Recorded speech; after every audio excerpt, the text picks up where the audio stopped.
Welcome to the Hawks Nest live stream show, bye-week style, coming at you here today on a Sunday afternoon. I hope all you and yours are doing fantastic. This Sunday, as your first place Seahawks do nothing but kick their feet back, put their arms behind their head, get a little bit of iced tea over there to the side of them, and just watch the action play out and enjoy as we look forward to the Raiders next week at home and that old AFC rival. But today I wanted to take a little bit of time to provide a little bit of look-see at some things on this team, and we're going to look at some specific things on this team as it's a little bit past halfway into the year, time to kind of look at what you've done, where you're going, a little maybe of let's call it some self-scouting as well. But built on that, before we get to the full self-scouting of the team, I want to look at two particular parts. On this team right now, and that is one, Tyler Lockett and DK Metcalf. These guys have been, once again, so consistent, so good for us this year. You almost forget about them because they're just so boringly consistent, so boringly out there every week, doing their job, making the big-time catches. Now, neither have had necessarily that preeminent 1,500, 1,600 yard season with 15 touchdown receptions where they really truly separate themselves like receivers can when they have those kind of years. But year in and year out, they are there for the Seattle Seahawks team. They're out on the field, available, playing, making these catches. And I think this year especially, this is really, as much as any time we've seen, really shown this on bright display to me. There was a little bit of a talk out there regarding when Russell Wilson left, that maybe perhaps this meant this was a forbearance of the fact that now Tyler Lockett and DK Metcalf, their production was not going to be the same. And instead, they were going to be in a position where they were really elevated by Russell Wilson rather than them elevating Russell Wilson. And that so then you were going to see their value lost now, and their value was really intricately linked to whether or not Russell Wilson was here. This was it wasn't what everyone was saying, it was just a worry out there in general. But indeed, I think we've come to find out it's the opposite case this year when we see the action actually play out on the football field and we see what Russell Wilson is doing out there with Denver. And there's going to be an article I'm going to read here at the end of this kind of appreciation, let's call it, of Tyler and DK that I think will really cement this in your minds. But where this really started to crystallize for me this year and made me feel like, oh my gosh, we've got these receivers that are on the other side of that, was what we saw in the preseason. Geno's going out there and Drew Lock's competing with Geno, and our receivers are dropping balls all over the place. They're not getting much separation. They're really hindering what we can make as far as an evaluation of the offense because they're at times just not functional. Now, there was explanations for this. You had a lot of undrafted rookie free agents out there. DK and Tyler weren't playing. Eskridge wasn't playing. Marcus Goodwin wasn't playing.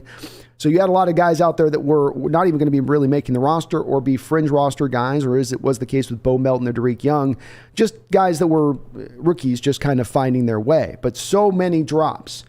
And then once you saw Geno Smith paired with two guys that could actually catch it, it's been a wholly different look from Geno in the regular season versus what you saw in the preseason. Just a little bit of a part of what these guys bring and helping him out. And they'll help whoever the quarterback is going to be in the future. They'll continue to help that quarterback out.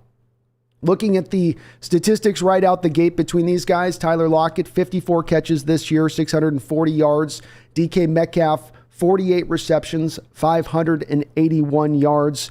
Just like a clock that you can rely on. Tick, tick, tick, tick. And Tyler in general on this has really, to me, gotten to be very impressive in this respect of things. That when you look at Tyler and his game, the second DK arrived is when Tyler really locked into this consistent level of production. The every year I'm going to get up near 1,000 yards. And I think that's why I do call this duo a dynamic duo. It's not just merely a fun title to mention, but it is a duo that works so well off of each other. You have in DK the guy that can stretch the field, take the top off the defense, force a single high safety if you find defenses in that place to then have to lean over and help him out, which then opens a lot of stuff up underneath then for Tyler Lockett. They're just such a great pairing. And Tyler finds himself, in my opinion, now going on to his fifth straight season of 1,000 yards. I don't ding him in 2018 for being a mere 35 off from 1,000. 5 straight years of 1,000 yards from Tyler Lockett, and that is right there with DK Metcalf's arrival. The other thing we got to appreciate about Tyler Lockett is that he has remained out there in every single game, started every single game since DK Metcalf has gotten onto the field. Now, Tyler's been pretty good as far as a health-wise anyway, but he has started every single game. He has not missed one game since DK Metcalf's arrived here in 2019 as well. There is those folks out there that will give Tyler Lockett a little bit of ding for him falling down after he makes the catch so often, not looking for that yak yardage, not always trying to grind and grit through every tackle to try to get every last yard. I would offer that he's really not built that way to be that kind of guy. He's not DK Metcalf in that respect, or built like that, or anywhere close to that.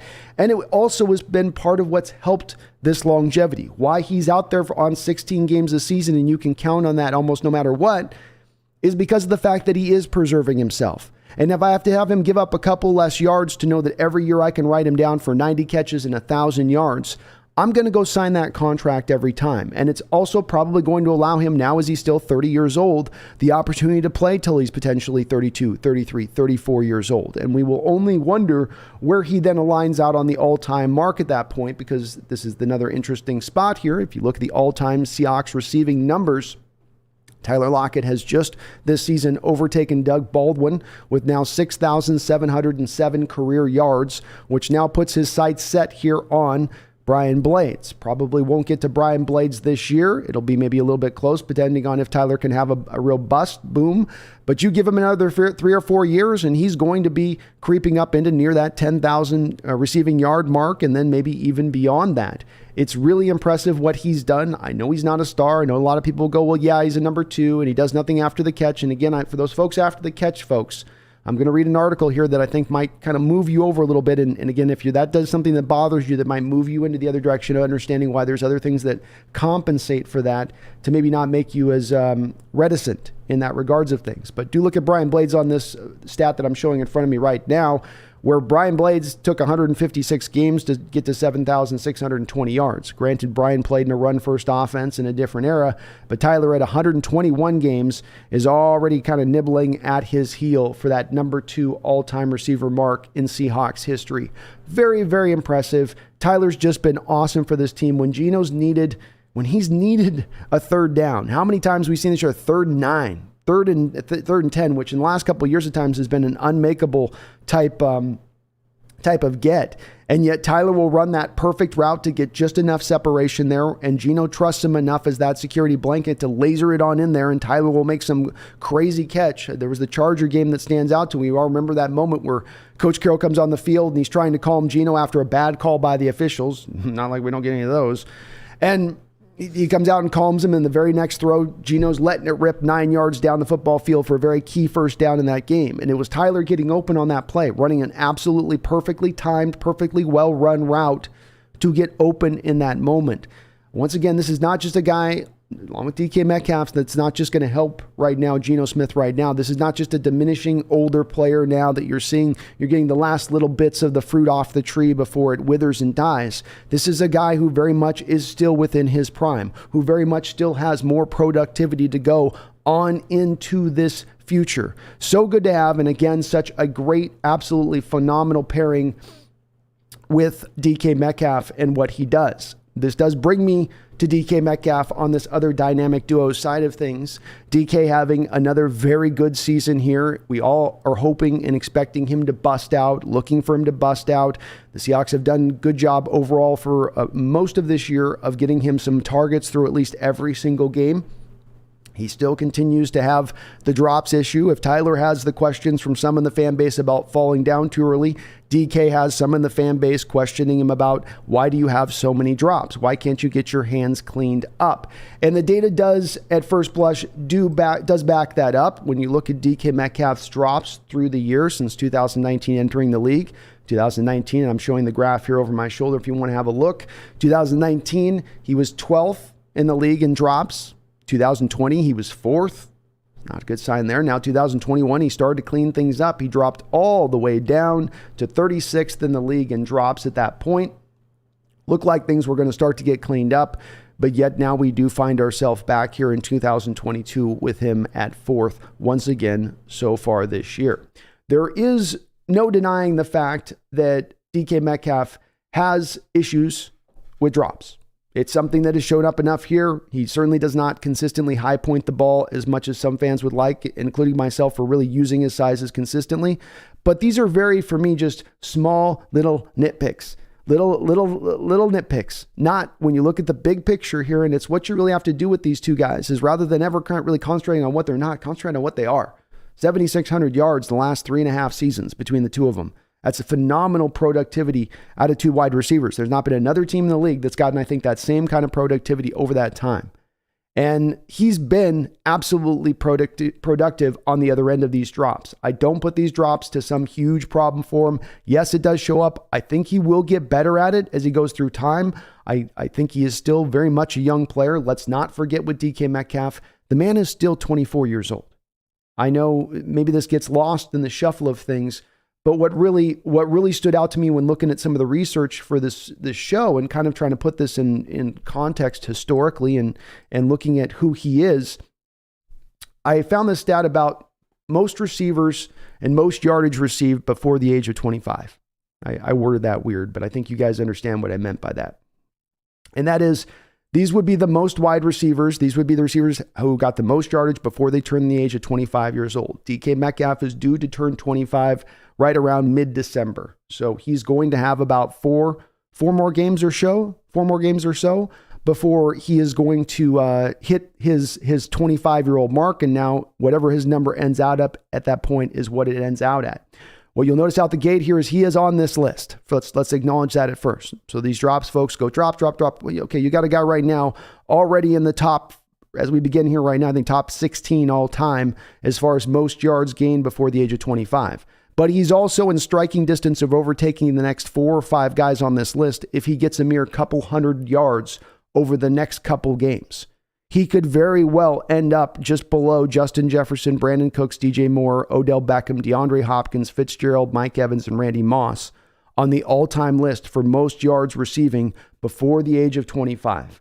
I think it's just a worthy point to talk about when we look at this discussion and think about DK in the long term and where he's going and what he's going to be as a player.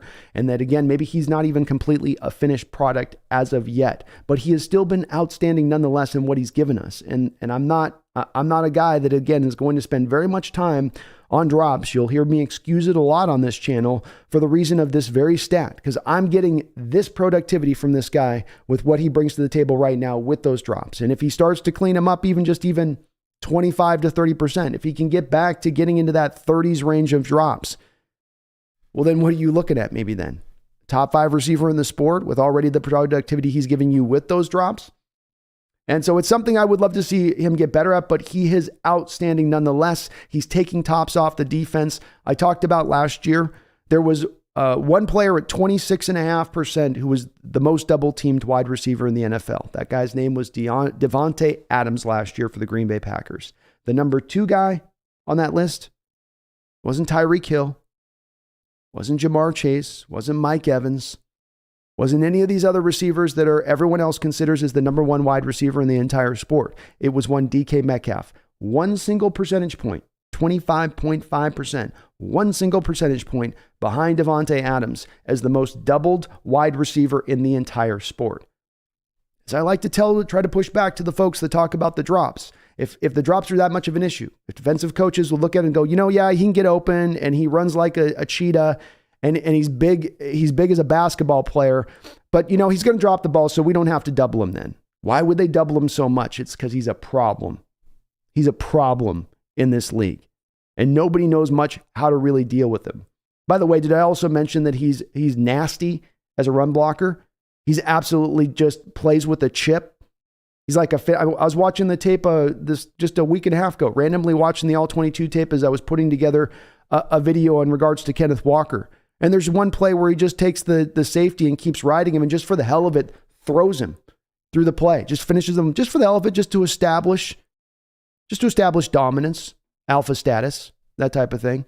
He also brings that as well, that high effort out there. There was a play a couple of weeks ago where he wasn't blocking. It was a run play for Kenneth Walker, the magical Kenneth Walker run where he had to break 15 tackles down nearby the goal line to get to the end zone. And DK on that play against the Giants mock runs a fade that he runs so well, he gets the corner to never at any point in time end up turning his head back around for the play. He totally removes the cornerback from the play without even having to lay a finger on him on a run play. I look at DK, I see a guy who's going to continue to ascend even further beyond what he's been right now. I think he's going to eventually give you here that 1,400 yard season. I think he's even a guy, if he can continue to stay in track and even stay with where the track is he's going on, who potentially could scratch that surface of being talked about someday in that Hall of Fame place. Maybe even Tyler too, if they can keep this kind of productivity. And when you got such a great pairing as these two who work so well together, and this is a little bit why this will, dictate and determine, I think, who the next quarterback you bring in as well, because you got two guys who are going to help whoever you bring in. If instead of going the rookie route, you want to maybe lean towards the veteran, that might be a little bit better way for you to go. But they are going to be a big benefit to this offense going forward, and we can see now for certain that the man who went off for greener pastures was not the guy that elevated these guys' game. It was vice versa. Here, let me give you a quick article I want to read. I'm not going to read the whole one, but this is going to hopefully, again, as I crystallize, just put a stamp on this point that I'm trying to make about these guys and how good they are. So I'm going to read a little bit of this from you. I'm going to present the story on the screen here as well, so you can kind of read along. I'm not going to go through it all, but I had my patron sent this. Shout out to John Stillwell for sending me this article a couple of weeks ago, and I was I don't know, my mind was blown, but I thought that this was very, very interesting information in regards to both DK Metcalf and Tyler Lockett. The title of the article is Russell Wilson Misses Tyler Lockett and DK Metcalf. This was written on November 2nd of 2022 by Seth Walder of 538. And the article goes, when Russell Wilson was dealt from the Seattle Seahawks to the Denver Broncos this past offseason, the presumption was that he was heading for greener pastures. Wilson would be finally free from Coach Carroll, who he reportedly blamed for holding back his MVP 2019 campaign, while Denver wideouts Courtland Sutton, Jerry Jeudy, and Tim Patrick were going to seamlessly replace the group of targets Wilson was leaving behind in Seattle. Instead, Wilson's struggles in Denver and Geno's ensuing success with the Seahawks crystallized, a factor that was perhaps underrated during Wilson's decade-long stint in Seattle. The excellent wide receiver play that he enjoyed over the years. The evidence for this is beyond circumstantial. New receiver tracking metrics, RTM, from ESPN Analytics indicate that the Seahawks have perennially, I can't say that damn word, been one of the NFL's top receiving teams with Tyler Lockett and DK Metcalf in recent seasons, and with Doug Baldwin prior to Metcalf's arrival. They also reveal that although Wilson's new Bronco receivers have been able to consistently get open, they have failed to convert those chances into receptions at a high rate relative to what we would expect. But let's back up and explain our new RTMs. The idea of the metrics is to quantify, using player tracking data for NFL next-gen stats, the individual attributes that make up a receiver play, the ability to get open, to make the catch, and to generate yards after the catch. In these three component metrics, which we're calling open score, catch score, and yak score, players are evaluated on play-by-play level based on their performance relative to expectations after adjusting for the particulars of the play itself. Open score tracks a player's ability to separate from defenders and give himself a high probability of creating separation relative to expectations based on factors that include the type and depth of route run, the defense's coverage, and the positioning of the receiver and relevant defenders. Catch score assesses a receiver's ability to make a catch in a similar manner to open score, but also factors in the quarterback and the accuracy of the throw in question. Finally, yak score evaluates a player's ability to create yards after the catch relative to expectations set at the time of reception based on the locations of the players on the field. Additionally, we have an overall score for receivers, which summarizes the three components by weighting them according to how well they correlate with yards per route. Based on this, open score makes up roughly half the overall score, with catch score and yak score each coming in slightly above or below a quarter. I know this is a lot of depth of jargon here, but just stay with me for a second, folks. A player earns targets in part by getting open, and yak score is somewhat reliant on catch score. No yak can be generated without a reception. All four metrics are on a scale of 0 to 99, with 50 being roughly average. Wide receivers and tight ends are grouped together. Running backs also have RTMs, but are on their own scale. A full explainer of the metrics creator, ESPN sports data scientist Brian Burke, can be found here. And folks, I will link this article into the description section after the show. But the really exciting news is that a full interactive with both current and historical back to 2017 RTM outputs is available publicly here. Once again, I will get this article posted so you guys can click those links if you want to look onto some of these advanced numbers. It was while looking at these same numbers from the interactive that my eye was drawn to the Seahawks and Broncos wide receivers. Lockett, even after an uncharacteristic drop in the Sunday's win over the Giants, is elite this season in 2 of our 3 RTM attributes, open score and catch score. He's a 90 in open score and he's an 81 in catch score. And his overall score is 78, 5th best in the league, despite having the worst YAC score at 22 of any wide receiver or tight end. So still maintaining the 5th best in the league, despite the fact he's got the YAC dragging it down like an anchor. Very impressive. Such high marks are nothing new for receivers in Seattle. Lockett has 3 of the top 15 catch score seasons in the history of the RTMs, with a score of 84 or higher in 2018, 2019, and 2021. Metcalf was no slouch in the Wilson years either. He posted an overall score of 73 in 2019 and 70 in 2021, though in both 2020 and 2021, his catch scores were in the 40s. He made up for it with good open and YAC scores. And in 2017 and 2018, the Seahawks also had Baldwin, who scored overall scores of 69 and 72 in those years, respectively. Meanwhile, Jerry Jeudy, Denver's top receiver in overall score, 49 this season, frequently gets open at 67, but converts that openness into receptions poorly. His catch score is just 27. Anybody who's watched Jerry Jeudy, that completely makes a ton of sense. Sutton's numbers are similar, and his catch score of 26 is second worst among all qualifiers, only ahead of Rams tight end Tyler Higbee. Patrick, who led all Bronco receivers in overall score at 64 in 2021, of course suffered the ACL just ahead of this season. So by RTMs, Wilson suffered a big drop-off in supporting cast at receiver when he left the Seahawks for the Broncos, which is my kind of point of reading this article up for you guys, folks. But this will be the last point here I want to kind of read on this part. Further underscoring this, there is a team version of the RTMs, not shown in the interactive, that summarizes all wide receivers and tight ends by team in each category.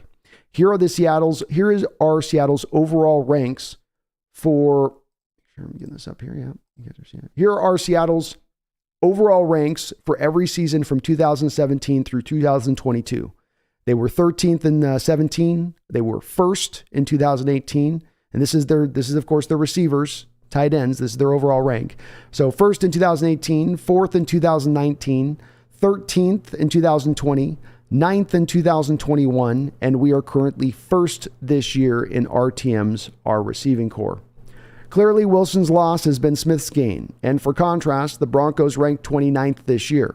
So we're first. The Broncos, their receivers and tight ends, are at 29th. So that's all a part of it. I just wanted to read that little blurb from this article. I will put it up on the description section of the channel here after the show.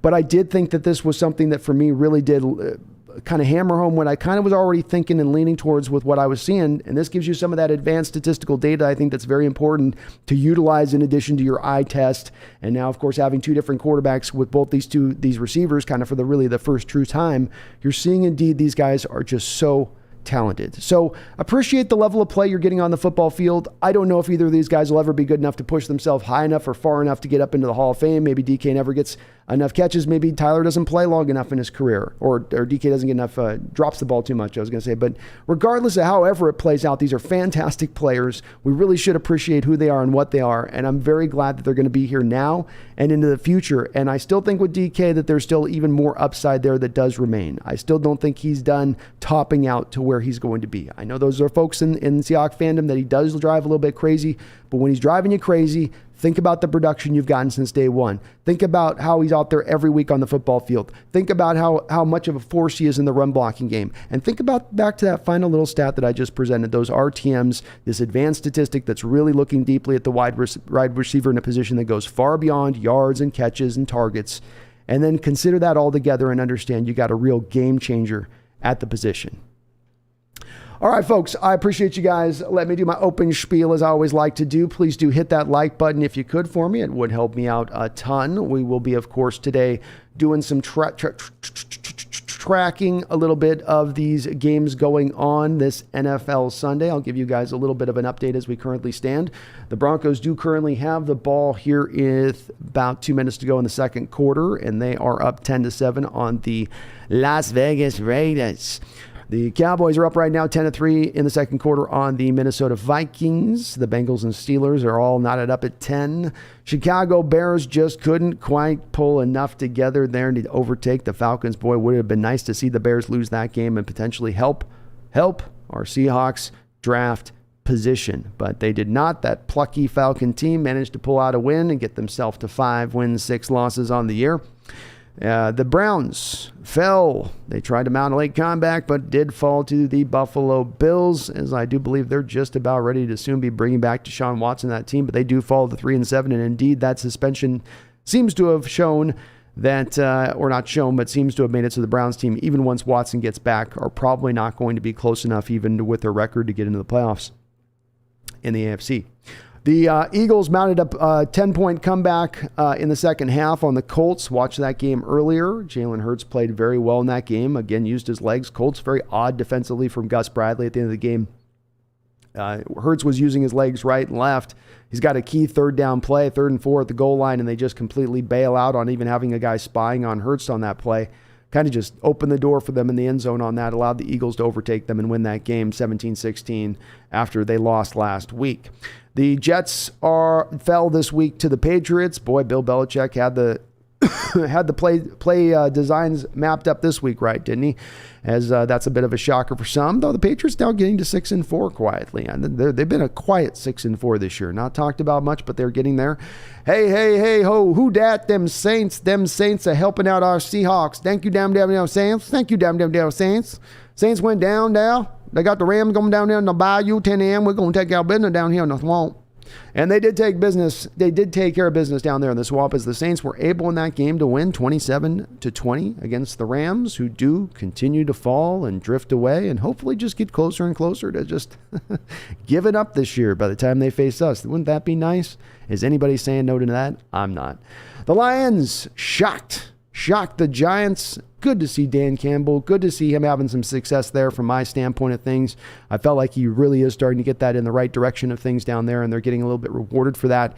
At the same time, by the way, I know we talk about a couple of picks out there being the Eagles own a first-round pick with the Saints, and we own the first-round pick for the Broncos. Let's not forget the Lions own the first-round pick for the Rams, who do now fall to 3-7, and that pick's actually looking kind of juicy for the Lions, isn't it? The Panthers fell to the Ravens. No surprise there, 13-3 in a defensive just slog. The Commanders were able to take care of business of the Texans. And how about the Commanders moving now to 6-5 on the year on the back of that win? Good on them. Well done on their part. But that is the current update as it stands right now across the board. I'll get over to you guys here in the chat, see what's on your guys' mind, what you guys are thinking about today. Hope everyone's doing well out there. And again, if you could do me that favor of hitting that like button for me on the channel, and also get subscribed. We're just inches away. We are a mere inches away from 10,000 subscribers on this channel. So if you're not subscribed, please do so. It would help me out considerably. Nitro Hawk, what's up? How's it going, Nitro Hawk? Sean Lee, howdy man. Gaming Taco, love the intro. Thank you, man. Appreciate it. World Cup streams is about Osama. I'm not the soccer guy. I can't do it. Can't do the soccer stuff. Shadow Nell says, this seems like the longest week without football in a long time. I have so much anticipation for them. I agree with you, man. I think it speaks, Shadow, to how excited you are about the team and how well they played and how much fun the games have been to watch this year, where there isn't those games that you just are, wringing your hands and swearing and standing up and sitting down and pacing. And why does this team look like this? What's going on? Why does this look so disjointed? You're not getting any of those kind of games this year. And it's been, it's made it fun. It's made you want to go back and watch more. Can we get 18, 19 games this year? Sean Lee says, Raiders are such a disappointment. Broncos beating them so far. Yeah, they got them so far. Looks like they are Looks like the Broncos are driving here too at the end of the half, trying to get one through. But Russ, 11 of 13, 119 yards, not bad.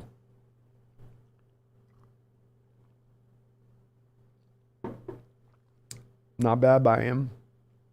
Not too bad. Not too shabby. We do really want the Raiders to win this game, though. Boy, do we ever. Big Country says this is going to look like a Raiders-Saints game. Might just. Nitro Hawk says, how did the Giants lose to the Lions? My guess, and I think I saw it right out the gate with it. I haven't looked a lot at the game, but my guess is that, so you've got, guys coming back for them that they didn't have in our game, two guys that are very important to that offense in DeAndre Swift and Amon St. Brown. Those two guys coming back and helping that out, I think, really puts them forward on that. I've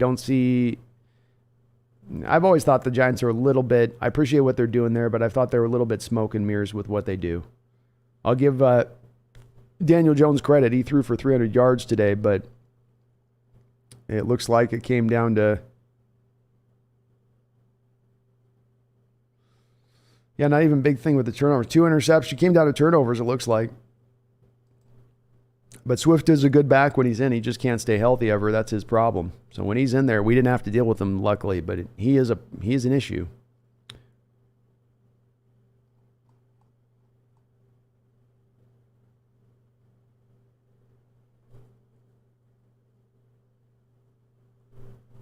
Dashian says, I don't know, his hands are pretty all right at times. Like, he makes some nice catches I feel wide receivers can't make. Great point on your part about DK Metcalf, Dacian, and that's right. That's where I stand with it too. It's part of why I have hope that he can get the hands corrected. It isn't that they're just always bad and he's got hands of stones. It's just he has these bad drops at times, and that there are times where he'll go up and make those catches where you go, oh my God. I mean, I was at the Cardinal game in person watching him on a key first down that they had to get at the end of the game to seal the game. And Geno throws him a throw that's really off, not really close to him. DK's got to jump up in the air and then reach and moss over the top of the cornerback just to make the catch. Or you think about the 49er game and the flea flicker play where Geno throws it deep down the football field and DK literally just reaches out there with one arm and brings it in. He's got it in his game, and I hope it will improve. I think it'll improve a little bit. I'm not ever expecting it to become something that's amazing in what he does with it, and that he's going to be one of the best hands catchers in the league or something. But I think it can improve a bit. I think he can get better with using sometimes his size at high pointing the ball. But he does flash it at times, and I think it's I think that's why I get a lot of pushback, and not a lot. I get some pushback in my chat at times about DK, and that's where I try to go, he's good. He's great. I'm glad he's a part of this team, especially when people were thinking about whether we should sign him to a contract this offseason or trade him.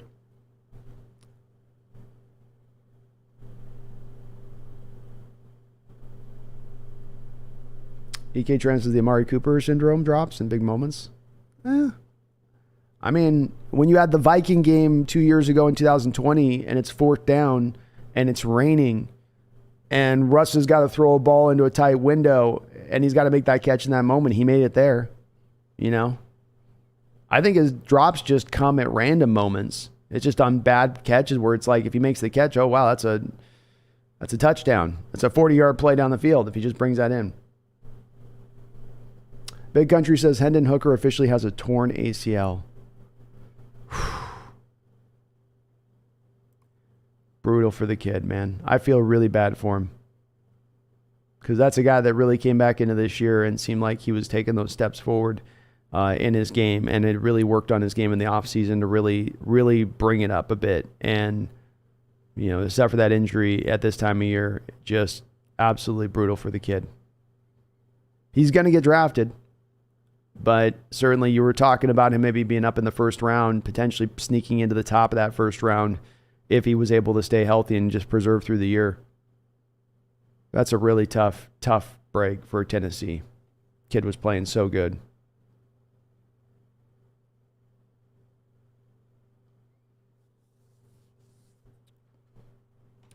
Empower Code, Brando, agree with your dynamic duo evaluation. Marquise Goodwin could also be our wide receiver of the future. I'm not against it, Empower Code, of bringing him back on a couple $1 million deal again as that guy. in on that spot. I think he's done enough that he can operate as that guy. I think you could draft another guy in the back. You can see how your other guys develop too around that.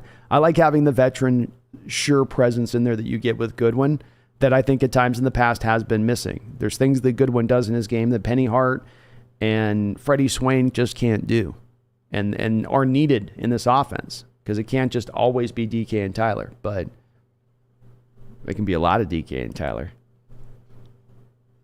EK Tran, DK needs to be in the slot. I don't think so, EK. You want him on the outside, man, because remember, he gets so much double coverage and what that does to open up other elements of the offense, knowing that you can predict that, play in and play out.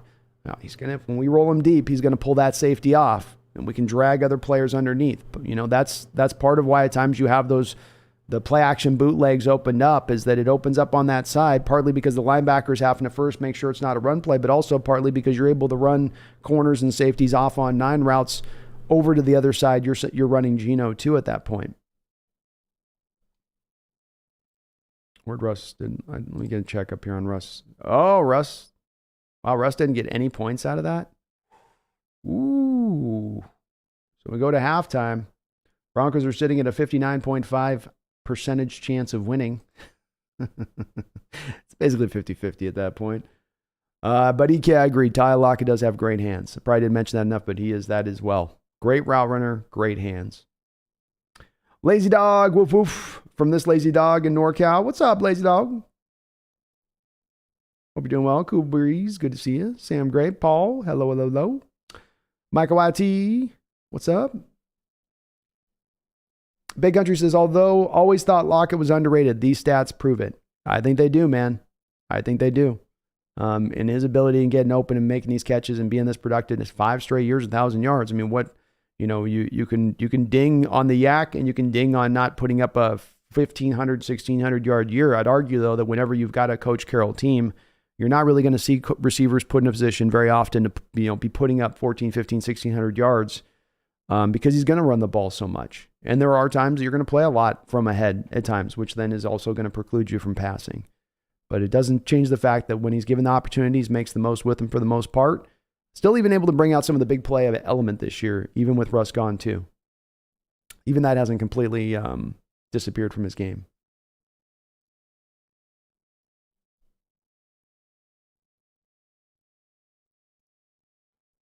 Paul Sucia says the Browns got whipped in the Watson trade. Yeah, they did. Wiped out. I think he said maybe you were trying to say wiped out. I think it's whipped. No, you said whipped. You're just missing the W, the H. Yeah, they did. They did. That's a trade of never good to make trades of desperation. I'd argue that even the Broncos trade in retrospect of Russell Wilson had some desperation elements to it because of the fact that they first really wanted Aaron Rodgers and they had set the whole stage with Aaron coming there. I think they'd even hired Hackett at that point, and he was Aaron's friend, and they had everything, like the whole red carpet had been rolled out, and then Aaron and the Packers ended up deciding that they're going to come back to each other on the situation, and it probably drove them to do that desperation, certainly giving him all that guaranteed money on top of it. Oof. And they're going to miss a whole year out of the benefits of that trade now in his prime right now because it's going to be a season lost. When he gets back, they're going to be at 10 losses. At minimum.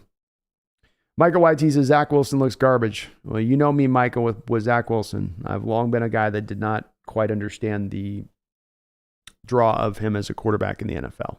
I know he can make some wow throws, and that's cool, but just, yeah. And Power Code says that Bronco offense is looking good today. It says something, though, doesn't it, when you go, boy, they're looking good today, and they got 10 points out of halftime. So I will say, who started out with the ball? Looks like the Raiders did start out with the ball, so they haven't exactly had all the possessions in the world. But yeah, Wilson, 13 to 15, 147 yards. Can't ask for more than that out of him in a half, I don't think. Yeah, the Saints did us a solid today in a couple different ways, right? Because them winning, remember, with the tiebreaker, we get lower than them on draft positioning. Is that right? I guess it's different because it's the Broncos pick. Technically, it's not our pick, so it's probably the Broncos, whatever at that point. But anyway, one more win for them. We want all those guys that are 3 wins. Just get some more wins. Get up more middle of the road. Make it to where those first 3 picks are teams that are at like 3 or 4 losses. That'd be outstanding. And I agree, Cool Breeze. Merci beaucoup. New Orleans. Paul says, yeah, hoping Hawks pick before the Lions and the Hawks can trade and pick up better picks. That would be cool, Paul. That would be cool. That's my best. We were talking about last week on the Wednesday show or Thursday show. That would be my ideal.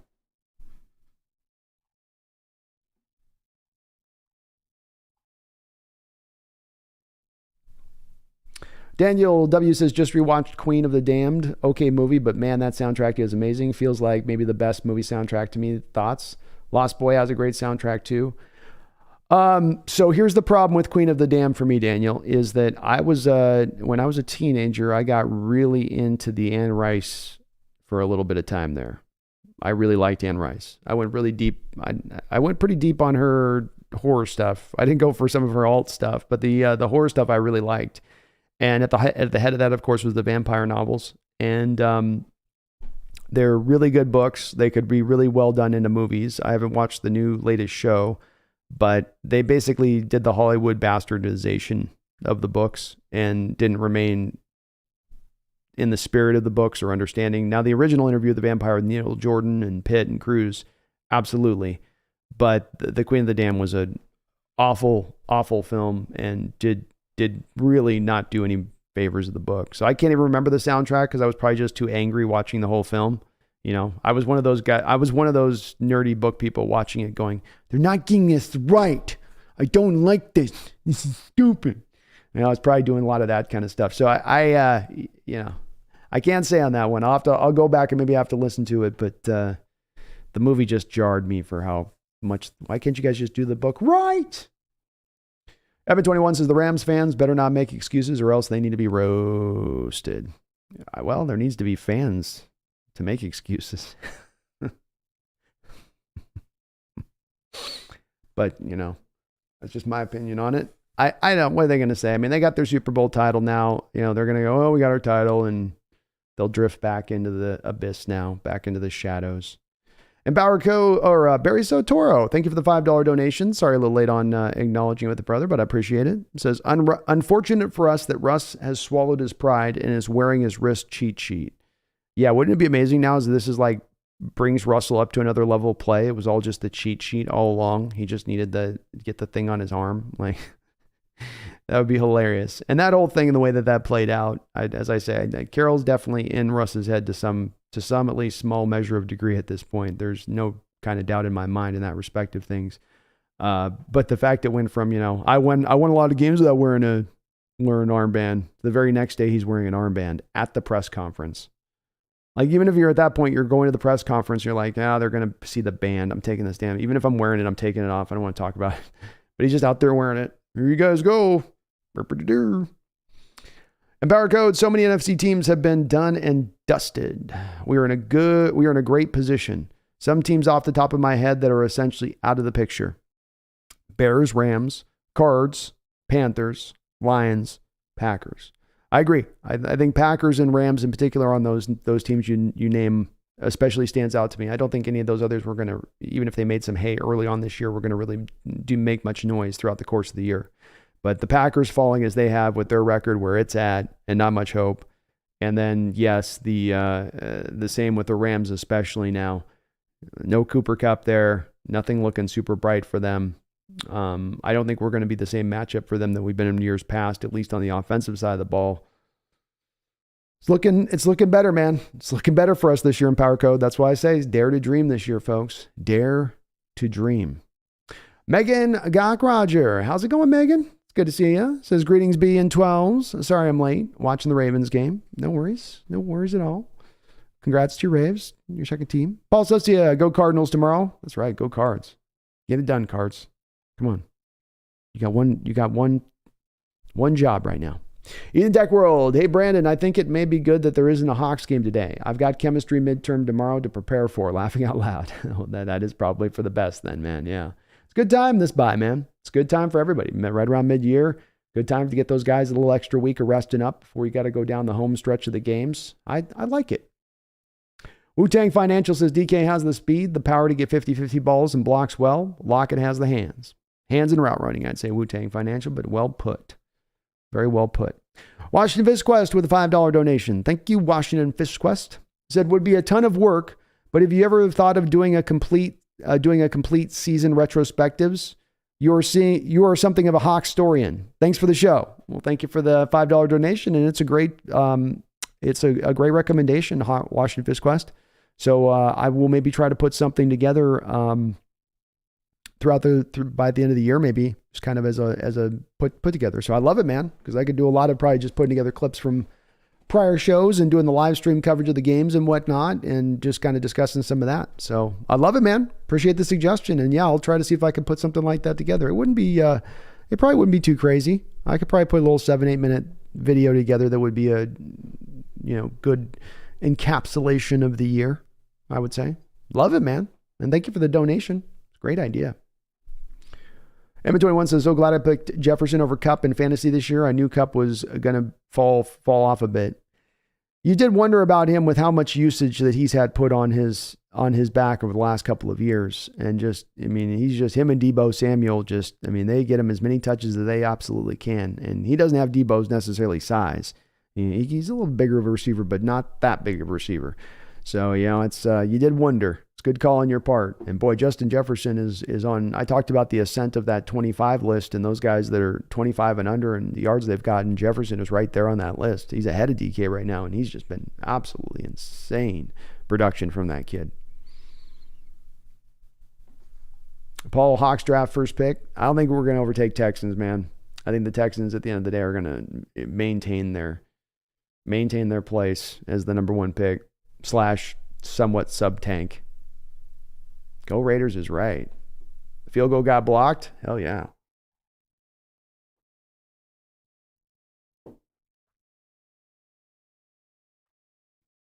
Melvin Gordon had a fumble again.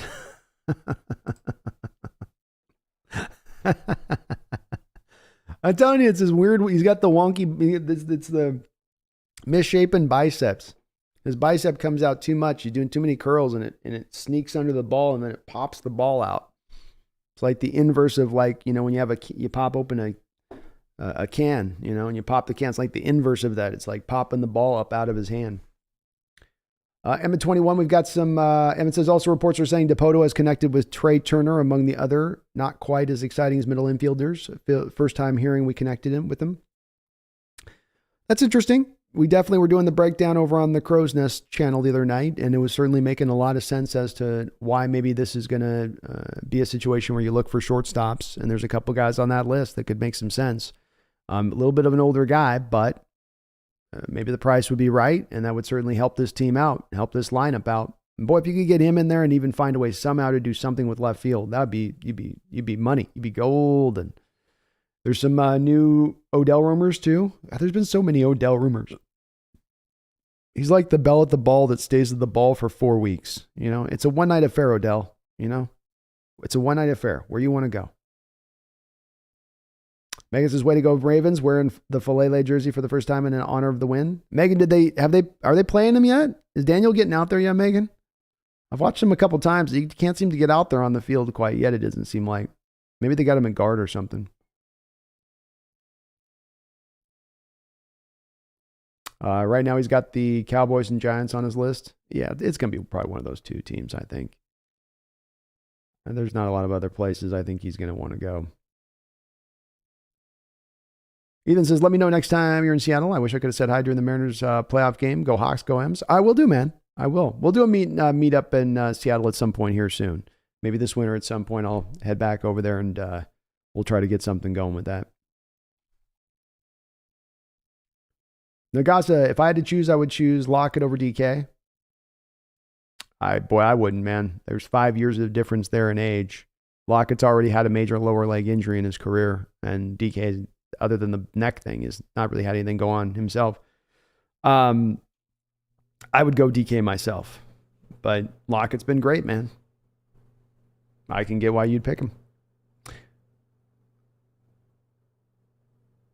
It's David. What do you think about Colin Cowherd thinking A-Rod should come to Seattle? If we did that, I might become a free agent Free agent fan. I think Colin says things, it's David, that he thinks is going to stir the pot more than things that are built in necessarily what he truly thinks and believes. And you can see it in the respective, if you start to really peel back the sticker on his ideas and really draw them back a little bit, they don't seem to be housed in a whole lot outside of sort of the surface level skimming of, this would be maybe a good idea. He comes to Seattle. First off, he's got a contract situation with the Packers that puts him in a position to where he's going to have to, they would have to eat a tremendous amount of dead money hit to move him in a trade, which I don't think is likely to happen. I don't think Seattle's likely to give up assets for him. I don't think Carroll and Aaron Rodgers are a good fit from a mentality standpoint. I don't think Pete would like all of the on the field. Like here's Aaron Rodgers after every bad throw. I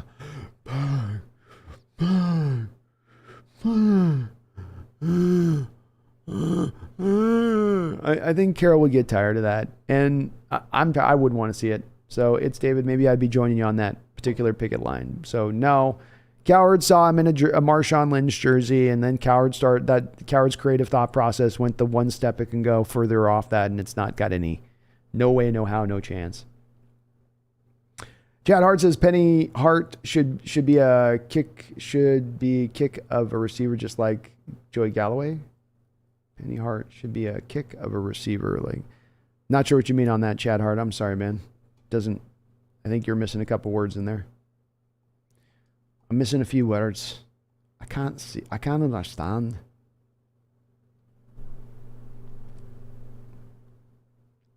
Megan says, if A-Rod comes to Seattle, I may become a full-time Ravens fan. Yeah, I think that, again, that's another part to consider with this, Megan, too, is like, what about also the demographics and geography of going to this ain't the Midwest out in the upper Northwest. I don't know if he's going to be welcomed. I'm sure people would be excited about it, but I don't see how it makes any sense. Lazy Dog, thank you for mentioning that. Please hit that like button for me. I really do appreciate it. It helps me get close to that 10,000 mark, even if you're already subscribed, by showing me to the others out there who aren't subscribed. Emmett21, yeah, honestly, I wouldn't want Rodgers, and plus Geno is better than him right now. I think if I ran a poll, it would be like 90% would say no to Rodgers, I think. I wouldn't be surprised if it was that way. Emmett says, I can't watch Broncos games. I can only watch Vikings for now on YouTube TV. Didn't they trade for Edmonds? Yeah, that sounds right. Somebody traded for him. That sounds about right. Are we getting back to... All right, so we are back on the half here for the Broncos, who... Looks like they've punted back to the Raiders, who are right around midfield. I don't have the game on my TV here locally either. And Sam the Great, I'd rather keep Geno too, man. I can't believe I'm saying, but I would rather do that over A-Rod. Sean Lee says, repping the Sonics t-shirt. Nice, SE. Yeah, man. I'm a Sonic fan, and boy, I'll tell you, folks, my eye's bothering me today. I go to the gym. I don't know why these gyms go to these basketball courts and have to put pickleball and volleyball, and then they tell the basketball players to play at the same time as these guys, which is what my gym's basically told me. So I got to the gym the other day. They got volleyball out there. The volleyball it's 6 hoops. They're going to take up the whole court.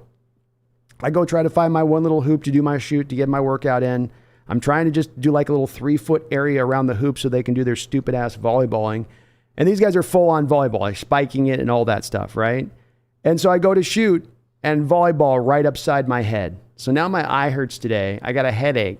It's like, why can't we just play basketball in these courts? Why do we got to have every other manner of dodgeball and whatever else they want to throw on these courts? Let the people play basketball in the basketball courts. But yeah, I do hope someday, Sean, they do bring back our Sonics. And as I've said, if they ever do bring back Seattle to a team, I will be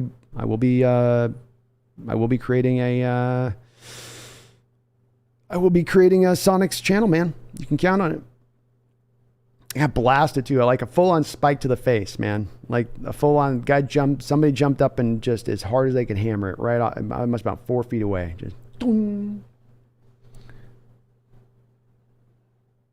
And I agree, big country. Most of the Rams fans are in St. Louis. I thought that was a pretty great fan base down there. I know that they, I guess that they wanted more from them or wanted them to build them a stadium down there, but I didn't like the fact that they moved them out of there. And I know it's originally an LA team, but I just don't think it's gonna work in LA.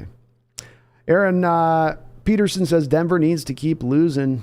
Seattle's in a good draft position. They are. And this loss especially would be big because, of course, right now the Raiders are at the front stack right now of those teams at the 3-win mark. You kick the Raiders back. They got the tiebreaker on Denver right now then on that draft position. So that ensures you're going to be basically ahead of the Raiders. The Broncos schedule only gets tougher after this point. Besides the Carolina Panthers game, this would be a big, big win if the Raiders can pull this off. D-Nugget says, hi, Brando. Sorry I can't stay for the stream today. Working all day, but go Hawks. We love your work. Thank you, man. I do appreciate that. Very kind of you to say. John Robinson, what's up, brother? Says, okay, chat, let's give the hex to the Broncos.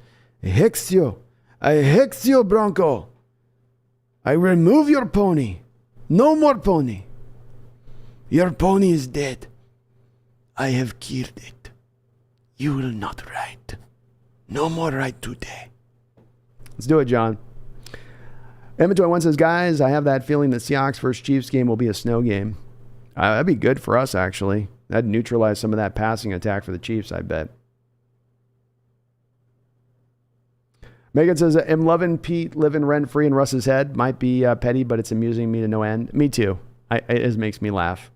It does make me laugh. And he is. He is.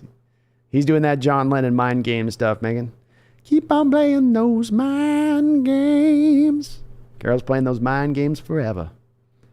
And it's messing with Russ. It might not long term, but right now, just feels like right from the jump of the first game where Carol was saying right from the first game, like, yeah, go out there and boom, fans. You got to do what you got to do. I'm sure Russ heard that one. My coach said that? My former coach said that? He wants them to boom me? Me? I don't know. I guess that's the way I see it in my mind. These are jokes, folks. These are jokes. Danny W. says, understandable. Check out the soundtrack when you get the chance. Just superb. You told me to check in today that you would watch Quentin Johnson. Did you get a chance? I did get a chance to watch me some Quentin Johnson, Daniel. So, yep, absolutely. I did some heavy scouting work last night, man. I put on my whistle. I got that hat that leaves your hair open in the top, right? I was wearing that. Put on my scout shirt. Got into it, man. Got into it. Got deep. And I watched quite a bit of film on Quentin Jefferson. TCU kid, 6'4", good size and build to him. I see a little bit of a guy who to me has got a little bit of a mixture to him of like a Des Bryant and a Kelvin Benjamin. Daniel W. That's what I see when I'm watching him out there kind of move around. Not fat Kelvin Benjamin, but skinny Kelvin Benjamin. He's a big body wide receiver. He really does a really good job of using his frame really nicely. Excellent in the yak game with his jukes, with his really short area burst quickness that he kind of has to his game. He can really get laterally really quick, which to me stood out for a guy 6'4". Him, the way he can move laterally around guys is very impressive. He's not a purified real route runner, but he does have some good tricks that he utilizes to get himself free. Most notably, when he's going up the football field and the cornerbacks will cut off his route, he can do a really good job of bouncing around the cornerback one way or another and then getting himself back on his route really quickly. And it's a way that he gets off a contact. He doesn't just run into the cornerback like a lot of receivers would there or struggle to then get around him because he has that bounce to his route running ability to get around the guys. That allows him and affords him the ability to kind of pull that off. And it overcomes, again, a little bit of the limitations with the route running. I think his hands are okay. I think his route running is okay. I think he's a little bit of a body catcher. I don't think he's as natural at times with really pulling the ball in with a lot of ease. There is some elements of there with the DK Metcalf kind of stuff to him at times with the feel of just his feel and when he's making the catches out there to me. His yak stuff is ridiculous, though. And you're right to mention him as far as potentially a fit for the Seattle Seahawks offense, Daniel, because he would fit into a West Coast offense very, very well. This is a guy that can be to me, intermediate route runner that can just kind of tear a defense up with that a little bit, or you can have him run short stuff and just get the ball into his hands and let him work into space. He's got a patented move that's very interesting, Daniel, that I haven't seen out a lot of receivers, so it really was noteworthy and stood out to me. He runs a hitch route, and when he runs the hitch route, it could be a 5-yard, 10-yard, 15, 20-yard hitch route. But when he runs the hitch route and he comes out of the break and comes back to the ball, as he's making the catch, he has a real natural feel for where the cornerback is coming from on either side of him. And he makes the catch, and then he can bounce away from that cornerback. He can pivot off of the leverage from how the cornerback is closing in on him. So if he feels the cornerback coming to the left shoulder, he'll pivot off his right. If he feels it to the right, he can pivot to his left. And he's really fast and really quick at doing it. It's something that will translate to the NFL game. He will get yak in the NFL utilizing that skill. At the end of the day, I probably see him, David, a little bit lower than where he's being projected right now, or higher than where he's being projected right now, which is as a top 10 pick. I think I see him as more of a top 25 pick. I think I see him more as the beginning of up at the beginnings of the tier 2 group, rather than in the tier 1 necessarily, as far as the talent goes. But nonetheless, a first-round talent by my eyes, and a very impressive player to watch with some very, very unique skills. Barry Satoro with another $10 donation. Thank you, Barry. I really do appreciate the donation, man. I hope you're doing well out there. One of my OGs on the chat says, y'all are crazy. Give me O.J. Simpson, Ray Lewis, and any other alleged murderer on this roster, and if they win games and win a Super Bowl, I'll cheer forever. Is this the talk about Aaron Rodgers? Oh, that's goodness. Well, thanks for the $10 donation. I don't hold it up against him as much myself, Barry, for off the field stuff. I really don't care much about that with Aaron, and I'm not in that mode of it. My worries would more come into play of, I think he would cost a lot of money. I think he comes with a lot of injury risk at his age at this point. I think he's getting very close to where, something's probably about due major-wise to break on that guy sooner than later. And so I would probably be a little bit hesitant to want to bring him in from those angles of it. Not to mention, you're going to have to trade for him. And because the Packers are going to have to eat as much dead money as they're going to have to eat, it's not going to be cheap draft capital that would bring him in here to make that happen. I just can't. I can't see how it would work on it. And I would be, to me, it just makes so much more sense, Barry, is go with the devil you know. You have Ray Lewis. You have Geno Smith here. He's the one who's being productive with his offense. He's got the cohesion and continuity and chemistry with these guys already on this offense. It's just as well to go with a guy like that who's 9 years younger. Is Rodgers going to come here and give you? I mean, maybe he would. Maybe give him Lockett and DK Metcalf and the tight ends you have. I mean, maybe that would allow Aaron Rodgers to still be on at an elite level. I mean, maybe, I guess. I'm skeptical though. Check in on the Raiders game. Raiders have tied it up with a field goal here. So 10-10 game, 9:51 to go in the third quarter. Broncos got the ball.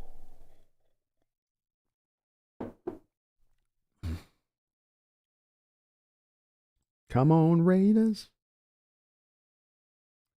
It's David says, Commanders are scaring me right now. They are real close. They are. Tyler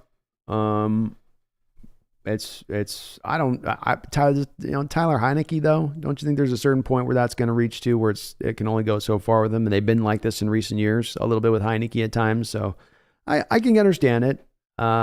Ron Rivera to me is just like a good enough coach to get you right into the in-between phase of a season. And, we'll see. We'll see. We're going to have to duke it out with somebody in this conference, them as well as anyone else. Sal Zero says, Brandon, I thought you would take the day off. You deserve a Sunday off too. I had some things I want to talk about. I've been setting up some content stuff, and I've been honestly a little bit. I've been doing the shows with Brendan this year, but I haven't done as many. I know of just the personal one-on-one shows between me and you guys. So I want to get a couple more of these in, and we're going to do just kind of a quick show. So the thing I want to do is we kind of go forward this at times. Is we'll have our days we do go long, but then have our other chances where I can do more shows. Just do them for not necessarily the 4, 5, 6, 7 hours, and kind of get in and out. Like Robert De Niro in Heat, in and out. Like a few moves. John Robinson says, well, it looks like the Vikings are going to lose. How about them Cowboys defense? Dan Quinn is a G. Dan Quinn is a G, man. Yeah, Cowboys are up 20-3 here. Second quarter. Still early there, man. Vikings got themselves an offense. Don't forget that, John. They got behind, I think, in a game earlier this year. It might have been like to the Cardinals and fought their way back into that. So with that offensive attack, the way they can move the ball, I wouldn't count them out over there, John. Don't forget they got Hawkinson still there now too.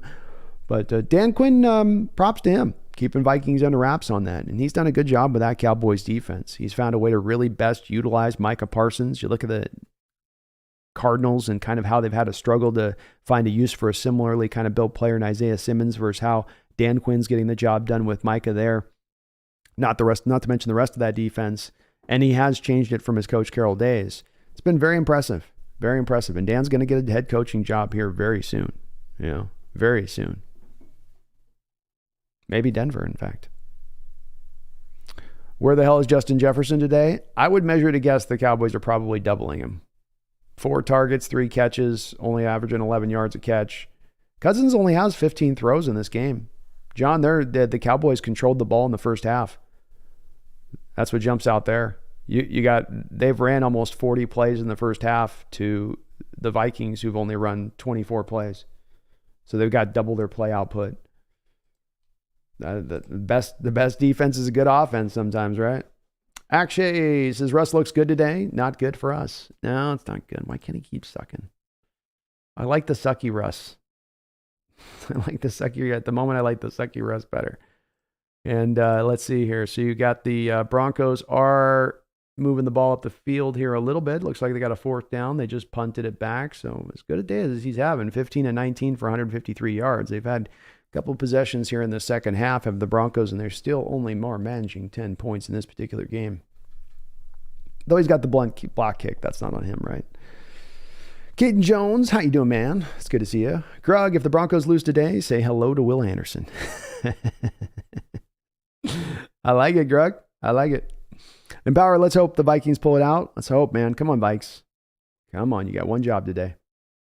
Paul Socia says, who would I pick with the Hawks' first pick? Kind of depends, Paul, on where we end up falling at as far as which pick, where we're selecting. I mean, you're talking a top 3 pick. I think that does mean you're probably looking at the quarterbacks off the board. And I mean, Will Anderson, Jalen Carter, Miles Murphy, that kid out of Georgia got another interception this past week. I mean, he looks big and legitimately fast and like an impact cornerback at the next level. The Ringo kid out of Georgia. You take any of those guys and put them on this football team, and they're going to help this team out. So I would probably go with them as my guys I would look at if we're talking the 3rd pick. Maybe not Miles Murphy at that point, but between Carter and Anderson. That would be probably the decision to have to be made at that point.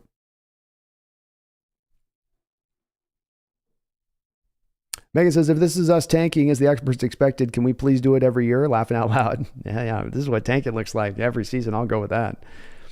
Well said, Megan. Akshay says, I doubt they will lose. The Raiders look very bad on the D. Well, I mean, 10 points.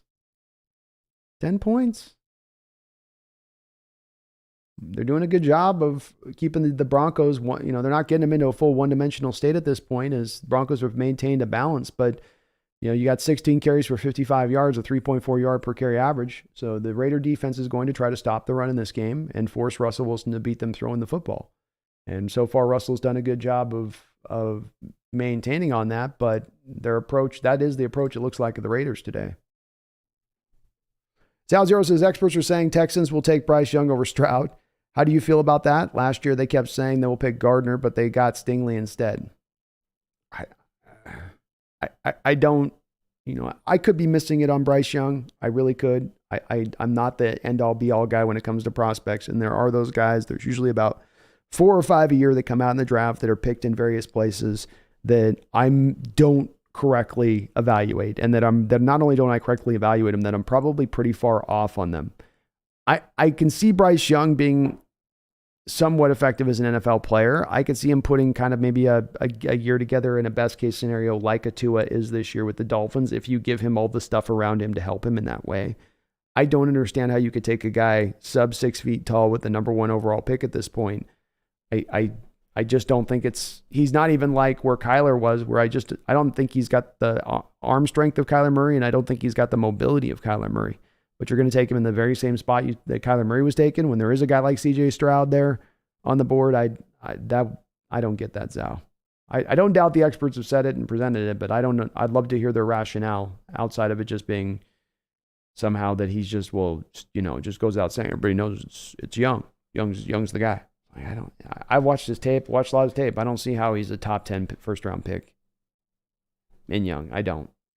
He's not going to take the league by storm. He's not some difference maker at the position. I just don't see it. Could be wrong. Been wrong before, many a time. Hoxo says, would you put the transition tag on Geno? That way he can get an offer and the Hawks can pick whether to match it or not. I'm not against it, Hoxo. I'm not against it. We've certainly had a dicey past here in Seattle with transition tags. We've had to swallow some dirty, poisonous pills that were laced in cyanide and polonium, and it wasn't good. So I don't like that. I don't think anybody's going to poison us with it on, like the Hutchinson contract of old. So I'm not against it. You don't get anything if you don't match. I'm kind of getting more warmed up to the thought process of if the cost is going to be so exorbitant here of maybe leaning into doing a franchise tag, being that this is a 1 year off situation. So I do kind of lean over to thinking maybe this starts to open up as more of a viable option here. 1 second, let me get some more coffee, folks. I'll be right back. Bear with me.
All right, thank you for bearing with me, folks. Ready. So yeah, transition tag I'm okay with. I think I am starting to warm up to the franchise if this is if there's some team out there going, well, we'll pay Geno $45 a year. If the franchise tag is going to be about 36, 37 on a 1 year deal, I might not be opposed to that at that point, all things being considered. I'm not completely there, but if Geno maintains this level of performance throughout the year, finishes off where he's projected to go,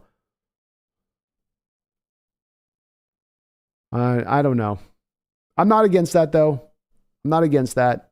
I kind of think, though, also, Hoxo, if you're to the point where you guys they're not on the same page as far as the cost goes, that Geno knows he's got an offer out there through back channels, that he's going to get a deal somewhere else, paying him what he's going to want at that point, where it sort of makes the transition tag null and void anyway. They already kind of know as it is.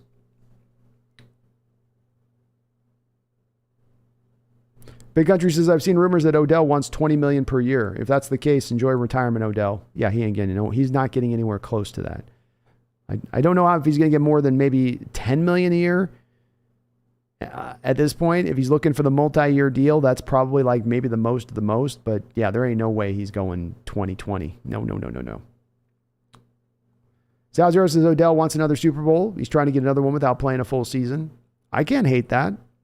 I can't hate that at all. And look, frankly, like coming off a torn ACL, his second ACL injury, I think it's kind of understandable if he wants to take a little bit more time. It's the it's him showing up on the sidelines and I think on New Orleans and then him over with the LA and then him over. That's the stuff to me is like, come on, you roll your eyes. You're like, really, dude? Let's make sure the cameras are seeing me here So let them see me courting this team. This team's courting me. They're liking me. See how much they're liking me? I'm on the sideline. They're trying to get me here. So, yeah, I that's the part where I go, come on, dude. But I get the fact coming off the injury that he's just like, give me some extra time. I need to figure this out, a little bit. You saw Ndamukong Suh do the same thing this year. He waited all the way here into week 10, then goes over to the Eagles, got himself a half sack today for the Eagles. It might work. Might end up proving pretty clever for those guys. Might be a new way that these veterans go about it.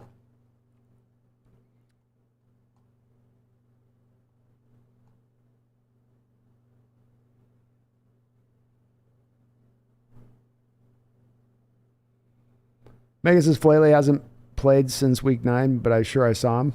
Okay. I got to look up his PFF score, see how he's doing.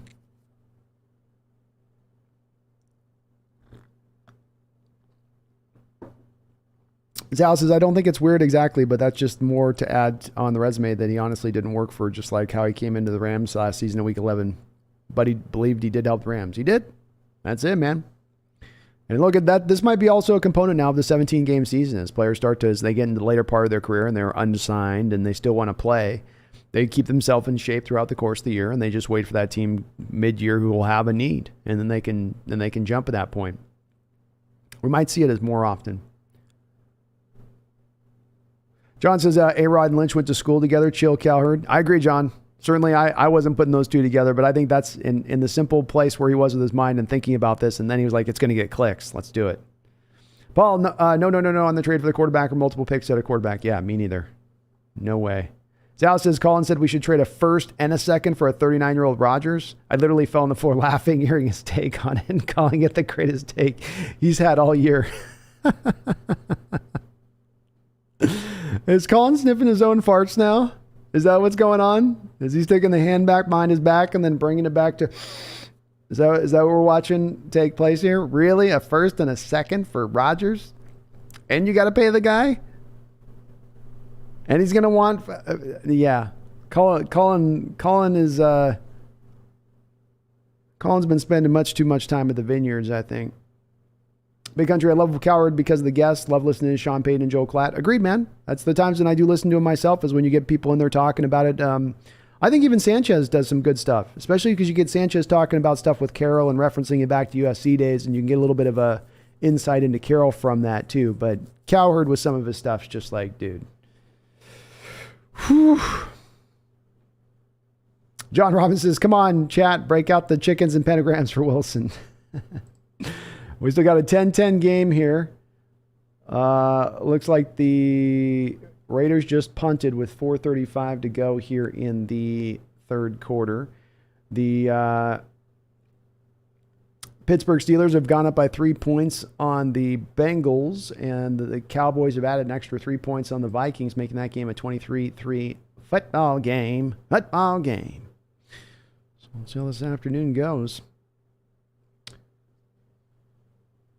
John Robinson says, Brando, talk about the sweet spot of the upcoming draft and where the sweet spot is.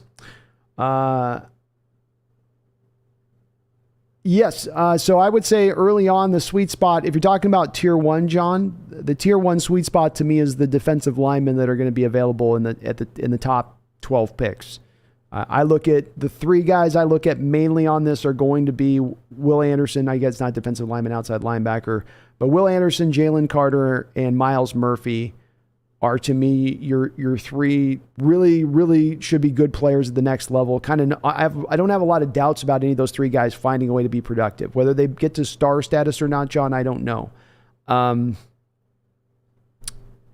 I don't have a real good read yet on where the strength of this class is going to lie. You certainly have a lot more quarterbacks, which makes it unusual than recent drafts as far as the depth and the amount of guys that are out there. I think there'll be probably more quarterbacks selected in this draft, John, than there's been selected in the last 3 or 4 drafts, in any of those individual drafts. Running backs looking good to me. I think that's one that you look at it as a value if you're looking second or third round, because a couple of the top end guys will get taken early on, which will remove some of the need of position on some of those other teams at that point. So you could be looking at into even that first pick in the third round, having a pretty good running back fall to you. I think this is a bit of a rare draft where there's some tight ends that are very interesting as well then, and that's been this unusual draft, John. We're starting to look like there's some tight ends that are talked about. I saw, I think, was a Farrar put us connected with Murphy of Notre Dame, which I don't see that happening. But some interesting guys in that respect that you could take advantage of, though I know tight end's not a need for us necessarily. We could see how this offseason goes, and where they decide to do, or what they decide to do necessarily with the position could impact that just a little bit. Aside from that, you've got a lot of middle linebackers, John. I don't like any of them. I mean, there's a lot of them. It's a little bit like the quarterbacks, John. The middle linebackers and quarterbacks are the same thing. There'll be a lot of guys taken in the first 4 rounds. I don't know that there's a whole hell of a lot there, though, on it. So I would put those as kind of my early positions that I would take a look at. Center, there's some all right options, but it's not great. Tackle, we don't really care. I haven't gotten deep enough into the guard, so I can't speak to that. Corner looks pretty good as well right now.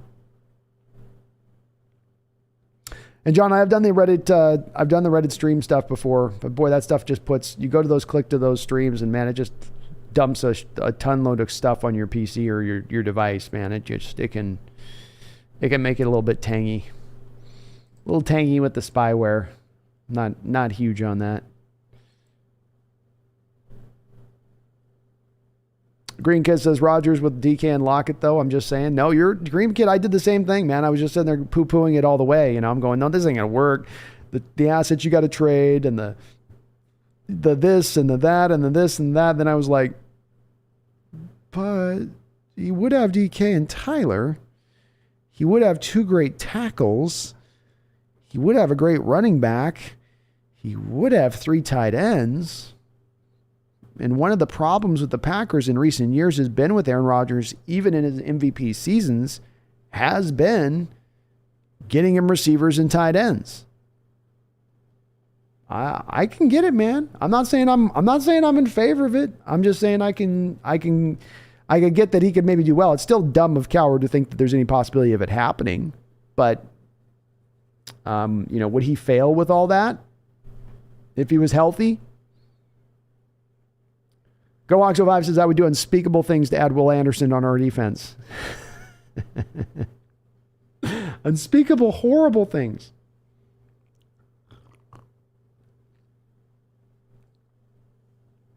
Zalzer says, honestly, I ain't watching any of the games. I'm doing double screen, playing COD Warzone. I'll be doing some of that later on myself this evening. Green Kid, I'm finishing up War Ragnarok, then might watch Cards Niners. There we go.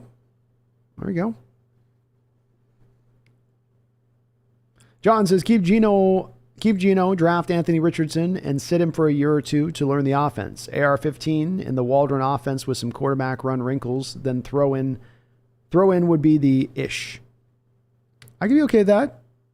Interesting to see if AR comes out this year or not, John. I really feel like he should go back for another year in school, but considering the quarterback class has not stepped up as much this year, and you got Hendon Hooker now drop, that's going to help AR-15 if he wants to come out now this season, because that's one less guy who would have been probably picked ahead of him. So very well could be a possibility. Give him some time on the bench. And he needs a couple years, John. I don't think he's even 2 years out going to be ready to roll. I think it is going to take a couple seasons.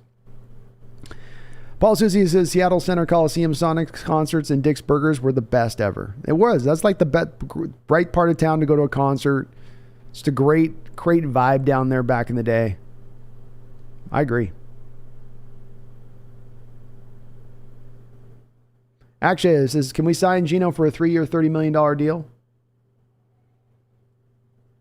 Hard to say, Akshay. You've never really had a quarterback go through this kind of resurgence in his career at this time of the career where he's at, being a 30-plus-year-old guy. And you don't have much of the track record past this 1 year high-level productivity that he's going to bring out. Are there going to be teams out there competing for his services?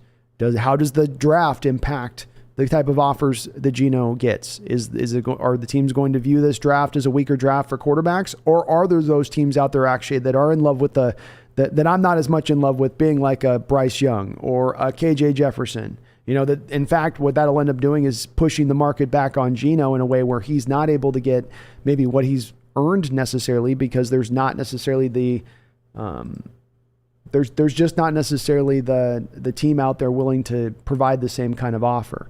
I think that would be a kind of, as we stand right now, actually a bit of an ideal for us in this situation if it played out that way, where you could get him on a 3-year, $30 million, you could give him a bunch of bonus money, move the numbers around in a way to where you could make it then equitable for you and the team and the salary cap in the first year or two of the deal. So, yeah, I would say that would be a possible way of going there with that. So, yeah, I'd love to do it, actually. I think it's my gut instinct on this is it might cost a little bit more if he stays on this track. Gene D says, laughing out loud, these volleyball idiots go play on some grass. It drives me crazy, man.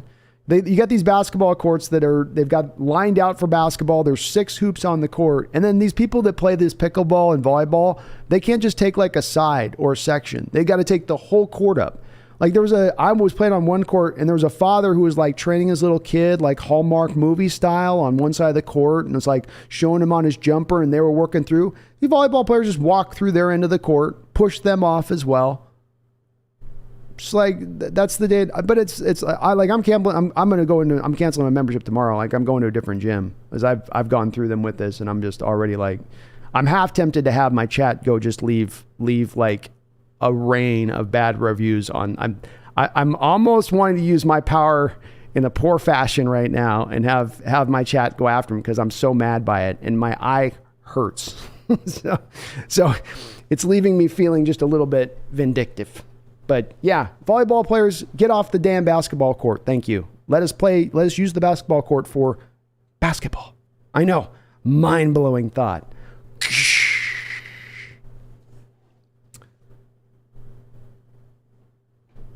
Nitro Hawk says you need to show us your handles you claim to have with the basketball one day. I'll do it, man.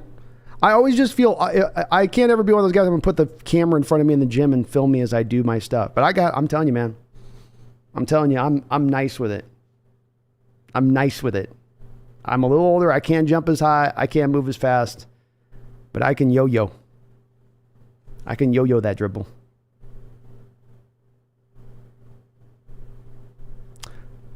Sam the Great says, I take their volleyball and kick it outside the gym. What a joke to basketball courts worldwide. It annoys the ever-loving piss out of me, Sam. I've come in this gym and they'll put pickleball in there and then the pickleball people will double stack their nets. So it bleeds into the other half of the court and then they're lazy. So they knock their little wiffle balls all across the court and they don't go pick them up. They got an extra wiffle ball in their pocket. So we'll just knock that one. Then that one goes away. So then you're out there trying to shoot around. You can't see a ball bouncing around. And I literally mentioned to the manager 2 weeks ago, I was total Karen about it, but I love my basketball, man. That's where I get to enjoy it. It's freezing cold out here. I can't go outside in the Eastern Washington. So you go out there and and the manager's looking at me with this dumb dead stare you get in this day and age when you ask anybody to rub 2 marbles together and try to think about something. I'm like, dude, this is dangerous. Do you think that I can't see these balls coming in? I'm going to trip over and wreck my ankle on it. Why don't you just post times and schedules? No, we just want a free-for-all. We just want Thunderdome in the gym every time you want to go play basketball. Like you first have to fight out with somebody and then you get the opportunity to play. I'm off my rant, folks. I'm off it. Zalzero says, Will Anderson's going to be the next Von Miller. I think you're right. John says, I don't know what the bonus money is for Donald, but the Rams need to trade somebody for cheap draft talent. And would you be interested in Aaron? Khalija Cansey is kind of a baby Donald. I don't, Cansey. I'll add him to my list, man. I haven't heard that name yet. I don't think I got Cansey on there. So hold on, John. Let me put him on my list. So he's on my list. I haven't, John, been paying much attention to Donald this year on how he's played. So I'm doing something I don't like to do, which is blindly look at his PFF and see where he's at. They got a 90 score for him right now this year. 31 years old. He'll be 32 in the spring. I mean, yeah, if they were willing to trade him. But, John, we know that they're not going to trade him within the division. There's no doubt about it. No doubt about it. I'd love it to be. And looks like the Broncos got 3 more points back on the Raiders. So it's 13-10. Denver. Come on, Raiders. You have one job. And I don't think, John, they're going to be able to pull it off. They could pull it off, actually, a trade of Donald, I think, to your point on that, because of the fact it's guaranteed money rather than bonus money on that deal. So I think what that would mean there in that situation then would be that they would be able to, the guaranteed money hasn't clicked in. Donald's still got it coming. He's going to get it no matter what. But then it's just the bonus money of the deal at that point so they might be able to somehow pull that off and free. There would still be some dead money that they'd hit there, John. I don't know. They've stuck them. I think they're stuck. The more I think about this, they're just kind of stuck with it, John, because there's going to be some kind of dead money that you're going to have to eat in that deal. And unless you're looking to do a full fire sale as a team, can't see them doing that with where their cap situation's at going into the future. It's kind of like too early to fire sale. They got to just reinforce and double back down on the team. They might have to, John, the answer might be in sacrificing more future mortgage in order to try to fix it. They might take himself even further into the Hawk. Gene D says, Hawks Nest drains threes like his brother Brent Berry. That's right. Brent showed me the stroke, man. It's all about the follow through. John, thank God Devontae played today. Absolutely, thank God. Sal says, I'm ready to have Will Anderson or trade down for 2 more firsts and 2 more seconds and maybe a 4th too. I don't mind the trade down. Trade down to me is really the most opportune move to make, in my opinion, of things here. I would like to stay in the top 10, top 12. I don't want to move into the teens. I don't want to go that far, but I think you can get pretty close in talent to what you could get at 3, at 8 or 9, and you could very well pick up an extra first round pick by then moving back in that way. I think there's something smart to that. Actually, it says, I know Brady Henderson threw the $33 million number, but I can't really wrap my head around giving Geno Smith $33 million. I get it. You know, I think the way to think about this a little bit is how much it's really, rather than the amount of money it costs. I'm trying to get my calculator up here. Rather than the amount of money it costs, it's really about, you know, it's really about how you move the numbers around. 33 is definitely a little bit heavier than you want to go, and that would be on average the amount of money you're giving them. Let's say it's a 3-year deal, but you're probably taking down the first year hit of that contract at something like $24 million. So if you got it down to $24 million, you take 24 with the $230 million cap. That's only 10% of the cap you got Geno taken up in his first year. Probably goes up to like 12% the year after that, and like 13% after that. That is definitely a high number. It's definitely not ideal, but we always got to remember too, actually, what's the alternative? Who is the guy you're bringing in if not this move then? And what is it a quarterback that's going to take a couple years for a roster that seems like it's ready now? I'm with you. This is not the path that I thought we were going to end up down, or that I really wanted to necessarily walk. But his play has kind of, I think, brought it to that stage of things where you have to go, why go out, you know? Why go looking for milk when I got the cow in the barn, you know? And the udders are swollen. Geno's got swollen udders. Green Kid, Geno is solid, but getting worse by the weeks. I wouldn't take a chance for signing him. I'd rather draft a new quarterback. Getting worse by the weeks. I don't know if he's getting worse by the weeks, my man. I mean, that's a good Tampa Bay defense he just played last week, but I don't know that he was bad necessarily the week before that. What were we playing? We had I don't know. That doesn't seem right. I thought he's been good in every game.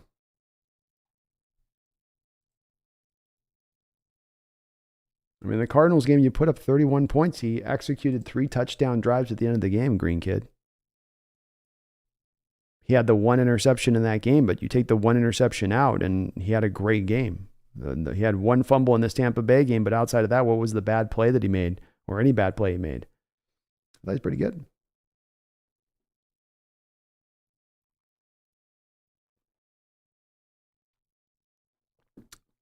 I hope Washington Quest I've subbed up to you, man. If I haven't, I will get subbed up to you. Congratulations on 7.5 subs, man. That's awesome, man.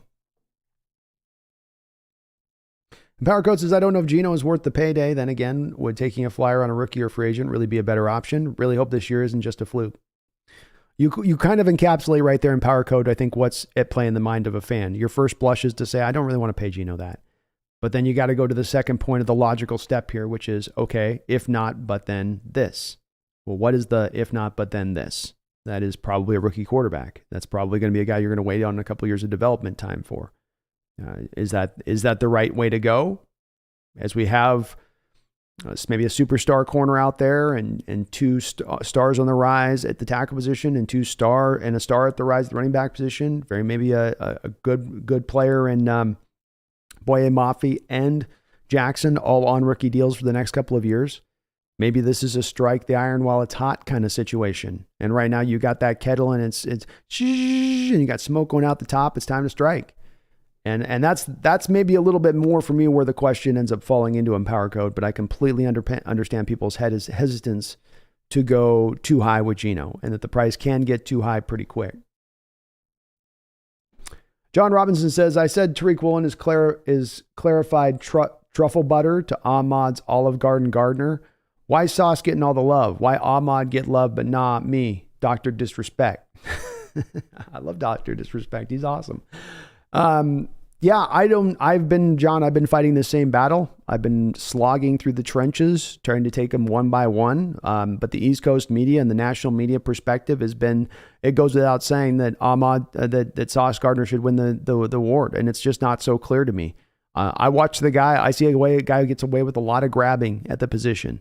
I see Tariq Woolen. I see a guy that's just fleet of foot staying with his guy lockstep.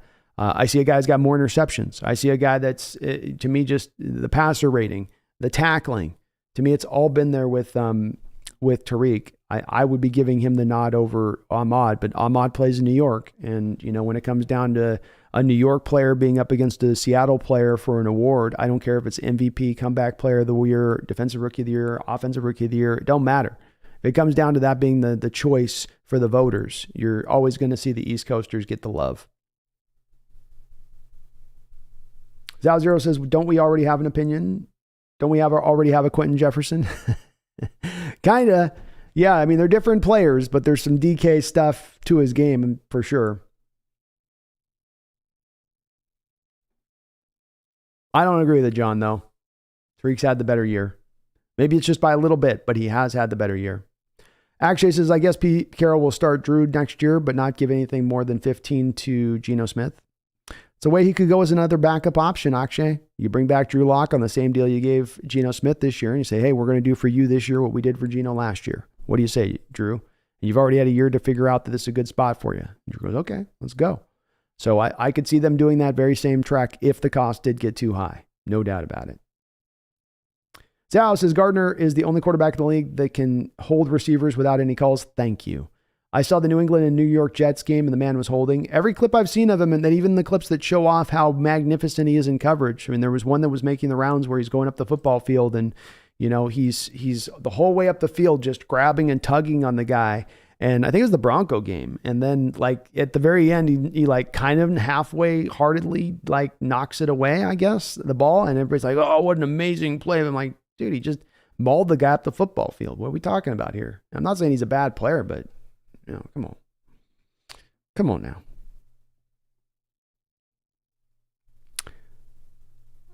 Evan 21 says, I think we can agree Eskridge needs to be replaced after the season. Yes, we can. Yeah. I'm out on the Eskridge experiment. I don't care if he's taken the second round. He's 2 years been injury prone and has done a whole lot of just about nothing on the football field. I don't know. I don't know if holding him for another year of development is really the smartest trek at this point in time.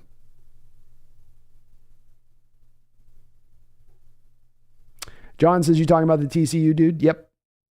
That's the guy. John, he's a straight line player in the body of a shifty dude. Yeah, it's a good way of putting it, man. It's a good way of putting it. Kind of unusual. He's just very unusual in that way. And I do like him, but boy, I don't want him in the top 15. You're right, Zal. The Vikings do tend to be a second half team, though they're down 33 now to the Dallas. So Dallas has got that game firmly in hand, and the Broncos have the ball right now on their side of it. So yeah, Broncos are about to potentially put this game away if they score a touchdown here. Wilson has continued to play pretty good, 18 and 22 for 185 yards. Who do we play after the Raiders? We play the Rams after the Raiders, and we are at LA in that game.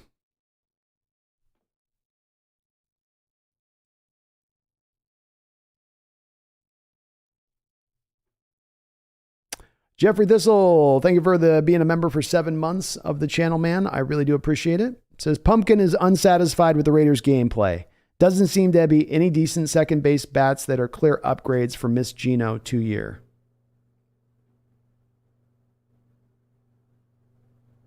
Oh, for M's. I read that as Miss Gino. Gino 2-year. Yeah, she's not impressed by much right now. She's not. She just knows I'm playing. She knows I'm streaming. Like, I got to wait for my pets.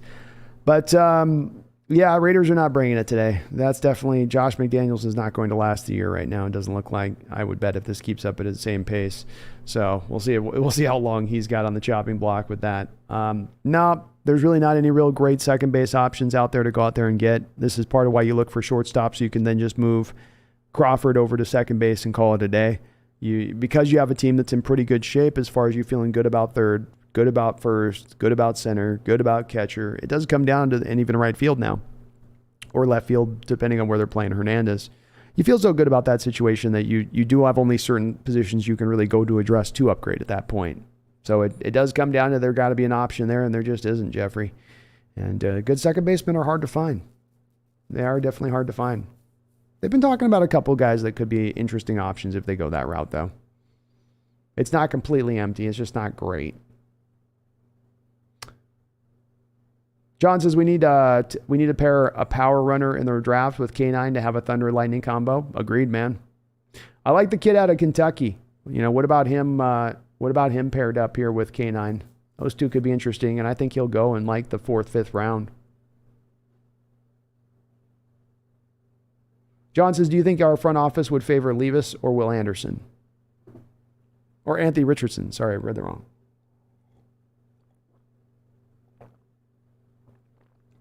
I think that they would favor Will Levis, John, because one guy, you've got to get him to play safe and more better under control.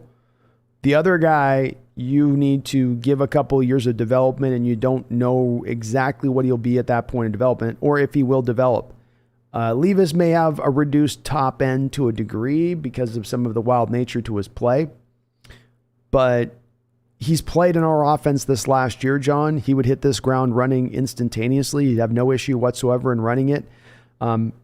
Richardson's been running the typical pistol formation type stuff out of Florida that you see kind of all over college football with the spread concepts and whatnot.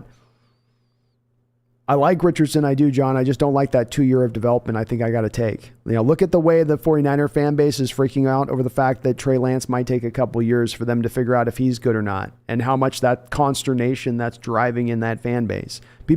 Fan bases just don't have that time or patience for it. The other part of this comes into play, John, in the respect of you have a team more ready to go right now. And while Levis has played incredibly wild at times this year, I do lean back on the respect of I'd rather be telling a quarterback where I've got to have him dial it back and to get things a little more safer down, rather than having to tell him, okay, let it loose, let it rip. And that's not the thing you're gonna have to say with Levis, is you got to let this one rip. He'll let it rip. So it's just getting him under a little bit more control, which I think is also going to come if you get him into an offense that's got more protections around him than he has right now.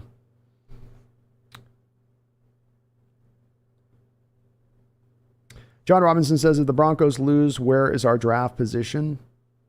I believe we would be at that point 3rd, John. 3rd or 4th, I believe. But it ain't looking good right now. Oh, wait, no, they did get it back. They punted. So the Raiders have got the ball back now. Driving a little bit, it looks like here. It's good to see. Come on, Raiders. Come on, Raiders. Come on, Raiders. Gene D says we can't be losing to the Rams. They're on a losing streak. They are indeed, man. Dow's looking like a real threat, says Sean. Doing what they're doing in Minnesota right now, 37-3 now in that game in the 3rd quarter. This is definitely something you could call a statement game. I mean, wow. They are giving it to Minnesota. The Bengals have gotten back up over the top of Cincinnati in their game against Pitt. The Raiders are driving up the field here. They've got a 2nd and 12 right now, right around midfield in that game with the Broncos. AZ Hawks 516 says, no Rodgers. I'd rather have Geno and a young guy to develop. Me too, AZ Hawk. I'm with you on that one. Emmett says it's about time the Colts draft a quarterback. Laughing out loud. I think they will there. I think they will this year too. Especially because I don't know if they may have a 2nd round pick. I thought they still have a pick that they had given up for last year's trade with Ryan. I could be wrong on that. Maybe it was just all last year's. But I think that they will definitely be one of those teams that'll be jumping for a quarterback. And leave us on the Colts could make some sense. Now, one thing about the Commanders, they are the best at holding the ball, leading the league in time of possession. They'll have it over 30 minutes a game. They do that. They do a well job. That's what you got with a defensive-minded coach like Ron Rivera, former defensive guy, right? Is you get a guy that's going to lean in that direction of things at times, and then he's going to have his offense run in such a way to do that. We saw this last year, didn't we? If you look at the game last year where we had the most amount of plays on defense, it was in that particular Washington game, right, on the road. So it's something that they do. It's a part of who they are and how they operate and the way they roll. There's no doubt about that.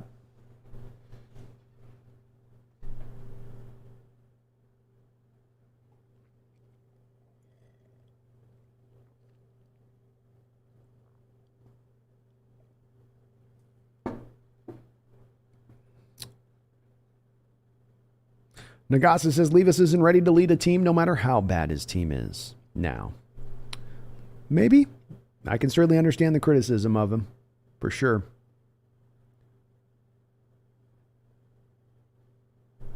John Robinson says Tyler Heineke is the gym rat effort player who can hustle his way into a few wins. He is the J.J. Redick of the NFL. I like that comp. Yeah, I agree with that. And yeah, he's got a lot of grit, John. A lot of grit to that guy. Daniel, calling Cowherd for having such a huge platform is really poor quality show with appears to be no fact checkers. He said trade Rodgers to us, but it's $100 million dead million in cap hit next year. And do we want him? This is that surface part that I think that I dwell on with Colin, where I think what he tries to do, and this is maybe the draw of needing to come up with content on a daily basis, is you're trying to find the content that's going to draw clicks and it's going to get the most people talking, even if it's a ridiculous item, even if it's something that makes no sense. And I think that's why you see Colin sometimes oscillate in his takes and what he believes and what he thinks. It's not because he's got more information to change his mind all the time. It's just because, he's taking his finger up and just seeing which way the wind's kind of blowing a little bit. But yeah, I think he doesn't do a lot of going deep on these things. I think this just proved to me, Daniel, of it going back to it's just drawing clicks.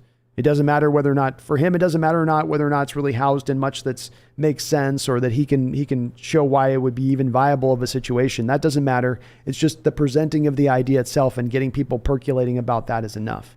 That wouldn't be enough for me. I couldn't run a show that way myself. You lose whatever you lose some integrity going that route, and you start to make people question whether or not what is coming out of your mouth is really what you think or just what you want to get people percolating over. And I don't know. It works for him. He's very popular and has a lot of people to watch the show. But good Lord, sometimes with some of those takes, you know what I mean? Big Country says the Cowboys will choke eventually. John Robinson says, do you see Will Anderson being a Micah Parsons type? And what would you give up to trade? And what would you give up to trade up and get him? He has potential to be a Micah Parsons type player, John. Like Micah Parsons, he's just doing what he's doing as a pass rusher now, all on his speed, quickness, strength. And he's got some very special traits in that element of things. I look at our situation right now, John, and I look at our outside linebacker situation, and that's going to inform me a little bit of this. Outside of, I'll go move with Uchenna Nwosu and go get a second-round pick for him, and then I'll draft Will Anderson. That you'd have to basically move off of one of your guys or move Darrell Taylor or move Boye Mafe at that point, because now you're stacking up at a position that you already had relative amount of strength, for a guy who could be great versus not maybe attacking more of the interior of the defensive line with a guy like Jalen Carter or Miles Murphy, which is more to what you have as a need. I don't think I would be willing to trade. I wouldn't be willing to trade up for him, John. I still have some reservations about Will Anderson. I have yet to do my super big deep dive film study of him. I've looked at him. I've got a good feel for who he is as a player, but I haven't need a couple games that I can stack up back to back to back, especially this year's games, to see if he's developing forward in some of that technique versus what I saw coming into this year. But he's got all of the same kind of freakish elements that Micah Parsons has in how he's built, and how he moves, athleticism, quickness, all that stuff. But I just don't want to trade up. I don't want to give up our picks. I want to keep our picks. BPA, John, that's what got us through this last draft. That's what helped us have maybe the best draft in the history of time here with Carolyn Schneider potentially. So let's go back to that same methodology. And the Raiders are driving here in the fourth quarter with 8:01 to go. They are on the Denver side of the field now in theoretical field goal. Yeah, they're right on the cusp of field goal range here, about the 40-yard line with a 2nd and 11.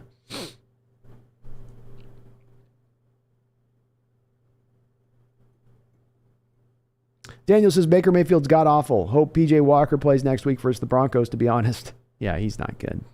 You guys can see now a little bit more with Baker why I was so out on him in the course of this offseason.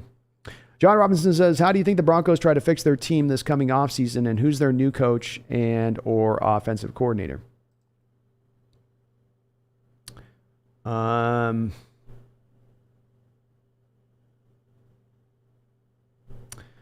I think the way that they're going to have to rebuild things there is they're going to have to invest in the offensive line first and foremost, John. And, that's going to be not putting as much assets into the offensive side of the ball.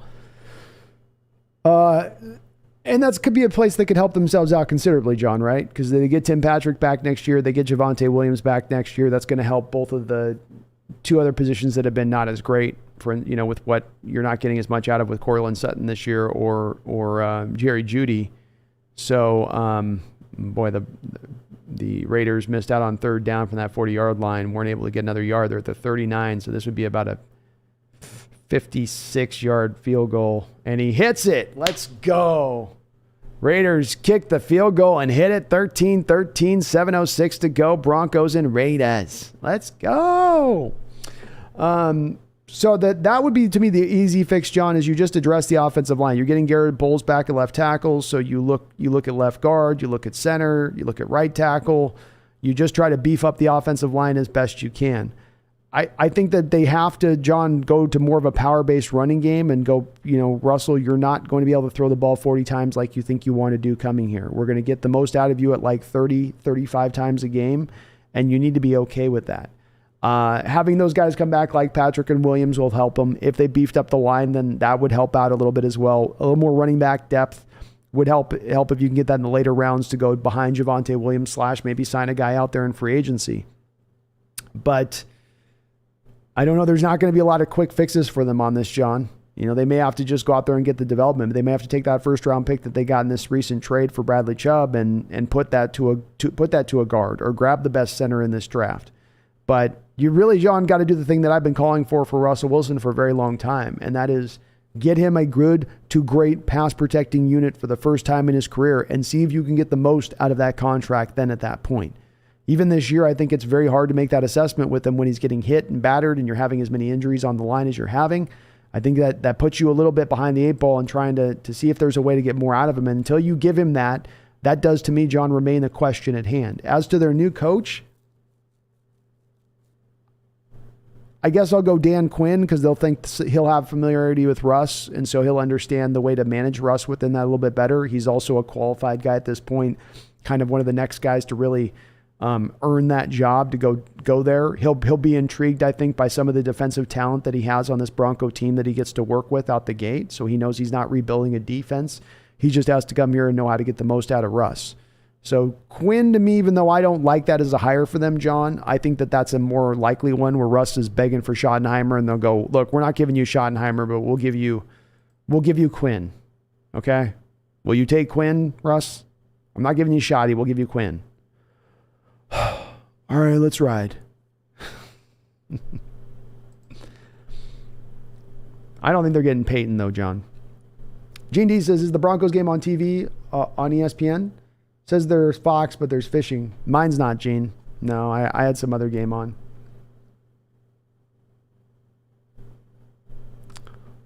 John says Keely Ringo is so athletic and big, and in tandem with Tariq is an unstoppable playmaking secondary. What about the Christian Gonzalez kid from Oregon? He looks amazing at cornerback. He's my next film study, John. I was getting through Keely Ringo's tape last night, loving everything that I saw about it. Certainly looks to me as a top 10 first-round pick, a guy that you could put very much in the same place that you put Sauce Gardner and Stingley this offseason. I think he should be picked right along the same realm of things. He's very fast too, John. I mean, he's going to be a legit 4.3 guy when he runs at the combine. So I love his game, and I like the thought process of having two cornerbacks and there's nowhere to run. You can't go home to mama. You can't do the thing that teams used to do with us with Sherman, which is, Sherman's locking down one side, we'll go to the other. You don't get to do that now. Not with this team anymore. Now you're going to have to pick your poison a little bit, and I like that aspect of things. So I'll look at Christian Gonzalez. He is that next guy for me to take a peek at, but I love what I see out of Ringo. And that would make the secondary look pretty darn looking close to unstoppable at that point. Broncos are moving up the field here with a 3-play drive for 25 yards here out the gate. They've got a 1st and 10. Zalzero says, speaking of college, did you see Georgia versus Kentucky? Kentucky only scoring 3 points was rough, but that fair catch call in the beginning, what a BS start to the game. Yeah, I watched a bit of it. And again, Levis gives you some of the good and the bad, like the opening throw that he makes down the sidelines where you're just like, not many guys in college football that can make that kind of throw. Then he comes back later in the game and goes out the same guy I was just talking about, Keely Ringo, and then underthrows the route underneath, which I've seen him do this year on deep throws before, where it's just too much touch, not enough getting the ball out in front of the guys. It's a rough game. That Georgia defense is legitimate. And there was nowhere really to go with them as far as moving that offense was concerned. So it was tough to watch. Georgia's just a powerhouse right now. They are the juggernaut that Alabama's been for the last couple of years. Got to acknowledge that. They've been really good in that respect of things. It just is what it is with that to a degree. And tough. Would have been good. It was looking like at times there yesterday, like Levis might click in and really have one of those days to really reestablish himself a little bit in people's eyes. But instead just couldn't make it happen. Just couldn't do it. And boy, Georgia's got some guys, Zal, that I really like on their squad, both offensively and defensively. I mean, both those tight ends are just real good. Zal Zero says Rodgers might go to Denver after hearing that mushrooms are legal now in Colorado. It's possible, man. Hey, it's possible. A little late on acknowledging the donations in the chat. Sorry, David Pugh, my bad man, but I appreciate the $10 donation, brother, and I salute you. Thank you so much. Says, hey, Brandon, love you and your commitment to the content and is my brother. Yes, absolutely, bro. Appreciate you on that. Says, if you could create a short motivational speech about our Hawks to hype me up or give me hope for our future, what are you saying? Ooh, okay, I got you. Hold on.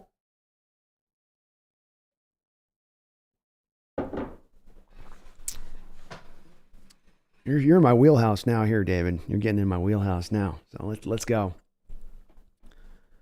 They proclaimed us dead, David. They said this year, you can put that Seattle Seahawks team 6 feet down under and make sure when you put the dirt on top, you put a little concrete on top because they ain't coming back up. But we came back up, didn't we? We came back up this rebuild year, this tank season. This year where we're running the 39th best quarterback in the entire sport out, according to the experts. That's what they told us, David. That's what they said to us. They said, get ready for your misery. Get ready for your 90s football. But we seem to be so much on a higher track. We seem to be so much further along. We seem to be so much differently than what they said. Could it be the experts were wrong? Could it be that the talking heads didn't know their ass from a hole in the ground? I think so. Could it be our general manager and our head coach just happen to know a little bit about football? Just happen to know a little bit about this rebuilding thing? That they've been down this road before? That you have a head coach who's taken a program from the ashes and turned them back into a phoenix? Who came to Seattle with a roster that was bare bones empty? Not a single cracker in that cupboard. And he's got it all stocked like you just went to Costco. And now you want to look to the future? I'll tell you about this future. You got a future year right now where this season is here for you to take. I don't want to hear about next year. I don't want to hear about we're 2-3 years out. I don't want to hear about we got to maintain our expectation level. I don't want you maintaining your expectation level. We have a standard set here in Seattle. You know what that standard is? It's winning. It's getting to Super Bowls, 3 of them in the last 22 years. Even 3 of them in the last 17 years. Sorry, better than that. So right now, we got this year. Right now, this is ours right now. This year, right now, we're on top of this division.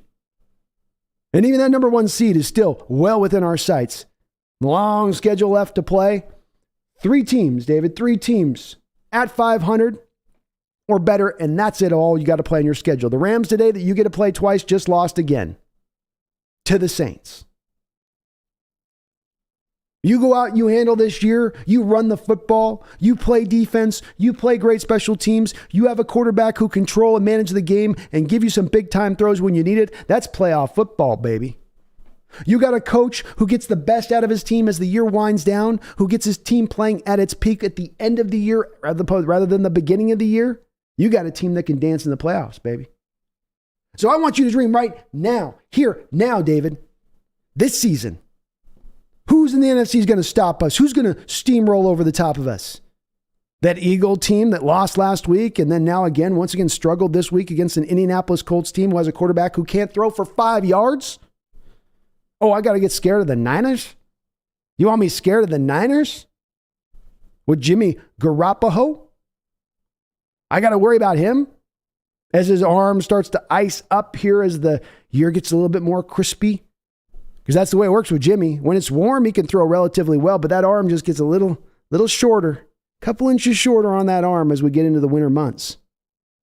No, this year it's ours right now, David, but I'm going to get you even more hyped up. You got 4 picks in the first 2 rounds of this draft. This Denver team right now, though they have a 3-point lead right now on this Raiders team, this Raider team can still go and win this game.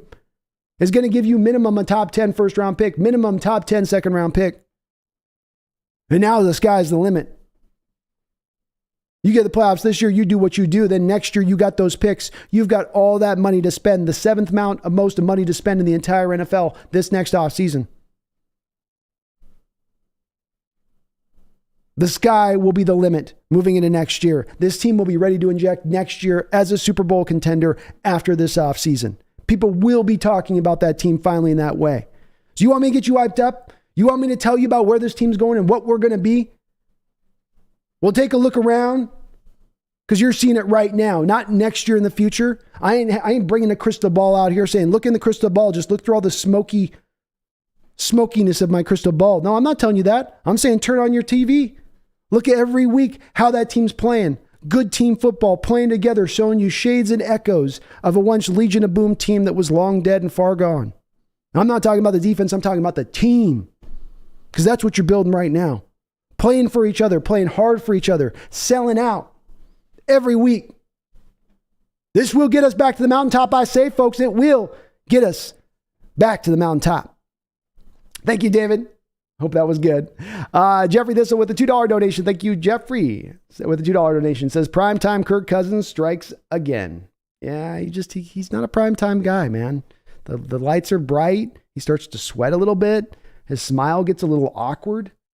You know, it's pretty tough. Pretty tough. Looks like the Raiders are down to a 4th down play here, which looks like game time here.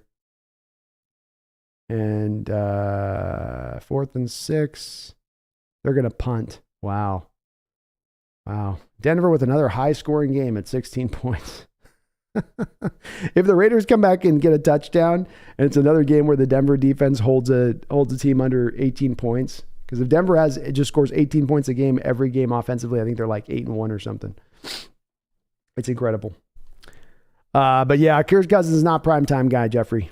Good point on that. Thank you for the donation, man. Very good point. Go Hawks 2022. Thank you for the $12 donation. Go Hawks. I appreciate you, man. It says, guess you heard of Hooker. Stinks. Torn ACL confirmed. Feel for the man.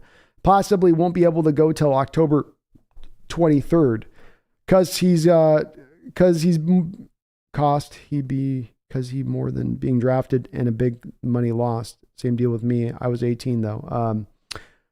So it's hard to read the last part of your thing because it kind of got broken up. But I think what you're saying is it's going to cost him a lot of money and a lot of in his draft slot because he's going to fall very far in the draft. And Go Hawks 22. And yeah, I did hear about this, and yes, you are absolutely correct in this respect of things, in that he's, this is going to be something that really dings him in the draft, and it's really hard to see. I was trying to think about a recent representation of a quarterback who's gone in the draft who suffered an ACL. I can't think of one.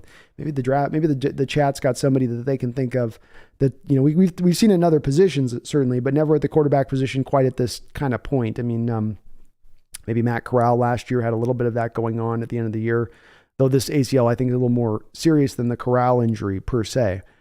You feel for him though, because he was already going to have a hard time being drafted. Go Hawks 22 high because of the fact that he's a little older of a guy. Now you got the ACL thing. Now you're going to know you're going to have to wait kind of an extra year. Does that take him from being a guy who's probably fringe first round guy could be taken 25th, 26th in the first round, to maybe now more of a guy that's taken fourth round? Maybe he can get into the third, but probably fourth round. If not, it could ding him in that way. And you're right. That is significant money, man. Sucks it happened to you too, man. That's tough. That's tough. You're so young, you're everything's good. You're healthy. You can bounce around, you're feeling good. And those injuries they just stink. They just stink, man. Thank you for the $12 donation though. I appreciate you.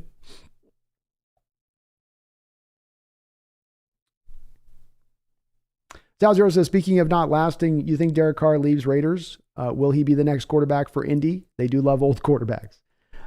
Yes, they do love to go. They do love to go in that direction of things. It's possible. I do think this is his last year there. Yeah, I do think that's going to be the case. And it does look like Denver's going to have an opportunity to put this game on ice if they can get one more first down here against this Raider team. It's going to be 2nd and 9 there, so I'll try to keep you guys updated on this game as we're watching on the other side of it. But yes, I think he's going to be probably gone. No, I don't think that they're going to. The Indianapolis Colts are going to go back to a veteran quarterback. I think they're going to try to find something more legitimate at that point and call it a day with that.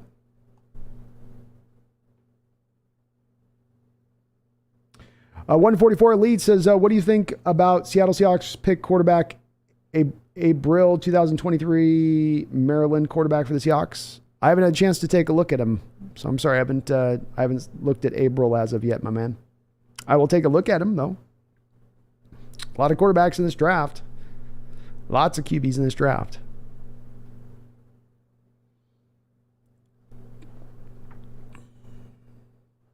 Ethan Tech World says, did they even apologize? No, not only did they not apologize, they didn't even let me cancel my membership yesterday. So the first thing I did is I walked off. No, I'm almost convinced the volleyball players were doing it on purpose at the end when I walked out of it. So I was like, what's the point of talking to them? You're going to be a jackass to walk on the court and take a whole court over when people are playing basketball. You obviously don't care for anybody. The fact the management doesn't care, and that was the part that threw me off. But they'll care tomorrow. I'm going in there tomorrow and whatever, D-Man says rumors are going around that the Dodgers signed Judge. I'd heard that is a rumor out there. Makes sense, right? We've been predicting he's going to probably go to a big market team. John says, sad about Hendon Hooker, right? How does this injury affect the draft status? So yeah, just kind of like as Go Hawks was talking there, I think it drops him down easily 2 to 3 rounds, if not more significantly than that. He was really pumping his stock up versus age and to get to the point of in a high first round point. I don't think anybody's going to take a quarterback knowing they got to sit on him a year like that for a guy that they wanted to look at as a guy, because you're advanced age, I can bring you in here and have you play right off the gate. Like if I'm a sub playoff team taking you in 24, 25, I'm thinking we're bringing this guy in and he can just go. And now I've got to think, I might have to wait through next year on that. He's going to be 26, 27 years old then by the time I'm finally getting him on the football field as a basically a de facto rookie. I think that does put him into, to me, 4th round sounds right, maybe 3rd round if a team really fell in love with him. Lazy Dog says boxing ball court. That's the next thing they need to do, I had a guy in there doing shot putting one time in this court. That's the way this gym runs. Like the guy just walked in. I don't know what it is about this gym, but I was in there shooting one day on one time. A guy walks in and he just starts throwing this medicine ball the length of the court. And I looked at him, I said, what are you doing? So like, I'm shooting. You got to throw this around? Like, it's unbelievable. Megan says, don't lower yourself to the gym's level B. I know it's frustrating, but you're far better than that. No, I didn't lower anything. I didn't do anything. I'm just canceling my membership, Megan. I want to sue their ass because my eye hurts like hell. But I'm just getting out of the gym. I want to go to a place where I can go shoot hoops. I don't want to have to go Thunderdome to play basketball. Christian Smith says, Dear Brandon's Gym, please can you ensure that my favorite streamer has both his eyes working for all future streams, please? His one eye has been a minor inconvenience today. Regards, Christian Smith. Thank you, Christian. Let him know. Let him know. John says, I figured they wouldn't trade Donald within the division, but one can dream, right? We need a presence like Donald so badly on our D-line. It would be amazing to bring him in, John. You're right. It is something that's in dire need. It's part of why, John, you talk about Will Anderson or going more interior of the line. I go more interior of the line because that's where, to me, more of the need is there, and that could really have the best effect on this defense if you bring a guy in like that. You know? John Paul Bacon, how you doing, man? D-Man, what's up, brother?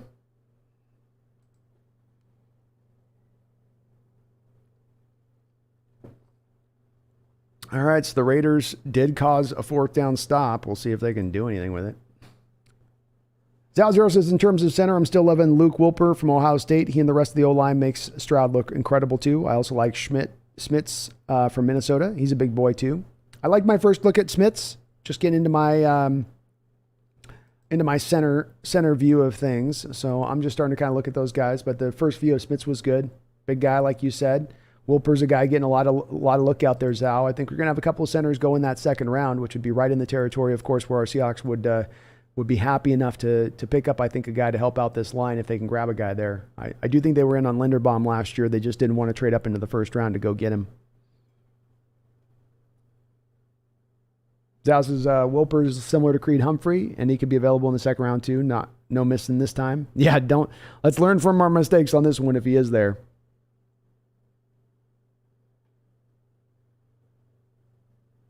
John says, I think if the Raiders had Renfro and Waller, this game would have been the Raiders to lose. Agreed, man. I mean, if they're holding this close with just having Adams out there, then that absolutely would seem like the case. And they did stop a third down on the Broncos, so they did force a punt here. This is going to give the Raiders a final chance to kind of get this ball off the field. They got 1:43 left with no timeouts, and they are down 3 points to the Broncos. John Paul says, love the Sonic shirt. Let's hope we get him back soon, man. I hope so. Flag says, man, if we move Damian Lewis back to right guard, Cooper Bebe is a great left guard candidate. Oh, Cooper Bebe. I'll add him to my list, man. I haven't taken a look at him, but I will. Cooper Bebe. I did look at last night. I was looking at Andrew Voorhees last night with the USC Trojans. I wasn't really impressed with him. Struggles to really move out in space very much, which isn't going to work well with our offensive line. John says, I'm loving these trap plays we've been running, pulling our guards. We've been killing on those plays. We have, man. You have. I mean, that's really some of the modern approach with this zone-based scheme and how it's matured. You see what the 49ers doing a lot of this too, John, right? Where they get Williams out moving in space back across the screen, back across the formation.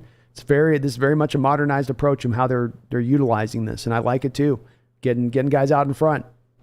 Get those pullers, man. And Lewis has been doing a good job for being a guy not necessarily super fast and all that. He's done a pretty good job as well. We got first and goal here for the Raiders, by the way. Sorry, upgrade. I don't know what just happened, but they just got all the way down to the 9-yard line. Oh, my goodness. 32 seconds left to go. Denver's called a timeout, interestingly enough. Ooh, goodness. First and goal from the 7-yard line. Here we go. But it is good to see. Lance Johnson for Gino says 4 years, $130 million, $45 million guaranteed, last year being $55 million, so you can get out after 2 or 3 years. I think you're being pretty realistic there, Lance. I think that's definitely within the, well within reason, on that spot. I like that. That'd probably be about where this is going to land out when it's all said and done. That's probably just about right. I mean, that sounds good middle road place for them to meet on that one if they can make it happen. So we've got an incomplete pass on first down by Carr, definitely in 4-down territory here. Probably only going to be passing because you don't have any timeouts in 32 seconds. So I would imagine that you're not going to see them try to run the ball. John Paul Bacon, I know this is off topic, but go Dogs. Anyone know if they have a chance to make the Pac-12 championship game? I think they've got a chance, but I'm not positive on that, John. I do like the Huskies, but I've been just, once I get in season, sometimes I'm just on what I'm on a little bit. Looks like another incomplete pass, 3rd and goal. Boy, this Raider team just cannot get in on this. This Denver defense is just phenomenal. I mean, they're having one of the better defensive seasons I think we've seen in recent memory here. Effing ridiculous how good their defense is. AI says we are going all in on with Geno on a 4-year deal at a decent price, or he can play at 2 years on the franchise tag at about $33 million a year on average. So a 4-year deal with guaranteed money be less than that. Agreed. The guaranteed, the franchise tag portion of this deal the franchise tag, if you're willing to use it, if you're the Seahawks, could allow you to force this deal into more of a rightful place rather than him shooting for the moon on it a little bit, you know?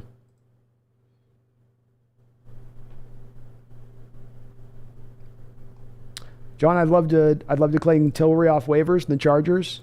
The Raiders got him. Yeah, they got waiver priority on that one. So it makes sense why they'd be able to pick him over us. Part of being on first place, John. You don't get that waiver priority. Noah says, have you seen how Ramsey now gets cooked on the regular and always pointing and complaining to the refs about something? Feels so freaking good. He was kind of starting to dip at the end of the year last year, wasn't he? And another short middle to in 3 incomplete passes in a row here from Carr. So we'll get a field goal from the Raiders. This will take us into overtime, it looks like. I haven't seen much on Ramsey, but he was definitely starting to fall off a little bit last year. I feel like you probably have seen him at his prime, and that right now I think he had another offseason surgery this season.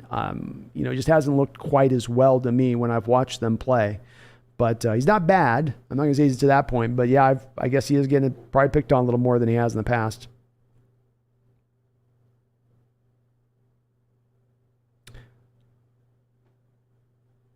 David Pugh, thank you for the $5 donation. Thank you. I appreciate you.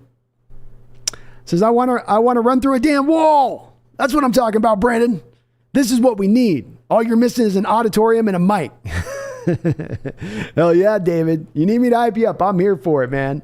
I'm here, and it ain't fake. I feel for this team. I'm as juiced for this team. I'm as excited about not only this team where it's at and its future as I've been in doing this since I've done this channel.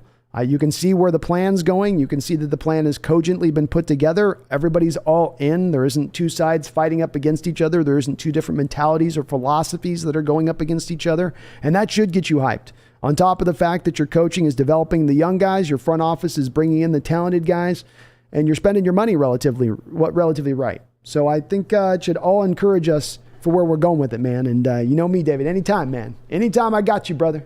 Anytime. Zalzero says, speak you.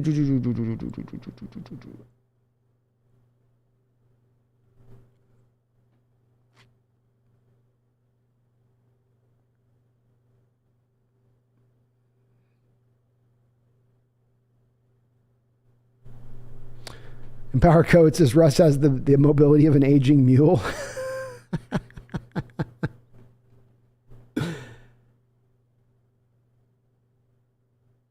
Oh, Lordy.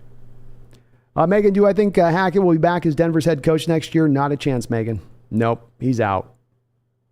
I think it's Quinn. I think it's Quinn because there's a Russell connection there, and it's a situation that's built on the back of them trying to correct the Russell situation. I really think that it's that as much as anything. And so they're going to think that Quinn can come in there with like the secret sauce from Carroll and somehow find success from that at that point. And they'll pay Quinn a bunch of money, and Quinn's kind of the next coach to be brought up, to be put forward. John Robinson says, how did Fran Tarkenton age? I don't know. He played a long career.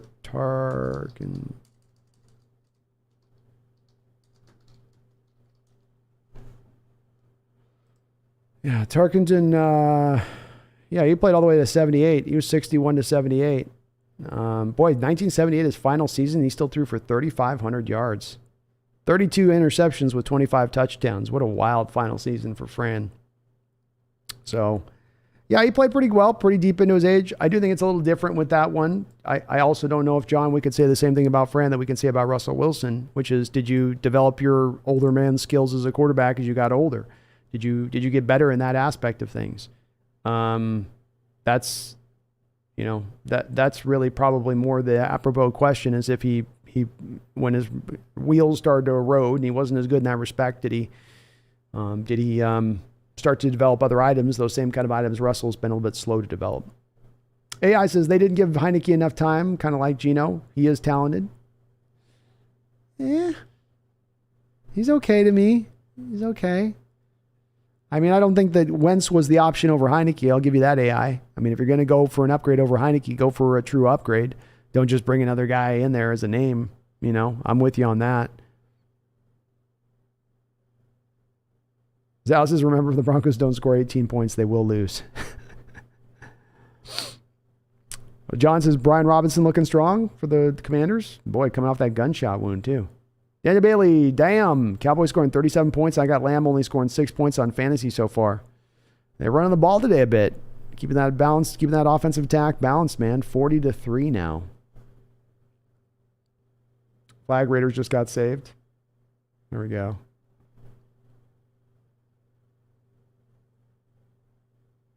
Yeah, Hendon Hooker ACL. Sucks. I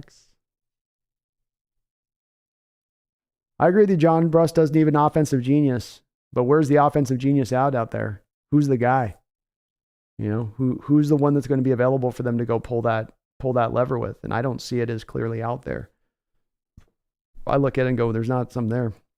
Julian Garcia, I saw someone talking about Quentin Johnson from TCU and how hard it would be to try and game plan for 2 6'4" wide receivers in him and DK. Don't think it's going to happen at all, but still kind of a cool idea. I just did some pretty heavy scouting on him last night, Julian. And, he's a fun player to watch. I do see him as a first-round talent. I think that he does have a lot of similarities to DK in his build, and you could probably move him around. TCU uses him in the slot a lot of times, so you could put him as a slot wide receiver too.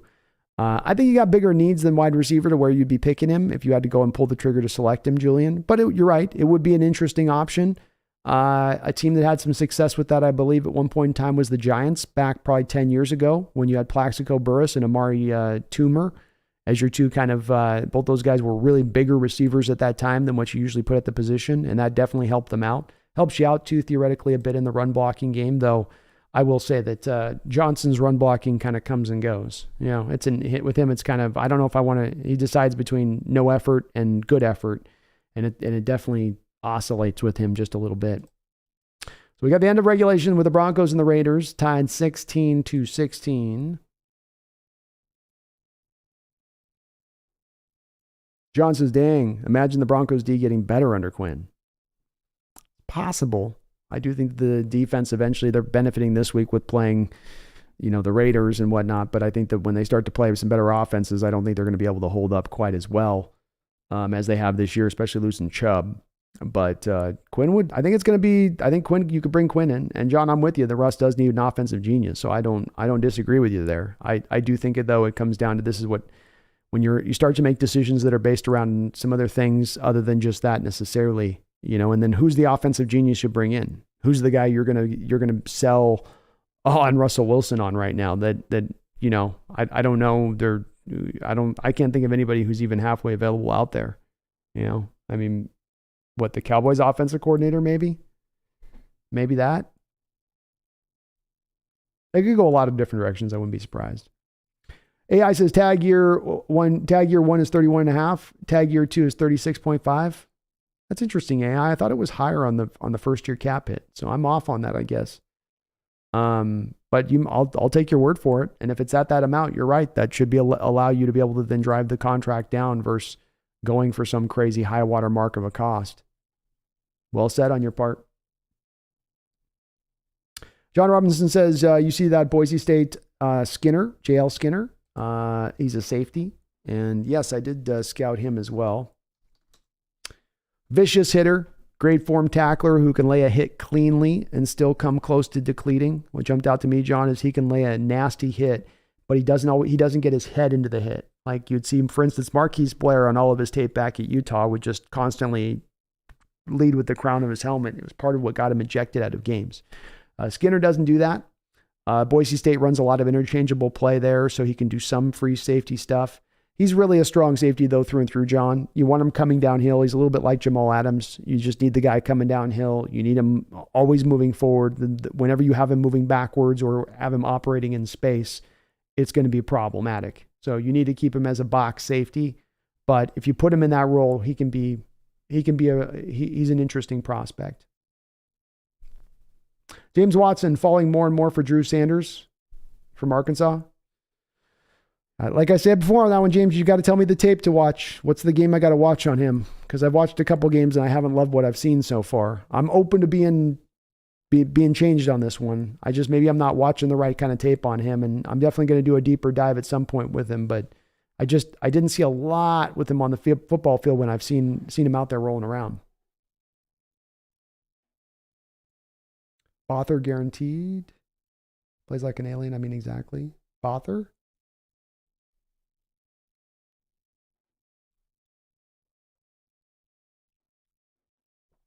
Zalzer says, honestly, the quarterbacks I'm interested in are the two Alabama corners, notably Eli Ricks. He's a 6'2" corner and very fast, but Brian Branch is a great number 2 corner, also very fast and big enough at 6 foot. I'll put him on my list, man. I'll add him to my list. We're getting the names going here. We got a lot of prospects rolling already here.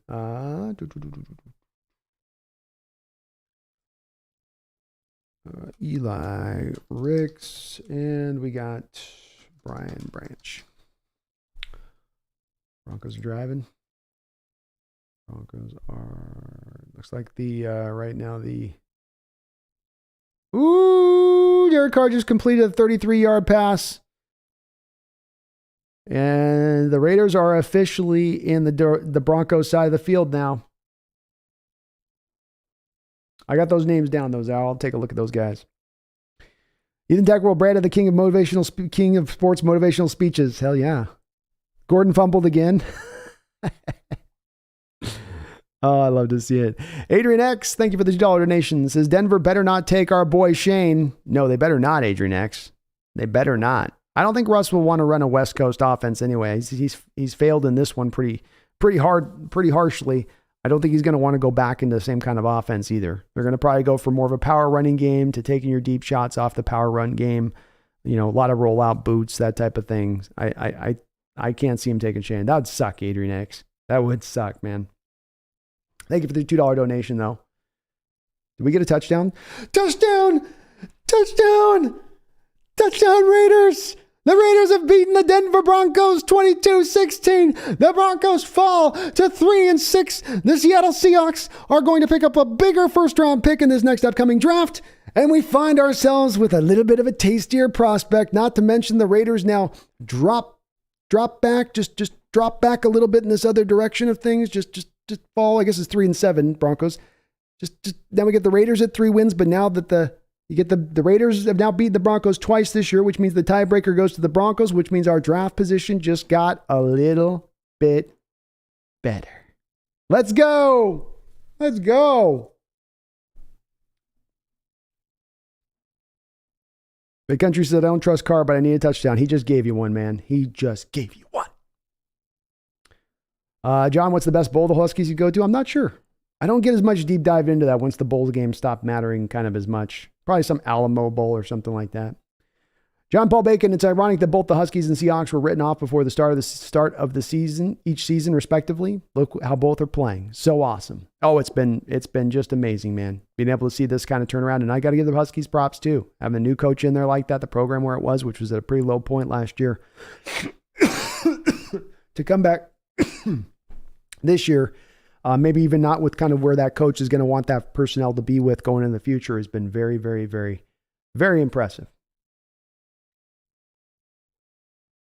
AI says, we will be a lot of people's Super Bowl picks for the next 3 to 4 years. We will indeed. We will indeed. Especially with what you add in this draft, man. Outside of you having a draft where everybody just falls apart and gets injured, you're going to be able to put a lot of talent on this football team going forward. Money to spend, young players developing, young players that are already reaching into star status who will be on still cheap rookie contracts. This is how you set that stage. This is how you get the lighting equipment out. You get the curtains all ready to go, audiences in the seats. Now it just takes the performance. The hard part, really, in a lot of respects, is almost kind of through the other end of it a bit.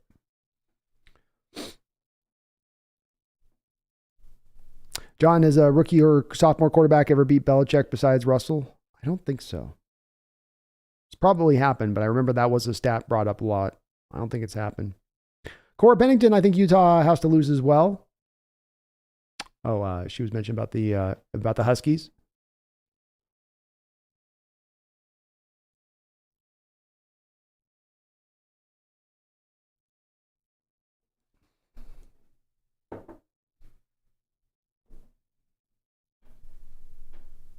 Jeep Egan says we beat the Raiders next week. I do hope so. That's one thing I like about this win for them is they get this win in it. So now they can be like, well, we got at least one win here. They can maybe relax a little bit coming into next week against us. I like that a lot that they got this win this week. Not to mention it helps us out a ton. This is a big win for us. Oh, I'm sorry. I know. Noah, somehow I have a feeling we get sliced up for 28 plus points by the Raiders, but in the end, pull off a win as bad as they look. I don't know, Nolan. When they don't have Renfro and Waller, I don't know how they put 28 points on us. I just don't think they have the firepower to get that done. If they're at their full strength, maybe. Megan says, be a rousing speech about Coach Carroll and how he's proven the world wrong. Again, please.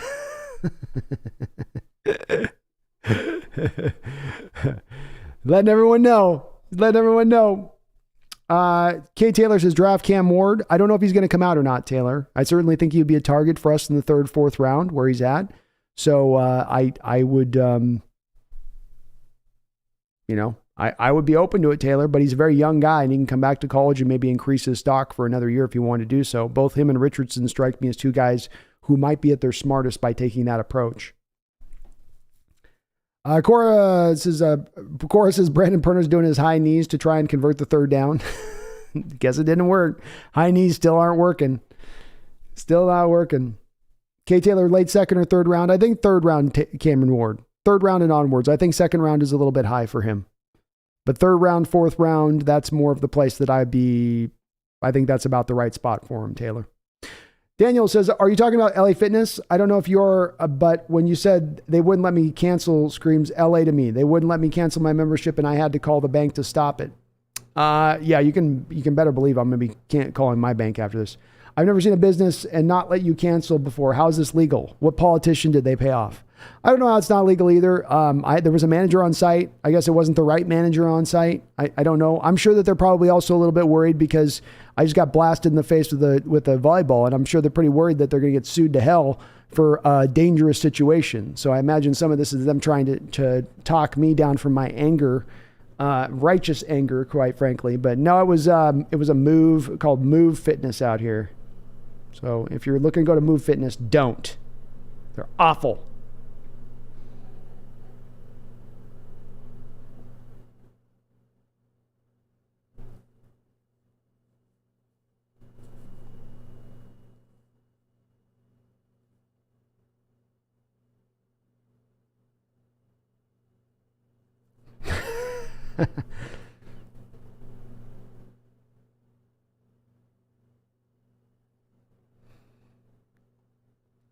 People are getting hyped about the raid. I love it. Let's go. D-Man says, I've been watching a Denver YouTuber. Man, is he annoying. It's hard, D-Man. You know, when things go wrong, when things are going tough with your team, you know, especially when you're emotional as a fan, you can really show your ass at times, even though you're not trying to do so. I'm not trying to say that this is what this guy's doing, but you know, I know, like, for instance, last year, there's times where you've got to fight against maybe turning a little toxic, especially if the chat starts to encourage you to do so. And it can get dark really quick. And right now with that Denver franchise, you got to give those YouTubers some measure of space with it and understanding where it's tough. You got to cover the team. You love your team. You want to cover the team. But it's really hard to find much to speak nice about or good about. And they just lost the Raiders for the 2nd time this year. This now puts them on track to be the worst team in that division, no doubt about it. And now we are looking to be picking 3rd, 4th overall. We are on track, folks. We are on track for a top 5 first round selection in this upcoming draft. Dear God. And I like Perna. I think he's decent too.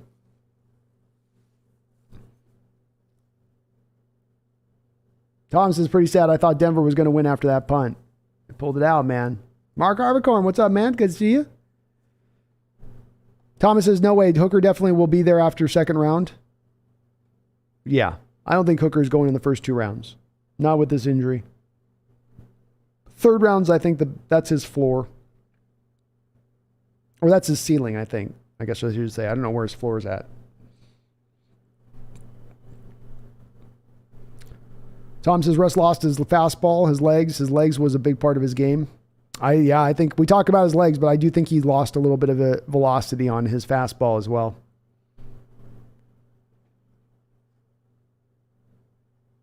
Yeah, Brandon Perner's an angry man right now. Angry, angry, angry man.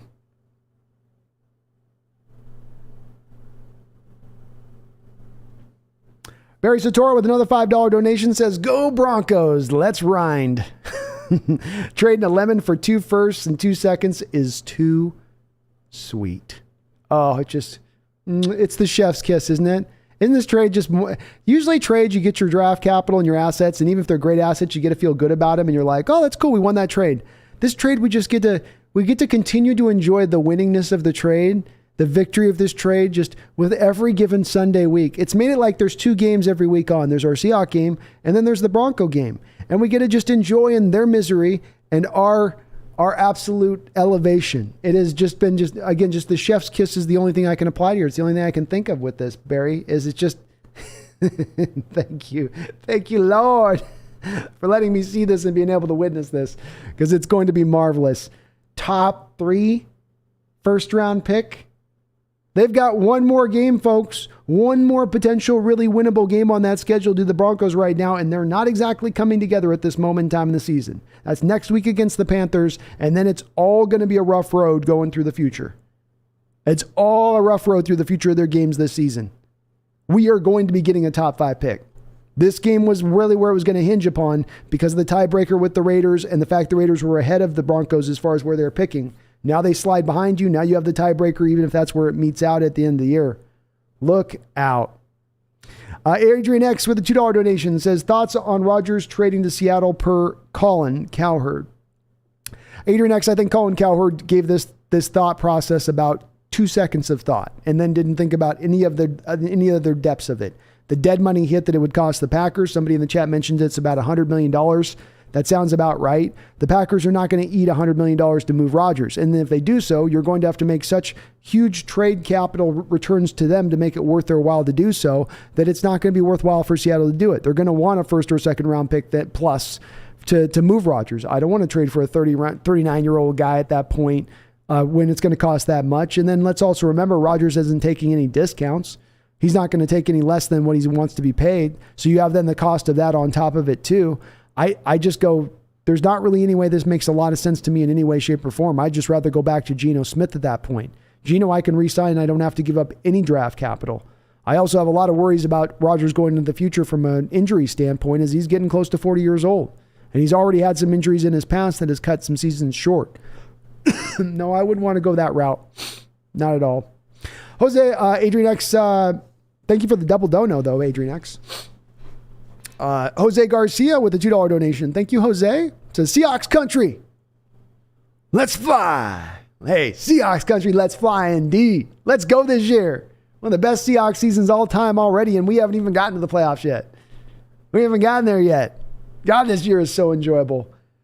And how about that? Let's ride. Let's ride for 16 more points. Bronco defense, once again, the stat that's been brought up prior to this game, and it's proved out in this game as well. The Denver Broncos, if they merely scored 18 points, not a point more than 18, but 18 points in every single game this season, they would be 9-1 on the year. 9-1 on the year. Russ, it's gonna get real uncomfortable there for Russ. And what's odd statistically is he didn't play necessarily a bad game. 24 of 31 for 247 yards, 99, basically 100 rating. But they're going to continue to go, you still can't score though, huh? 250 million, you can't put up 16 points? That's it? That's all? Thank you, Jose. Appreciate you though.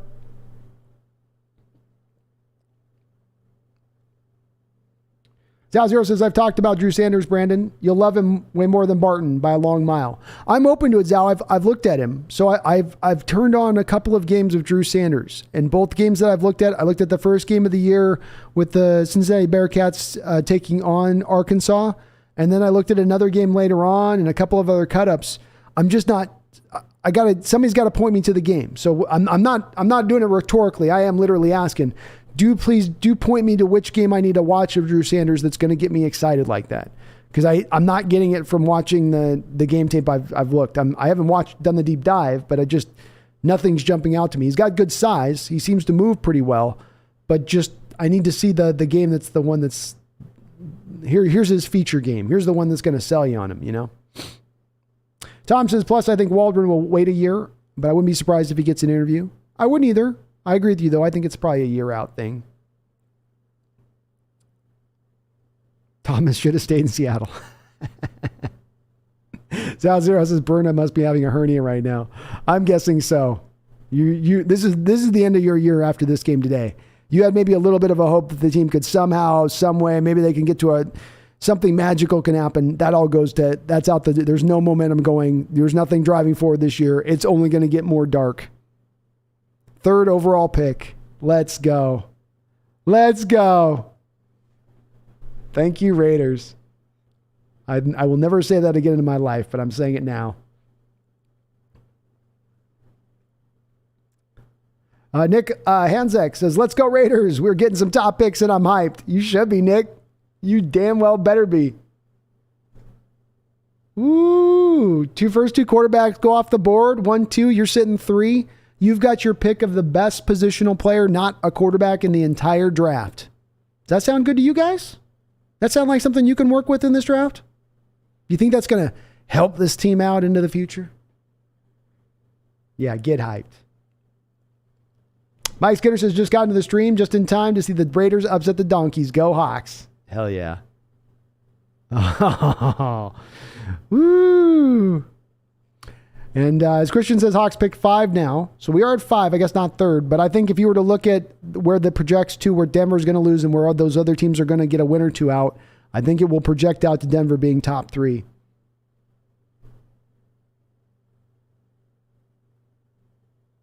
Hawkso says the Broncos defense did that on purpose, like F you, Wilson. Could you blame him at this point if they did? Could you blame him? Brent also said it would be 4, but 5 is good. I think it's maybe 5 right now, but I think if you guys look at the projections, a couple weeks ago, this was projecting out this way for the Broncos, where the pick was going to end up 3rd. This is only going to solidify that down further. And I know projections are projections, but if you look at some of those other teams, at least 2 of those teams that are ahead of us right now in the drafting position, there's a very good chance they're going to win more games going out than the Denver Broncos are. And if I'm not mistaken, those teams right now are just merely tied with the Broncos record-wise, and it's a matter of them just losing one more game now. And Power Coach says if the Broncos lose to the Panthers next week, we generally have a shot at the number 2 pick.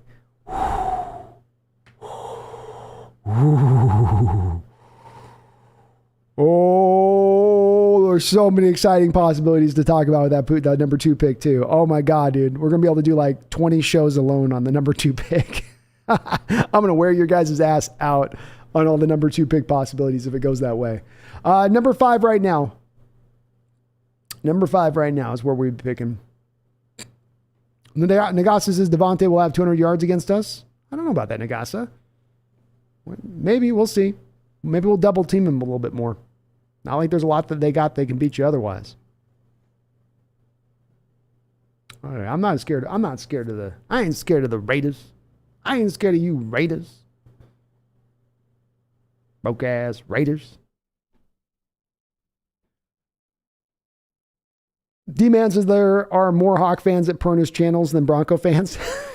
Get him 12s. Let him know. Give him some crying emojis.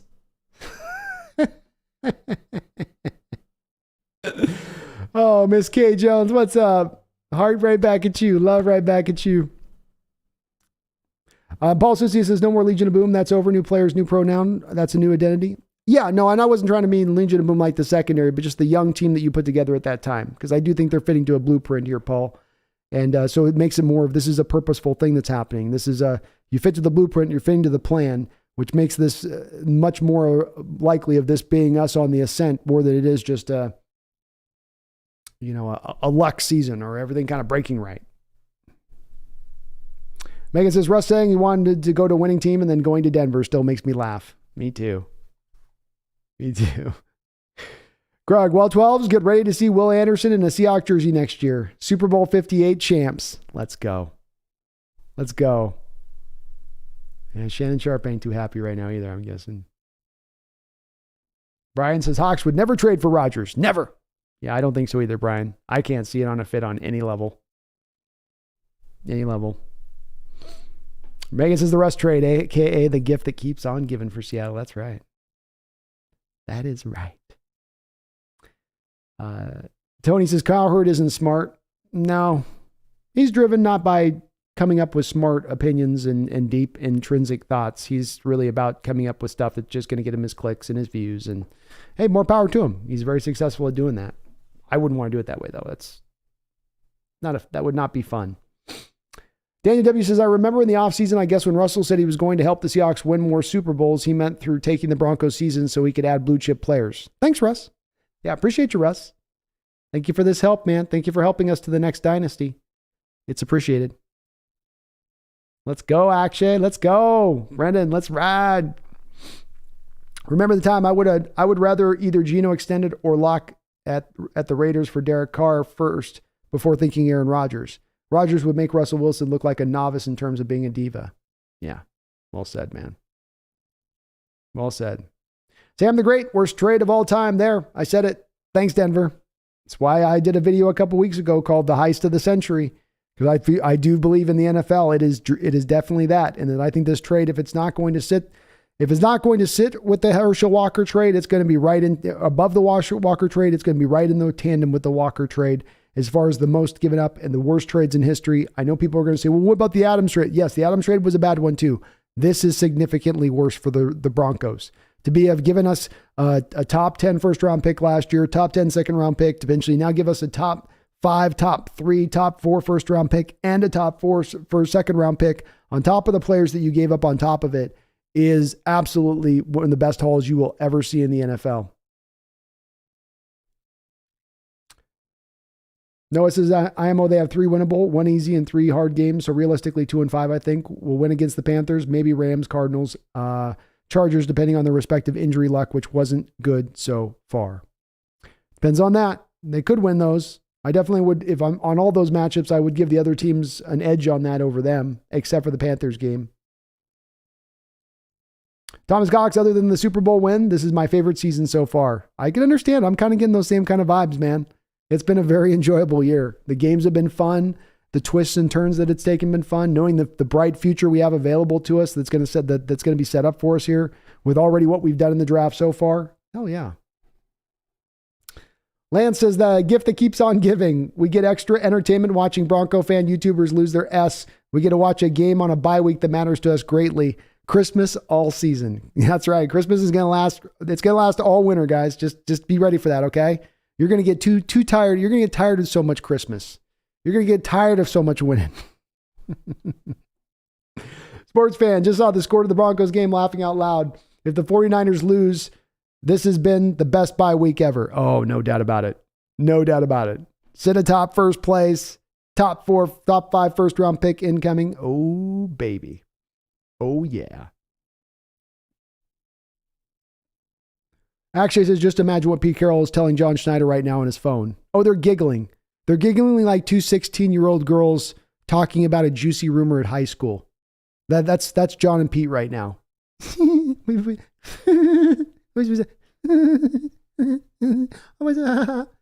That's all you're hearing. That's all. They're not even really forming words. They're just one giggles, and then the other giggles, and then the other one starts to giggle, and then the other one giggles. Perna's screaming.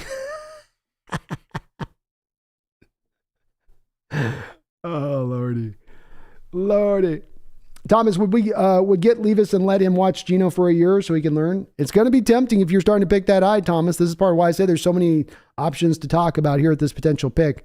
And boy, we're going to get into some heated discussions with Levis if we truly have a shot to pick him here, which I didn't think we were going to get high enough to pick there, but now it does look like that might end up becoming the case. Or if you don't want to go get him, you then could be very well in a position to then trade for that treasure chest of assets back in return. That's the other way that this possibly could work too. So many possibilities, guys. So many and girls. So many exciting ways you could go with this. You know. John Paul Bacon says, "Who wants the old and worn out Aaron Rodgers?" Yeah, no, not me, man. It's a little stinky. It's a little smelly. You know. He's wearing wife beaters. I'm not with it. No, it's not. Thomas says, "Would get Levis and let him watch." I'm sorry, I read that. Ethan says, "I'm really liking the idea of Will Anderson." What's not to like, man? I get it. I got to do my deep dive on him. It's going to be time to do it now that we have a true, honest shot of going and getting him. Zero says, "Normally I wouldn't enjoy a person's misery, but when Perna said we were stupid to trade Russ and said all the crap he said about the Seahawks in the offseason, it became personal now, and I love it." Hey, he brought this on him. We do it from time to time, us YouTubers. We'll say stuff and get out of pocket. And when you get out of pocket, there's always going to be people standing there ready to put you back in the pocket. Make no mistake about it. And look, you got to, I've said this before, I had to do this last season. I did this last season with Matt Stafford, and Ram fans came in here. We don't get as many of them coming in now, it seems like. But they came in at that time and, are you going to eat your crow? You said Stafford wasn't going to put us over the top. You said he wasn't going to be our Messiah. And he did kind of turn out to be that for them, especially in the playoffs. So I had to eat my crow. I had to take my lumps. I did. And Brandon's having to take his now, and there's nothing fun about it, I'll tell you that. Even if you're getting donos, there's nothing fun about that. Jeffrey Thistle with the $2 donation says, "Russ is secretly still on our payroll." It's all part of the big plan for Russ to eventually end up buying a piece of the Seattle Seahawks. But the secret agreement that went between Carroll and Schneider and Russ in the middle of the night, it was 1 a.m. and it was a full moon. There was a howl outside from some wolf, even though there aren't any really wolves in Renton. Smoky room, cigar smoke hanging in the air. The final night before Russell's just about to fly off to Denver. Cold stares all around the table as the men eye each other.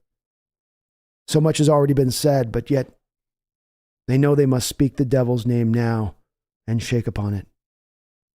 Carroll says, "So it's a deal then, Russ. It's a deal then." Russ says, "So it's a deal. I will go to Denver and I will suck. And you will give me 10% of the team at a low cost value 7 years from now." And Schneider said, as he took his hood and lifted it back off his head and slowly lifted his head dramatically and said, "So it is, so it shall be. We have a deal." I mean, that's just the rumors I heard. That's the way the story was explained to me from inside sources that's how it played out. I can't confirm or deny. I'm just reporting the facts as I've been told to me on this one. Thank you, Jeffrey. Appreciate you. Barry Satora with another $5 donation. Thank you for the triple donos today, Barry. You're very kind for doing so. Denver might want to look into Pete tampering with Russ. Laughing out loud. Oh, we're getting, you guys know I like me some conspiratories. I like me my conspiratories. So if we want to start going into this theory, I'll dive into this one. It would at least explain how Russ is falling off of, he's not just falling off the shelf. He's falling off not just the cliff. He's falling off the globe performance-wise. I mean, he didn't have a bad day, I guess, today. It wasn't like he was like throwing 3 interceptions, but he's not having a good day either, is he? I don't know. Sorry, Bronco fans. No take-backs. No Indian given. None of that. You're stuck with them now. Enjoy. It's okay, though. You'll be able to get out from under that contract in like, 2025? It's only 3 years. 3 years goes by like that. Yeah? Like a quarter of a decade. It's like a third of a decade. Just like that, it'll be back. Don't worry, guys. It'll be all right. Thank you, Barry. Kevin Lonice with a $10 dono. Thank you for the super chat, Kevin. I appreciate you. This feels like a dream. Playoffs and a top 3 pick. Unbelievable. Go Hawks. Savor it, Kevin. And you mentioned it right. Feels like a dream. Folks, savor it. Savor it.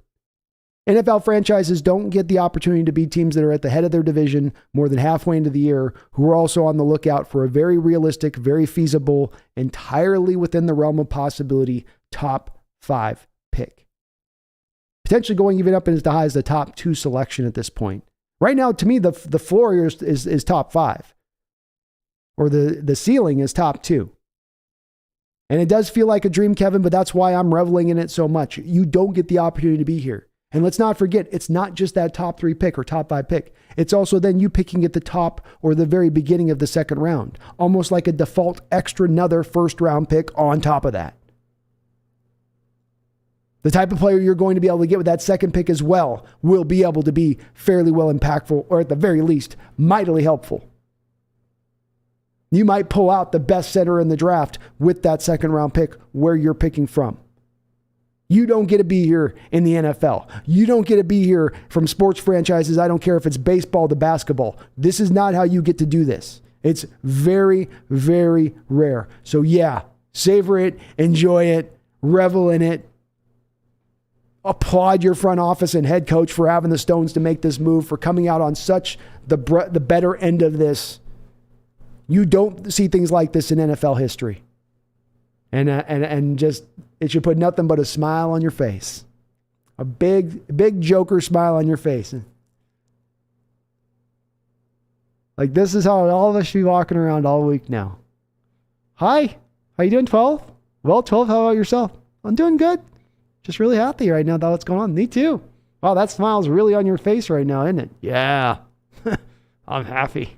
I can tell. That's how all of us should be. Everybody in Seattle walking across each other, we just want Joker smiles everywhere. John says, what would you do if someone offered you 2 extra ones for the 3rd spot? I've got this built down. I've already got this kind of already workshopped a little bit, John. I will be willing to move back. I need to stay in the top 10, John. And then if I move back, my beginning place is I want 1 extra first round pick. And I probably want more than that. I'm going to probably want a 1st and a 3rd, something like that. And that would be, to me, John, more of the ideal than in even just sitting there, just taking the selection and picking. Take this Russell Wilson haul and just keep adding on to it. Keep building more out of it. It'll be like our Hydra, you know. 1 head is cut off, 1 draft selection used, and there's 3 other heads there that continue to live on. I want that. So that would be my ideal, John. Cal says, wow, number 5 pick. Life is good, Cal. Life is very, very good. Grug says, imagine we draft Will Anderson and Trent Simpson next year. GD. Our defense will be so effing good. Oh, I'd sign me up for that, Grug. I'm with it. Daniel W says, Russell better start walking to work. Billionaires are cutthroat. Russell's break line is going to be cut so the owner can get out of that putrid contract. Well, those Walmart, I mean, you know, you got that Walmart money. You can get almost anything done, Daniel, can't you?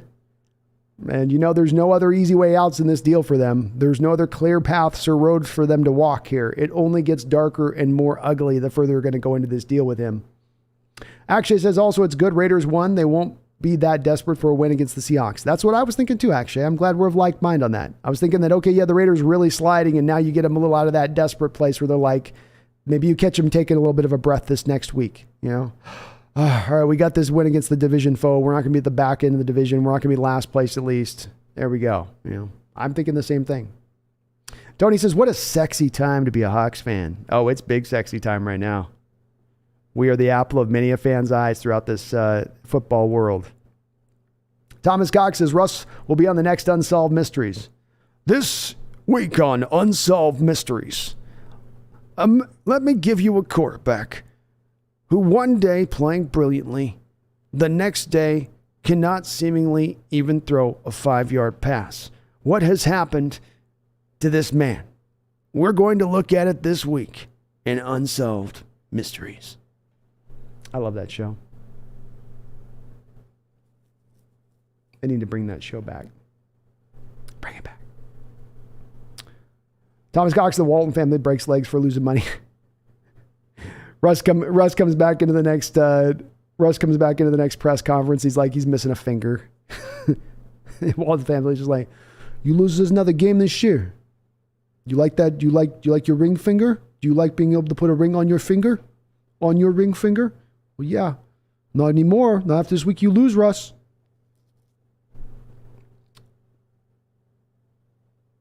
Lance says, if we pick third and a team gets desperate like the 49ers with Lance, wouldn't it be fun to get 3 1s and move down a bit? That's where I'd go with it, Lance. That's my ideal in this situation. As much as I'd love to just take that best player there, you can get a team that's so desperate to make that trade. And when teams have made those kind of trades in the past, it's benefited. It has really benefited the team that's willing to make the move out of the slot more than it's benefited the team to move up and get that quarterback. Sports fan says, let's say if Bryce Young goes 1 and we do have the number 2 pick, do we go Stroud, Anderson, or Jalen Carter? I think we would go Stroud, sports fan. I think the team would just take Stroud at that point. Thomas says, if Seattle gets 2, I want Stroud. So Thomas hit right on the point of what I thought. That's where they think they would probably go if Stroud fell that way. I think Stroud's eventually going to be your number 1 pick. I don't think Young will be the number 1 overall guy. I don't think Young's going to be taken in the top 10 when it's all said and done and they make their evaluations.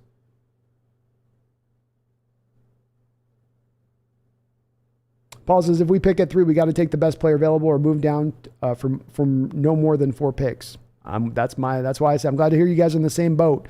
You guys are thinking from the same place. That's why you guys are so smart in my chat, man. That's why I give you guys the credit. You're thinking along the same lines I am. What's the smartest way? Well, more assets. It's not simply just making that pick and getting caught up on one guy as a name. If you don't have to move down that far in the first round, which usually you make those picks to move back, you're not moving back to the 19s or 18s in the first round. You're moving back to 9, 10, maybe 11, and you're getting a huge haul back to do so. I'm glad to hear you guys are thinking along the same lines. It's a smart approach. Osama Ben Diesel with the $2 donation. Thank you, Osama. I do appreciate you. Says, dare to dream. Hawks get first and 32nd and 33rd pick. I'll dream, man. I'll dream. You know, we want the 30. We don't want 33rd, though. We want that thing to be at like, what would it be at 64 or whatever, right? We want that thing to be a Super Bowl team with the first overall selection. It's possible. It's a couple. Texans get hot at the end of the year, win a couple games. Why not? Why shouldn't we? We didn't think we were going to be here, right? You never thought you'd be in a top 5 pick by this point in the season with this Bronco team as it was. So why not? Why not? I love it, Osama, and you do. Dare to dream big. Dream huge. Go Hawks 2022 with a $2 donation. Says, now I can go back to hating the Raiders again. Yes. We've supported them for this one game. Now that gets thrown in the trash. Now they are the hated Raiders. We quickly pivot and turn off this spot as they are now coming into our home. This old dirty pirates, filthy beards, smelling like old rum and excrement. Now they got to come into our stadium and foul the place up. So now we got to deal with them, and that's fine. They did our dirty work. We got the Pirates to do our dirty work. And now we got to tie up loose ends. Now we got to ship them to the bottom of the Puget Sound. So let's go. Let's do that this week. That sound good to you guys? Daniel Bailey with a $2 donation. Thank you, Daniel. Says, just watch the highlights. Broncos lost. Let's go. Let's go. I love to see the celebration in the chat on this. You should celebrate. This does portend very badly for the Broncos going to the future part of this schedule. It's not set up easy for them. There's not a lot of other weak opponents out there that were going to be easy victories. And if this team is as in bad a shape as they've appeared throughout this year, and it just showed that much more today against this Raiders team, a Raiders team now who has gotten the majority of their wins this year have come for the Broncos. You take away their wins, they've got less wins against the rest of the NFL, I believe, than they do against the Denver Broncos this season. And it just doesn't bode. There's no part of this that bodes well for this Bronco unit in any way. There's no way to gloss it up or to look at it in any more favorable light. It's going to be bad. It's going to get dark. It's only going worse for them this year. And absolutely the number 2, the number 3 overall selection in this draft are very much within our sights. Mr. Kane, my brother from another mother, I know you're hyped up. I know I don't have to ask you. Why Bronco fans hate us so? The Super Bowl thrashing, now this trade? I'm dying. Hitting the like and subscribing has proven to increase your lifespan. It has. Have you hit the like button today? Have you subscribed? No? It's scientifically proven to, in your mind, then generate an extra few days of lifespan every time you do. Did you know that? That's right. You could get yourself back an extra 3 days on your life right now by hitting that like button. And hey, if you put the subscribe button hit, that's an extra 6 months on your lifespan. So add to your years, especially when the years are looking so much more golden than they are than ever before, with our Seahawks team looking like they're going to be winning on into that future. And help yourself today by adding that lifespan. But thank you, Mr. Kane. I'm glad to see you are celebrating like I am. And yeah, I think the Bronco fans will have a forever hate for us that will be so burned into the DNA of that fan base forevermore. We will never get forgiveness. We will never be like, I kind of like that Puck team out there in Seattle. It's easy to root for. Nobody they're always underdogs. They will never think of us that way. We are always going to be their Darth Vader. We're always going to be their enemy of the state at every turn, no matter what, going forward. And I love it. I'm happy for it. I had to sit through the late 80s and watch John Elway pick us apart sometimes single-handedly, especially when we played in Denver, over and over and over again. I had to watch that goofy-looking sucker with his horse teeth get flipped sideways against the Packers and win back-to-back Super Bowls at the end of the 90s. Made me vomit in the back of my throat, I tell you. The only enjoyment I got to watch from my Seahawks teams through those years was the fact that Denver was always going to go in the Super Bowl and get their butts beat in the Super Bowl, and then they go win Super Bowls. So now we give it back to them. Good. And I'm glad for it. I'm happy for it. Sorry you guys got to go through this, Denver fans, but we all have had to take our lumps sometimes. You're taking yours right now. And it's not stopping anytime soon. I'm sorry. I can't make the pain stop. You decided to sign the guy before he had played a single down with your team. Like, as dumb as our Jamal Adams trade was, we at least made sure that he could set a sack record before we paid him. You guys just gave him money for nothing. It's the money for nothing. Checks for free. Money for nothing. Robbie Red, does suck that Hooker got a torn ACL, man. We were lamenting a little bit of that in the chat earlier. Tough break for the kid. Really tough. Cora says, if we can get number 2, we could also trade down and get number 8 pick or something. I love it, Cora. Just what I'm talking about. Glad to see there's so many on board with this and that there aren't people that are revolting at the thought of moving back and not getting your, Will Anderson or your Levis or your Jalen Carter. You can get a really great player and pick up a lot of extra draft capital by making that kind of trade. It's one of the ridiculous places in NFL where you really get a lot for very little in how you move. It's one of those seller markets all the way. Or is it a buyer's market, I guess? Sellers. Paul Sissia says, if we pick at 3, we got to take the best player available or move down no more than 4 picks.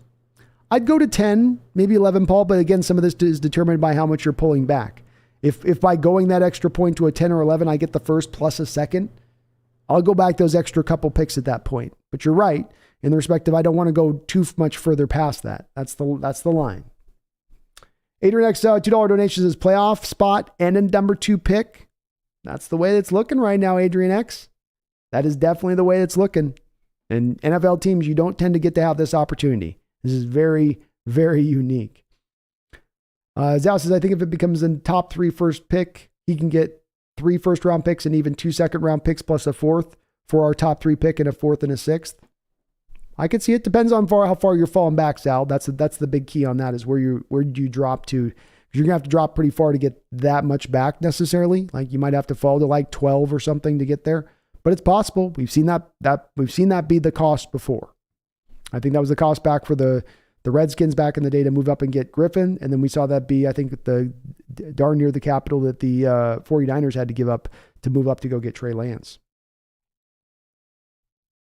Tom Cox says Russell will have nightmares when Seattle goes to the Super Bowl next year. Well, he won't have to have nightmares because he's going to be always sitting there next to his best friend, Roger Goodell, up there in the press booth. And then he'll just have to be sitting there staring at it in the field as he bites down at his towel and Sierra looks at him nervously from next to him. Like, is he going to lose it today? Is this today the day he's going to lose it? Is this the day he goes off the rails? He's not looking good. I'm worried. Oh no.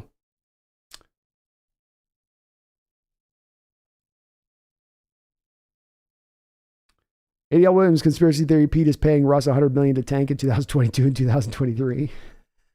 It would be an explanation, wouldn't it? Paul says, sports fan. Let's. You're responding to sports fan. D-Man W says it's possible that it could match the Cowboys if the Seahawks create a dynasty over the picks. 100%. You don't get to be put in this position as an NFL team very often where you get to have this many selections this close together that are this high. And yes, you absolutely could do so. I mean, that's how the Cowboys did it, was with the back of that Herschel Walker trade. You brought in so much talent, so much assets, and you did some other things right beyond that trade, of course. It wasn't just that trade. And the Seahawks will have to do equivalent things, from spending money to the trades they make to all that stuff. But you have laid the groundwork. It's part of why I say a little bit of the hard work has been done here. The getting maximum value back for Russell Wilson is the hard work. The getting all the dead money cleared. Excuse me. Getting all the dead money cleared off of the books this past offseason is going to set you forward to being able to spend all that money next year. Having the young guys on cheap rookie deals for the next couple of years at very key positions sets you ahead in that way that other NFL teams don't have that opportunity to be put ahead of the mark like that. So Seattle is very much now working with house money a little bit. They got to stick the landing, but they've done all the twists and the acrobats and the turns and all the other stuff's been done. Now you just got to do the land really at this point. And that's not necessarily getting to a dynasty is a whole nother course of another color, but getting to the point of being an elite team, being a team that's mentioned as a Super Bowl favorite or Super Bowl contender. Absolutely. They're at that span of things. So 1 second, folks. I'm going to get a little more coffee. I'm going to be right back. Please do bear with me for just a couple minutes here.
Okay. Thank you for bearing with me, folks.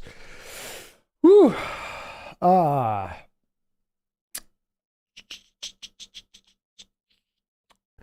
Julian Garcia, when are you doing a next draft prospects video? We're due for getting one out there, Julian. So I will start to look at maybe we'll do, Julian, like an early targets list for our Hawks, where they might be looking for early, first or second round guys that could be, guys that are starting to jump up as options there. Certainly need to do an update on the quarterbacks here, as we kind of did early on in halfway into the year. So I'll be looking at those guys again. It's more apropos now. It's more pertinent now than it's been. But it's a great suggestion on your part. I'll start maybe trying to work together on that. I already got a kind of collection of guys that I feel like will be Seahawks targets around wherever we may be picking in that early first round. So it's a good idea. Robbie Red says, Brandon Perna already numb to the Broncos' pain. It's been every week for them. You got to feel for the guy a little bit. I know he did talk some junk to Seahawks fans, but like I said, I do feel for the guys that, like for instance, you got like Grossi's out there, like he's having to go through a tough year for the Packers for the first time in a while, and you go with Grossi and like, well, you've had some fun with dealing with having the number one seed and MVPs, and it's a lot of fun to talk about. It's hard to do your channel when things are going wrong and fans can get real toxic real quick and real dark real quick. So it's you got to just kind of do what you can. Just try to put a smile on your face. I know those moments he's going through, poor Brandon, but it gets better or doesn't. Or just remains like that forever. Thomas says, especially if Seattle gets pro bowlers like what Dallas got the year Walker gave them, 2023 with the depth of top of talent. 100%, man. 100%. And you've said you've got maybe right now going into the future, you've got star cornerback, it looks like on the rise of one side. At the very least, a solid guy to the other side of him. You've got your outside linebackers, or you might not have a star there, but you've got good developmental guys with some potential who could really boom from that side of it, so you feel okay about that. You got your bookend tackles. Don't have to address the tackle position at all. You got your running back for the future here, and Walker can certainly add to the position, but you feel good about that. You have 3 tight ends that you're going to have beyond this year and going forward. Don't have to really address that. I led with the show about this dynamic duo being Tyler Lockett and DK Metcalf. They're not going anywhere anytime soon. You have all of that to build upon. What you're going to add on top of it, both in what you'll put in the draft and then what you're going to be able to sign in free agency. You can stack this team up. Nagasa, I agree with you. I don't think the Broncos have more than 3 wins at the very most. That is their max. Absolute max. AI says, look at the Broncos schedule. They're screwed. Be lucky to win one more of the rest. Yep. I mean, when you're talking about them going, well, you look at next week and go, okay, well, we think they can get the Panthers, though I think that game's on the road for them, by the way. And you go, okay, well, I think they can get the Panthers.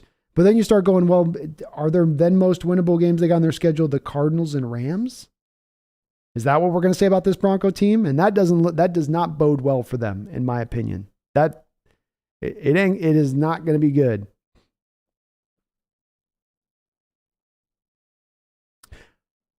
Osama Ben Diesel, thank you for another $2 donation, man. I appreciate you. Says, this is payback for the 94 Sonics Nuggets series. That's right. This is equivalent. That one hurt more than any of those other. We had a couple of early exits, those Sonic teams that were really, really talented in those early 90s. But that Sonic series, that series against the Nuggets where you were up 2-0, and that dumb Mutombo face at the end, laying on his back, smiling like a maniac, laughing. They got the ball lifted up over his head. All happy they beat us. That one hurt. So this is for that, Denver. Now we're even. So we're not one ahead of you. It's just we're even now. With the damage your Broncos did with us with Elway in the 80s, and then the Broncos series, and then as Osama points out, the Nuggets series in 94. We're even now. We don't owe you one. We don't got to do you a solid in the future. Okay? We're just even Steven. You leave us alone now, we leave you alone. You come back at us though now. You've seen what happens. You've seen how our revenge looks. Do you want that? You want that dish served cold a decade later? I don't think you do. I think you just want to buck your wild ass back up into the woods there and leave this Seahawk alone. Sam Hutchinson, thank you for the $10 donation. Sam, I really do appreciate it, man. You're very kind for the dono. Sorry, a little late to acknowledge it there. I get a little bit behind on the chat with this, but thank you, man. Appreciate you. Very kind of you. Random McDaniels in the house. I know you're smiling, brother. It's good to see you as well. And Sam, you did everything you put in the chat, so this is just the donation. So thank you. Salute you. Randall says, thank you for the $5 dono. Says, I understand the idea of moving back, but if Will Anderson is there, it's real hard for me not to draft him. He is going to be that dude. This is one of those things where, from my standpoint, Randall, it's going to be a hard time them picking where they're picking in that selection and us coming away with the draft selection where I go, huh?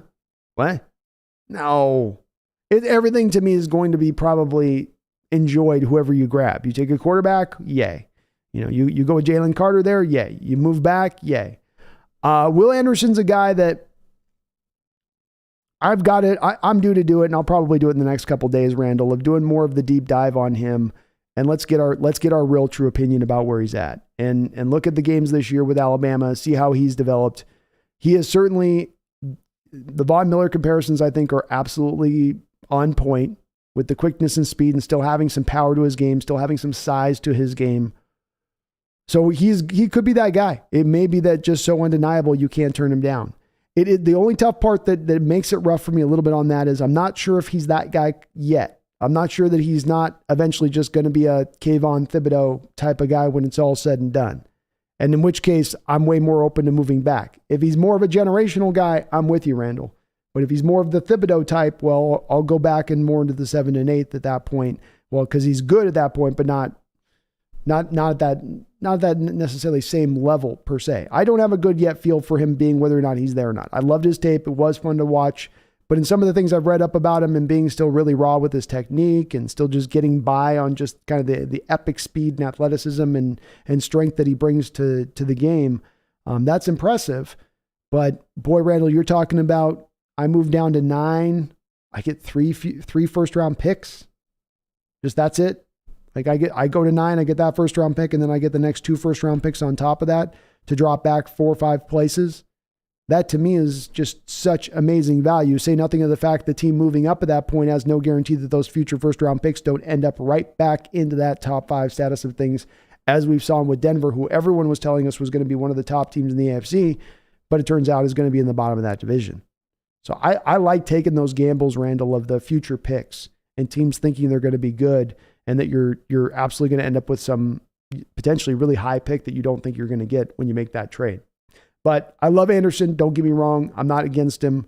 I will be standing up and clapping if we pick him, and I will be definitely excited about the future. I think what I'd love to see, Randall, if we do the Anderson trade, is that there's some secondary trade move we make where we're onboarding other assets to get Anderson. So is it maybe you have a team out there that's hot to trot on Boye Mafe or Darrell Taylor, which I doubt, or even Uchenna Nwosu at that point. But you do find a way at that point to maybe kind of thin the herd a little bit there by picking up an extra 2nd or 3rd round pick if you're going to select Will Anderson right there.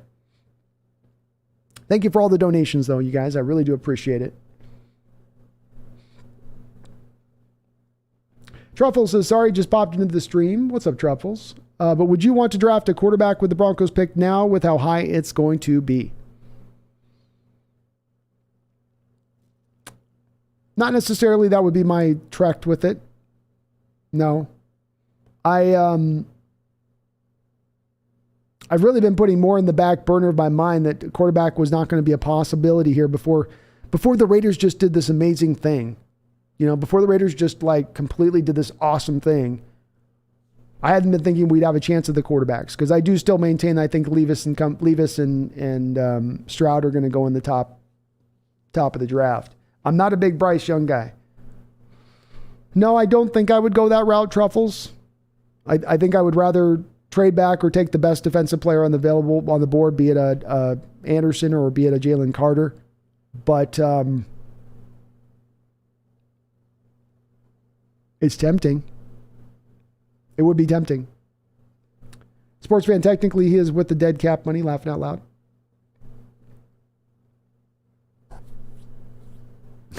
Oh, with Russell's dead money? Yeah, there you go.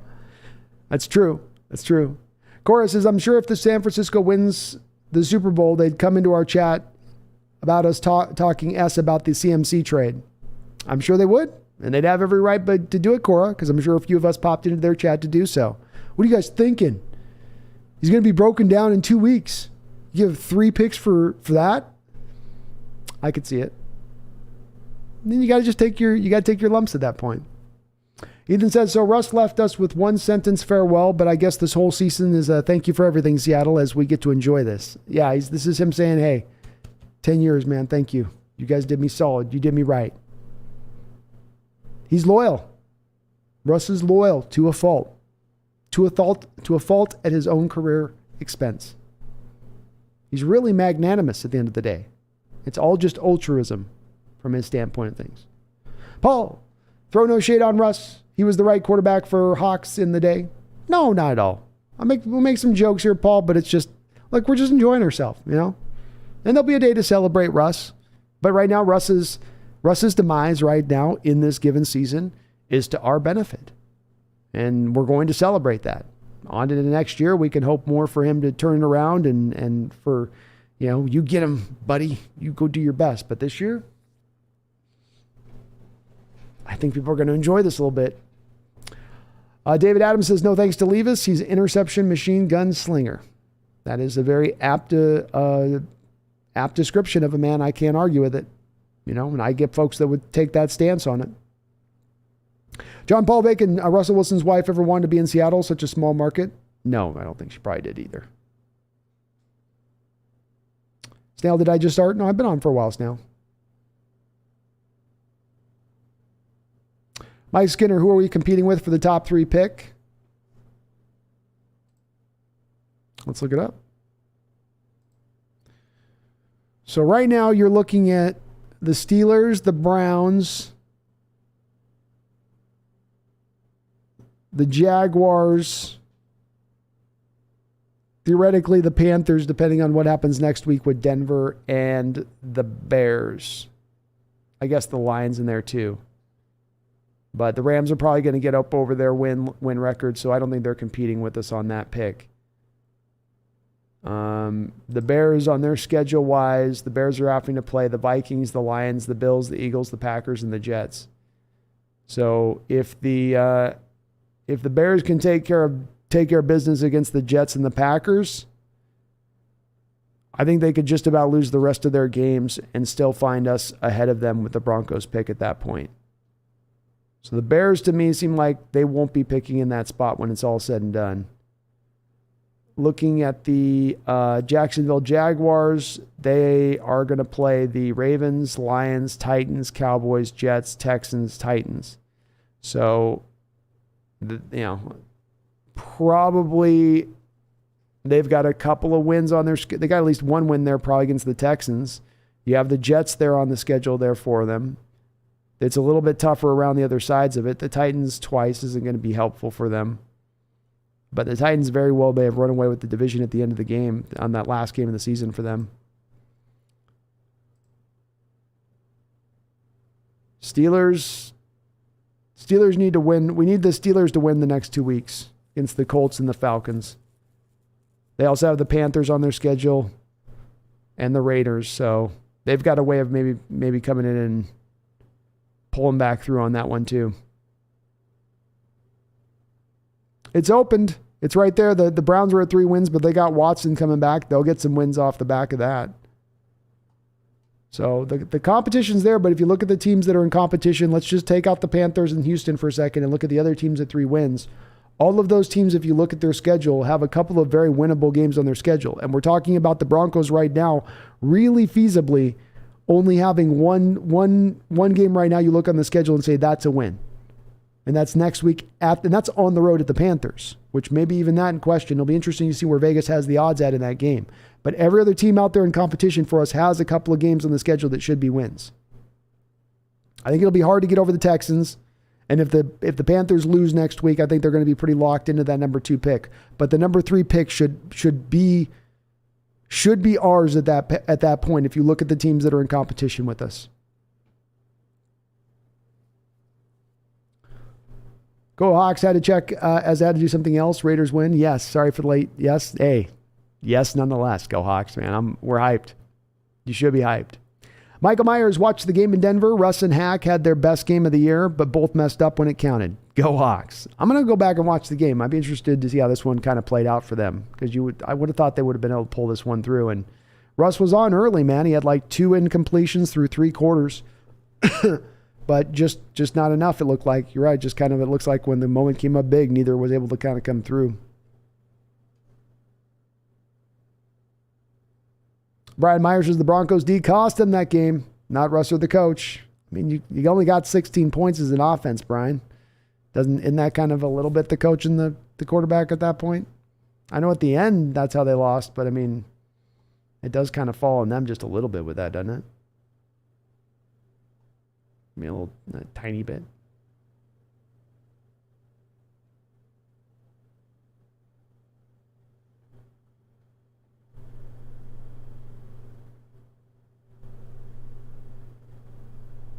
Ethan Tech World's got a Bronco fan from a comment saying, from their channel, I guess, I can't believe people are reacting to one bad game. Sure, we're in a slump, but to think this team won't be playing in a Super Bowl, all I'm going to say is don't come to the parade. You know he's trolling at this point. You know he's trolling.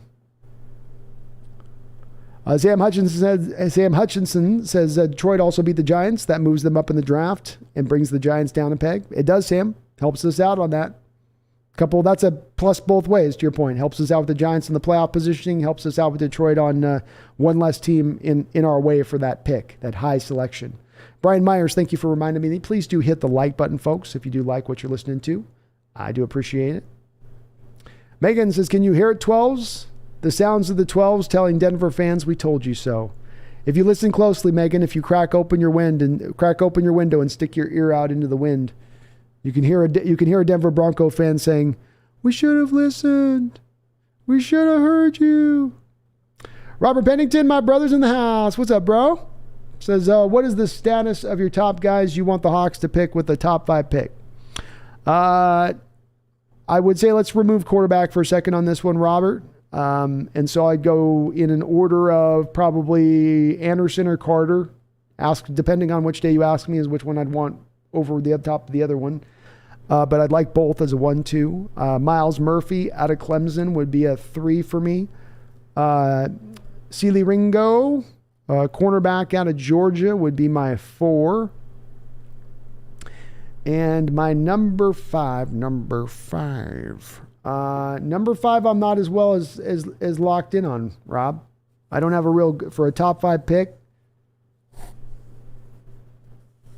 I'll give you Levis. I know I said I was going to eliminate the quarterbacks, but if Levis was there at top of that, but remember those other guys are ahead of Levis there on that slot, and now I'm picking. And I may have another name that I like over that, but those would be my top 5. Check out the film on Ringo, Rob. You're going to like him. Noah says, I'm sitting here just waiting for the next cringe, sad, funny story coming out of Denver. What we got now, Russ doing handstands while watching film, thanking God, Hackett asking the Magic 8-Ball for plays. If I was a smart Denver YouTuber, I'd be doing skits like that right now. I'll tell you that. I would for sure. Cora Pennington says, this is better than the Ty France trade. Yes, it is. Far beyond the Ty France one. That was a good one. Jeffrey says, I might have to watch the Mariners this year. You should, man. I'm going to be streaming like 80 games from the Crow's Nest this season. That's going to be my goal if I can pull it off. I had fun with that last year. Julian Garcia, let's make the Russell trade like the Laramie Tunsil Dolphins trade. Bingo, man. Look what it's done for that roster, right?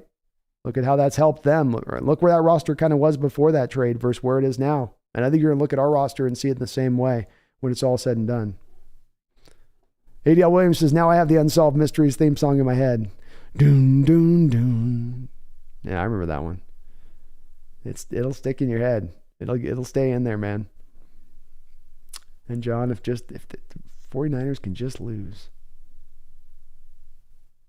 Green wants to just stay where we're at. No trading back. I hear you, Green.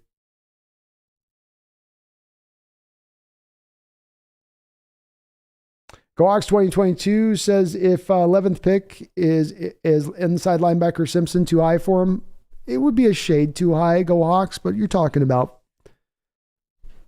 5-6 picks earlier than he should go. You know, does that stop you from doing that at that point on its own? Maybe not. I could understand going, that's close enough.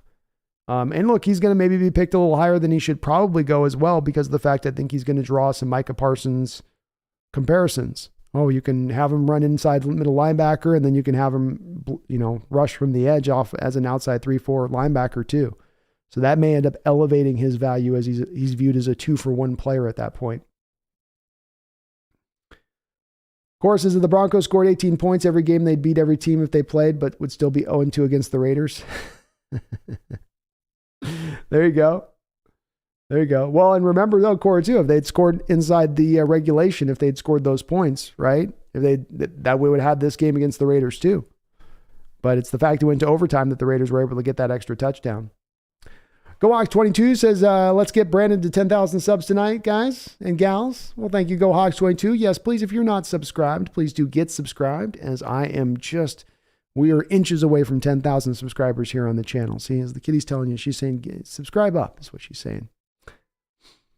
The Snail with a $5 donation. Thank you, Snail. I appreciate you. Says Carter, 8F, we're picking top 5. Interior game wreckers can make a defensive line. I love me Carter, man. And that's why I've gravitated to him a little bit more over Anderson at this point, because I've just not been as certain that Anderson is this generational rotation, this generational pass rusher, Von Miller type, as many are saying he is. I'm not sure. He might be that, but I'm kind of not quite to that spot. I think Carter is very safe as far as picks go from taking a guy in the top 5 for what he's going to be for your defensive line and what he's going to provide. He's impactful. It's hard to find guys like this. He's going to have all of the size and length you look for in the position. You can move him around the defensive line. He can play in a 4-3. He can play in a 3-4. I love what he brings to the table. I would love that selection too as well. So I'm with you on that, Snail. I'm a big Carter guy. He's really grown on me in recent weeks. Very, very impressive player. A big part of what's made that Georgia defense, along with a lot of guys, that helped make that Georgia defense be so fearsome. Mumbles with a $2 donation. Says that Bronco pick though. Let's go. It's like the you guys have seen that meme, I'm sure, of the guy who's looking at the image on his tablet, and he's like, I've been looking at it all day. It's beautiful. Just staring at it. I know you guys are going to be doing the same. You're going to be clicking to the sites, looking at the projected picks, just looking at them and look at the players that are going to be there. Going, wow, we're going to get all of this. We're going to get all that. We're going to add that to what we already have here. And then you're really going to start to daydream. And you should. This ain't empty daydreaming. This is tangible daydreaming. This is, I can see that future right there on the horizon, like a car coming over the top of a hill. It's right there. It's right there. Can't you see it? The Lombardi being hoisted. Carroll and Schneider looking at each other, smiling. I can see it.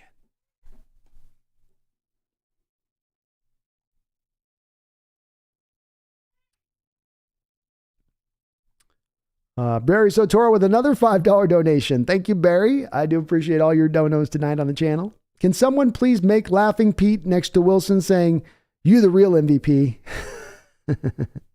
I might have to try to cut that one up. See if I can make that GIF, Barry.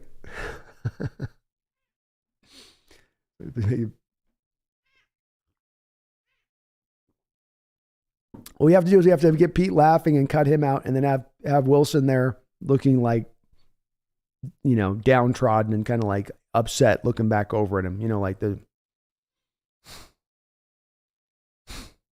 kind of like that. That'd be good. In the background, we'll have like a counter of the first round pick in our draft positioning, and it just getting better and better and better. You're kind of giving me an idea here, Barry. Kind of give me an idea here, I think, for my next short. See if I can put that one together. Thank you for the $5 dono, though, man. You're awesome. John, do we have to reverse this age-old saying, to read another man's treasure is another man's trash with Wilson? I guess so. Or it's more aptly applied, John, one of the two. Mike Skinner, what kind of defensive players are we going to be able to pluck out of the treasure chest with the top 5 pick? Oh yeah, so we just kind of mentioned those ones. I think that the top 4 on the board to look at, I'm not sure if I've got a 5th. I'll give you the 5th is Miles Murphy, I guess. I think that's a little bit too high to be taking Murphy, though not that far away either. But Will Anderson, Alabama. Jalen Carter is a defensive tackle. Sealy Ringo, Georgia, defensive back, is really good. Miles Murphy, Clemson, 3-4 defensive end. Pure as the day is long in that respect of things. Absolutely at a need at a position. I think of who else. I'm probably forgetting somebody else. I'm not as big on taking Brian Brees that high. That's too high for him. But those would be my 4 that stand out to me as no-brainer guys that are going to go in the top 10. Absolutely no-brainer. And targets that would fit into this team as well. Brian Myers, Brandon, kicking it with the Dire Straits. Good man. I like me some Dire Straits. Money for nothing. Checks for free. Kamari Christie, Rest in peace, JDF. Rest in peace, man. Rest in peace. Lance Johnson this year feels like 78-79 Lakers going 45-37 and get 2 firsts and 2 seconds for Gail Goodrich.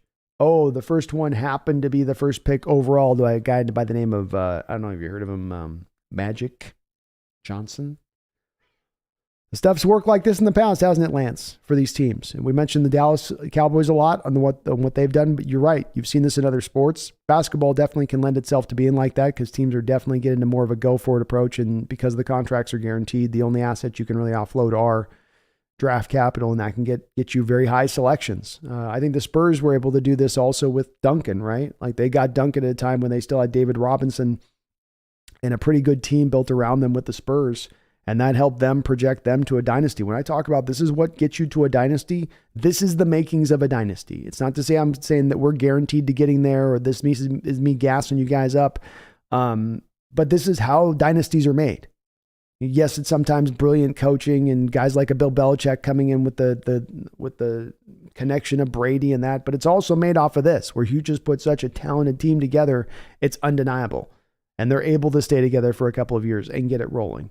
And will they get to that place or not? There's a lot more work to be done to get there. And especially when it comes to, we don't have any certainty yet about where the quarterback position is going to be. And that could be maybe the most important position in all this. And that's the part that's got to be decided next. But as I say, the groundwork is laid. You know, the bricks have been put down. And now it's just about getting the roof on.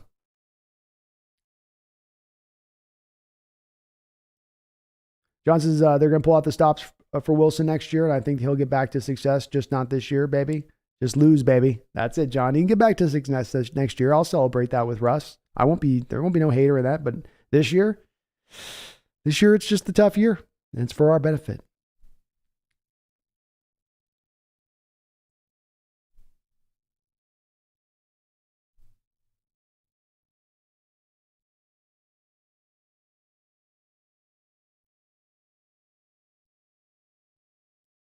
Cat's dream is right. Yeah.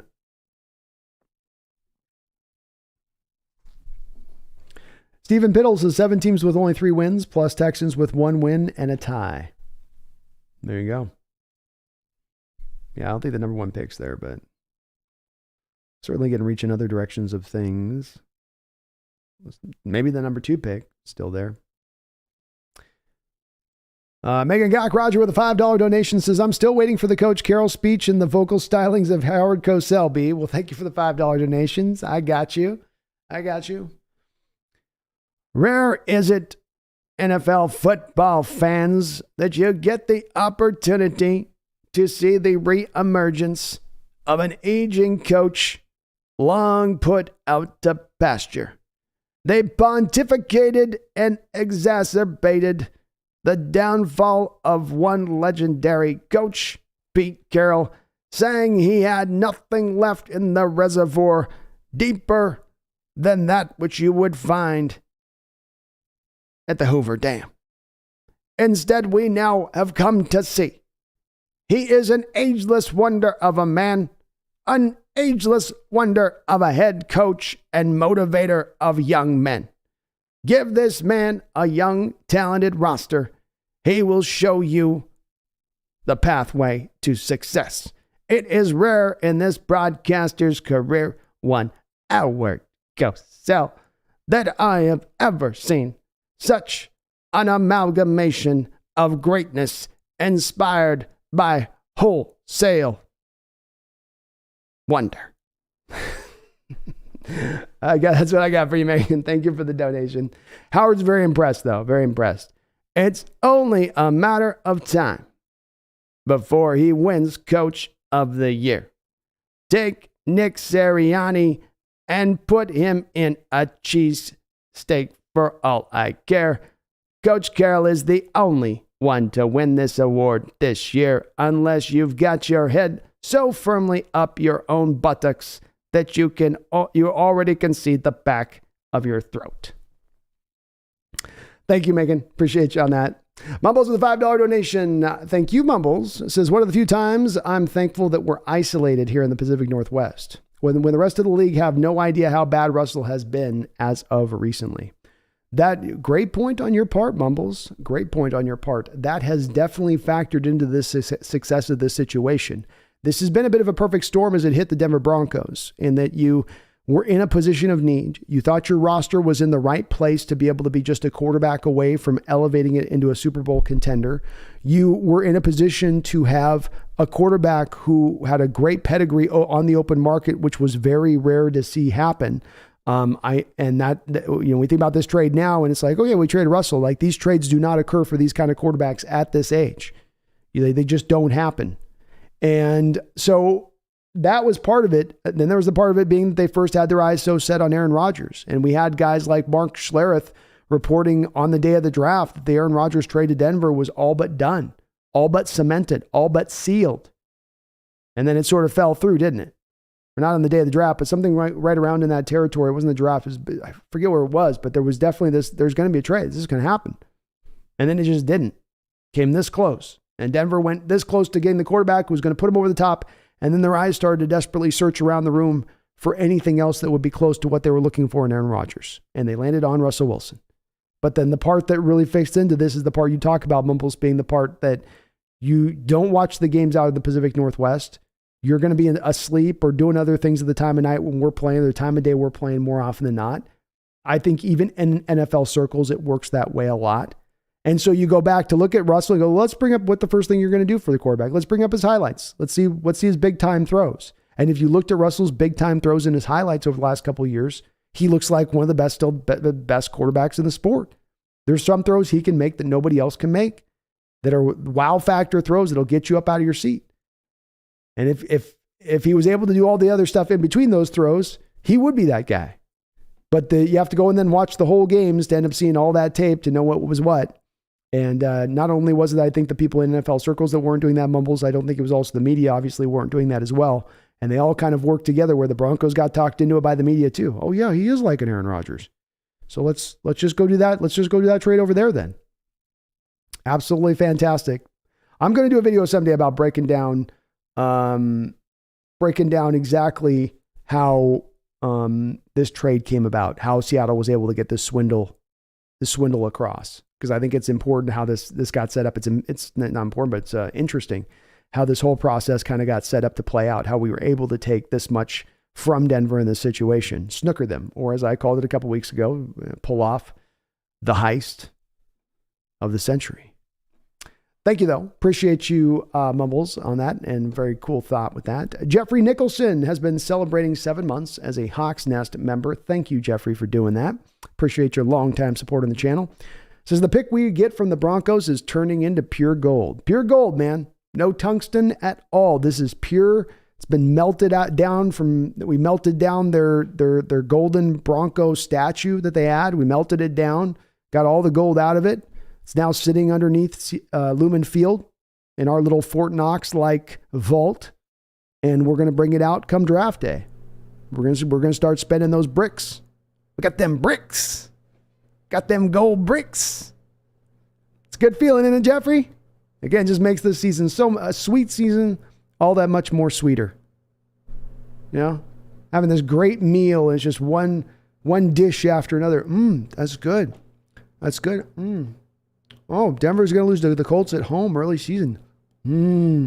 That's really good, isn't it? Yeah, that's really good. Oh, Jets too? Jets too. The steak. I can't do the steak too, but okay. Steak. Jets lost steak too. I was in that. That's good. Two loss to the Raiders dessert. Okay. Oh, we're 6-4 with a rotisserie here. I can't eat all this. I'm like the guy in the Monty Python movie that keeps eating himself until he eventually blows himself up. I cannot have one more paper thin wafer.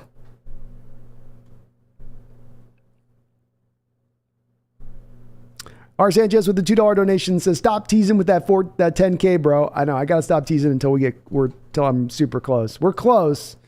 I don't know if I'm super close. Close, but not super close is what I'd say. Let's see. Let's do a quick check-in on where we're at here.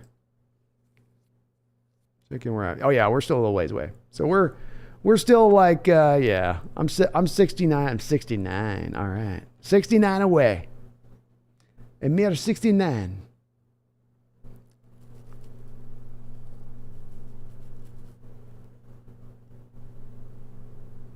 The cat is making some good points. She gets talkative sometimes.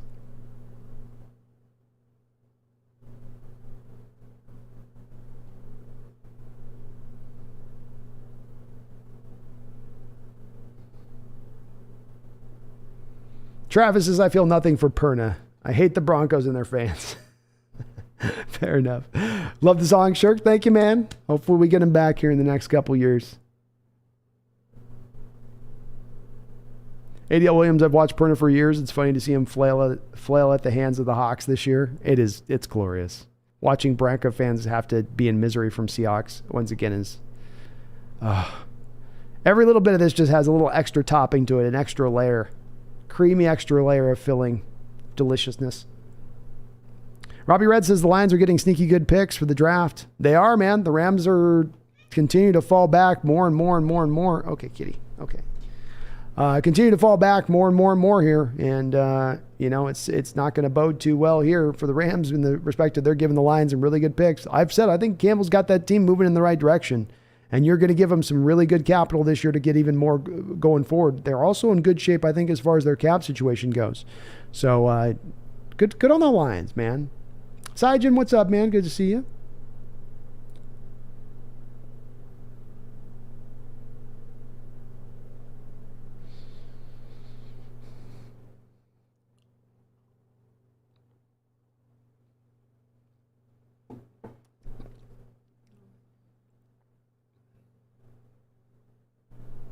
Travis says the Seahawks are the used car salesmen of the NFL, selling lemons, and the Broncos were the latest suckers. Oh, you know it.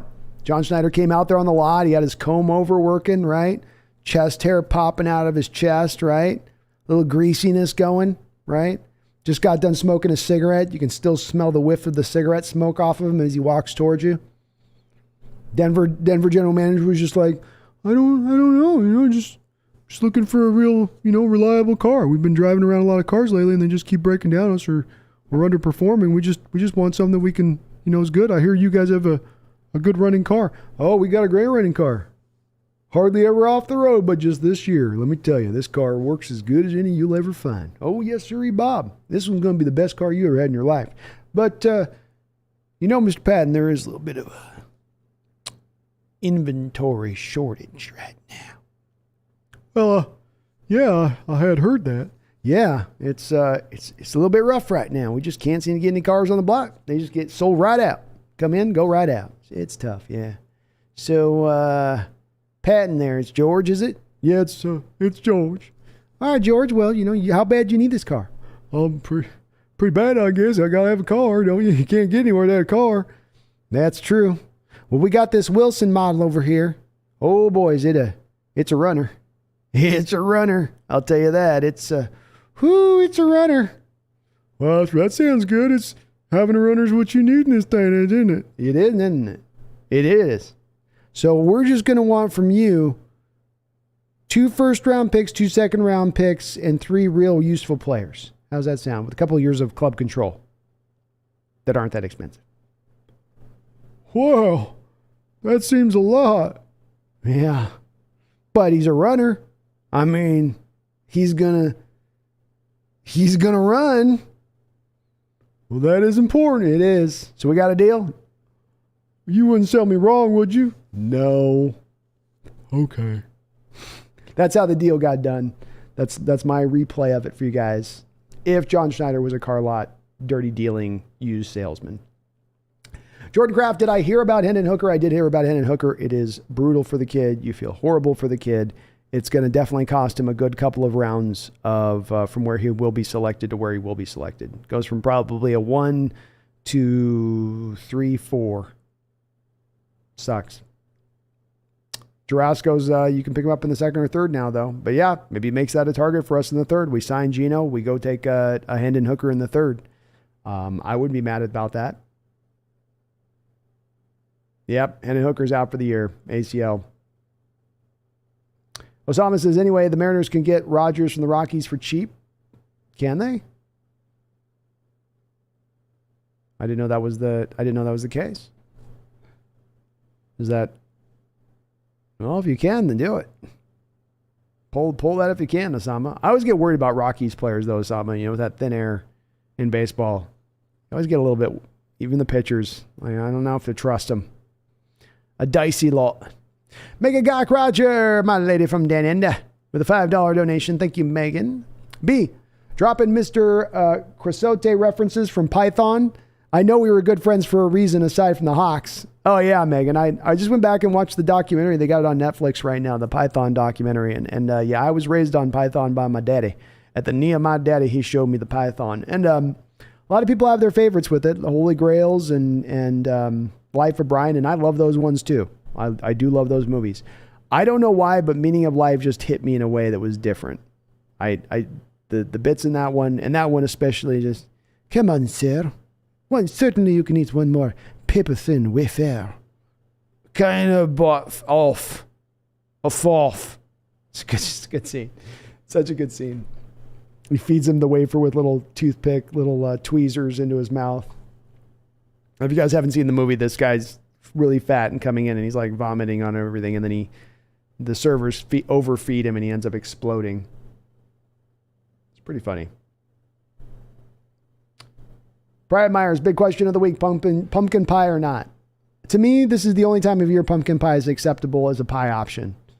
Outside of this time of year, even Christmas, I don't want it as a pie option. I will say this, though, too. I'm anti most of the pie options that exist for this holiday. There's too much of a fruit-based nature to the pies. We need to get more into some of the creamy chocolateness needs to make a comeback for this holiday. I've had enough of these everything's got to be so damn sweet with this fruit stuff, fruit and bread. No.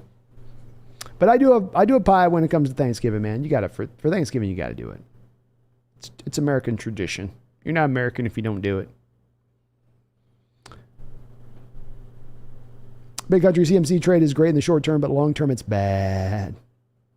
I agree. I think its value is going to be based around really at the end of the day how much McCaffrey gives them on the field as far as play goes. If he's out there and available for him, it's a fantastic trade. They get another year of club control beyond this year. It's a position that has been a revolving door for them. But if he's injured for half the time, or even less than that, even just to a degree, I think that's going to hurt things.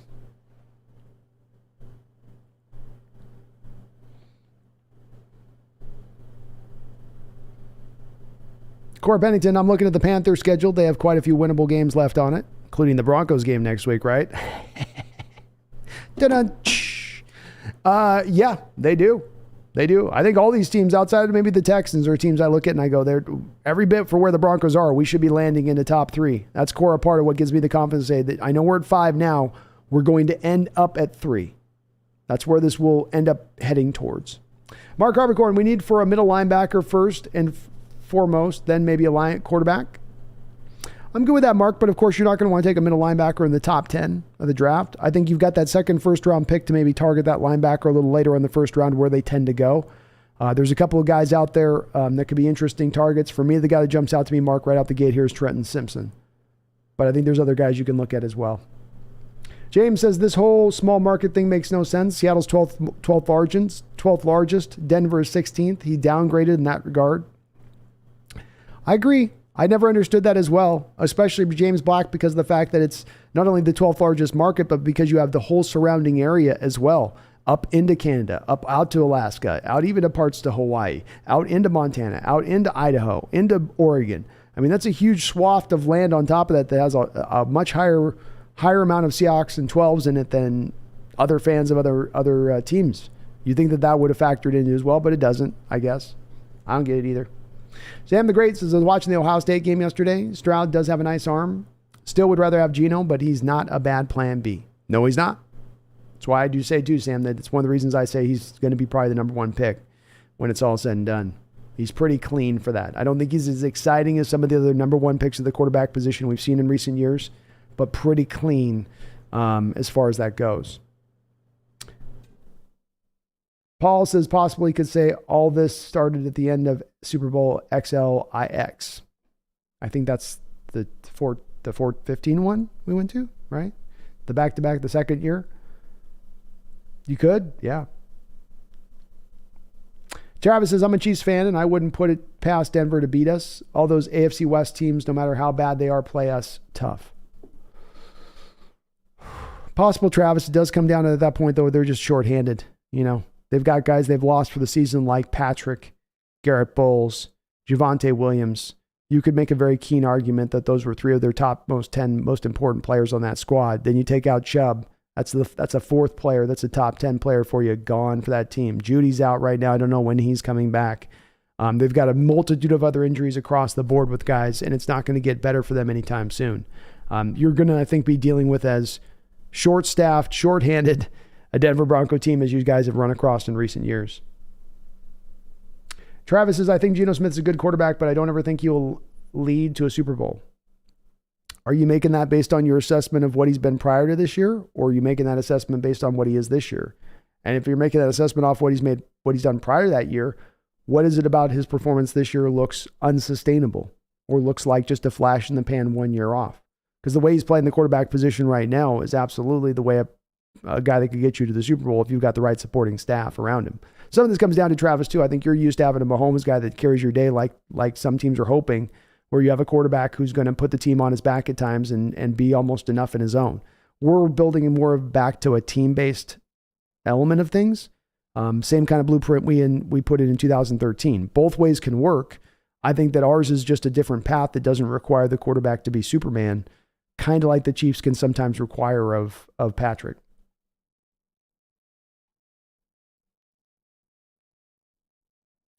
Mumbles with a $5 donation. Thank you, Mumbles. I really do appreciate it. It says, Brando, pies are too sweet. We need less sweet pies. Also, Brandon, we need more chocolate and creamy pies. Boom. It's a different type of sweetness. It's a whole different type.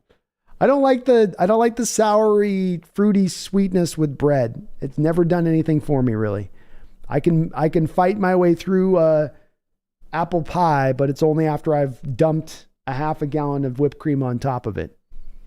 I'm more in that. I like that other side of it. I like those other kind of pies that are just a little different. We're not very creative as a country with our pies. That's all I'm saying.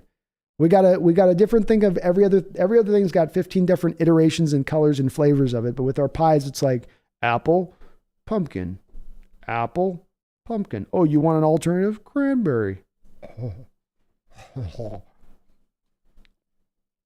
And they're bad other alternative options. Say that too.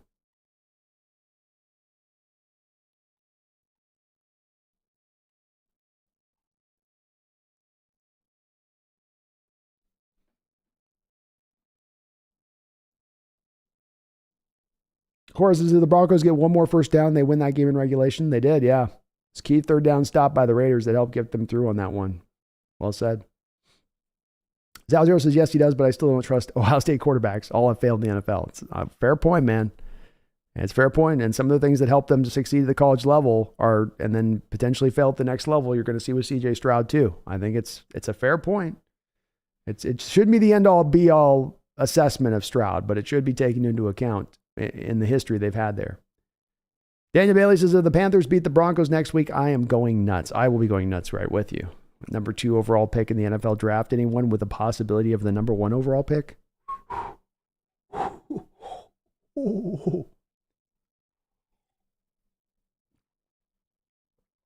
I haven't heard anything about Walker or Hutchinson. Trayvon Walker and Hutchinson being Aiden Hutchinson, I guess you're saying, Seahawks Dubs. Hutchinson's played pretty good football for the Detroit Lions. Has he been a super impactful out the gate? No. But has he been pretty good, pretty solid for them? I think they'll be fairly well happy with him as a selection. Yeah. Walker flashed early on. He's had some moments there where he's really shown out, but he's kind of finding his way as well. So I've heard a little bits about him, but they're not taking the league by storm by any measure. That's for sure.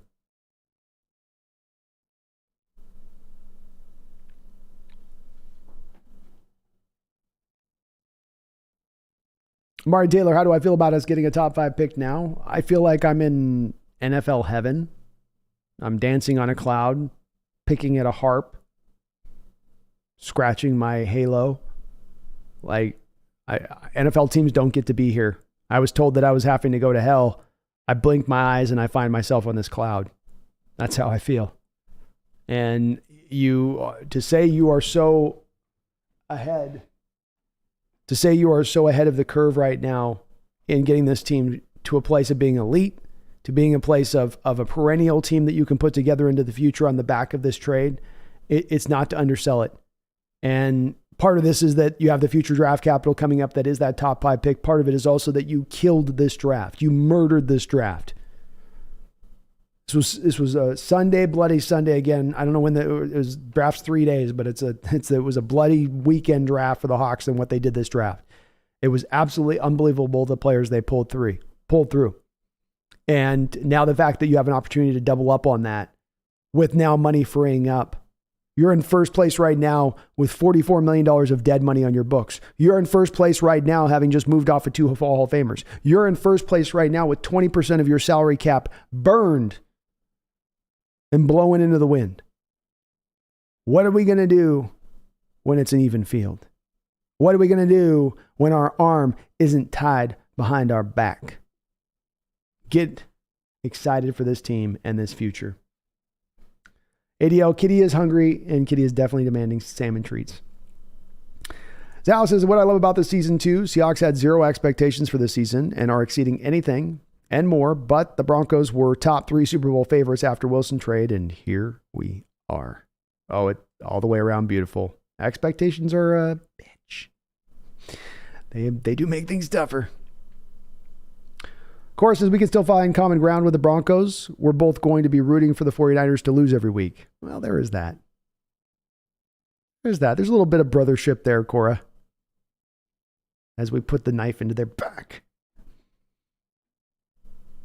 Mumbles says, hoping we can continue to utilize this into the future. Me too, Mumbles. I've talked about trading back being one of the things I'm most kind of encouraged by here in this potential situation, turning this pick into even more picks. Zal says it's hard to pick a cornerback in the top pick, even though Ringo is my number 1 corner coming out of the draft. But have you looked at Stephon Gilmore's brother, Stephen Gilmore from Marshall? He has potential too. I haven't. Ringo's the first guy I've kind of got him on my list so far, but I got to look at it. That's a good one to take a look at. I need to look at Gonzalez kid from UCLA is another one that I need to take a look at. So I know it'd be one that you wouldn't necessarily lean towards doing, but just the thought process to me of bringing in a guy that can match up with Tariq on either side, and you lock those 2 sides of the field down, quarterbacks have nowhere to run or nowhere to just hide in the passing game. You're going to force them to have to target your 2 guys on the outside. And if you have a guy like Ringo, you have a guy that can take the ball away. He's got ball skills, and he's every bit nearly as fast as Tariq. You put that kind of speed out there with that kind of guy who's also got the size. I would very much be willing to potentially pull that trigger. There's a couple of routes I'll be willing to go, but I'm not anti that either. I like the thought process of matching 2 corners up like that on the outside on rookie deals, relatively cheap into the future. You can build a defense out of that, I feel like. And Power Code, today is a good day to be a Seahawks fan.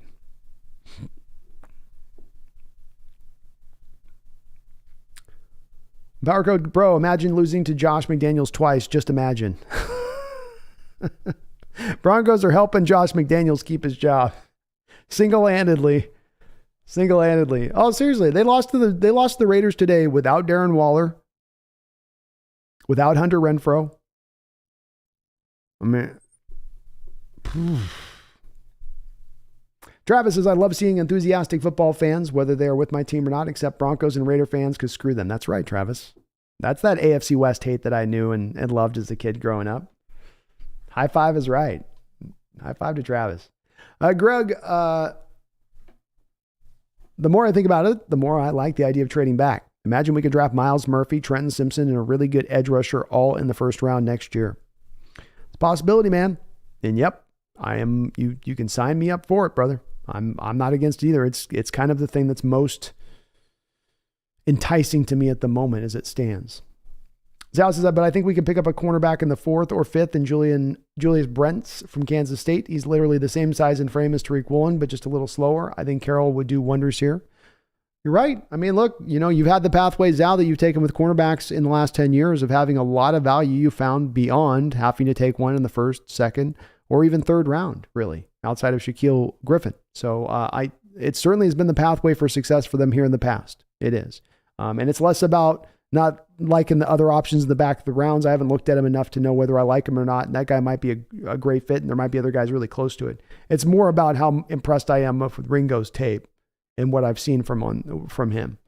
But I could get going, wanting to go a different route with the cornerbacks and looking to address other positions. We've had a harder time in drafting in the back half of the draft versus cornerbacks, which we've had a lot of success. And Power Code says 66% of McDaniel's win as a Raiders head coach have come against the Broncos. Absolutely insane. Oh, Lordy. That's funny. Now, I know we have a lot of cornerbacks, but if Jackson walks just like DJ Reed did, doesn't it hurt to have one or two more corners in mind? No. And as much as I like Jackson, Ringo would be on a different level. Different level. And you mentioned Trey Brown's out there too. I mean, that's another guy that we probably should think about how he factors in on this. See if he can come back and show us something. Fat Daddy Stacks, thank you for the $5 donation. I appreciate it, man. You're very kind. Says, Denver and Chicago are the only teams without a division win. Don't that play a role in the draft tiebreakers? Not sure asking.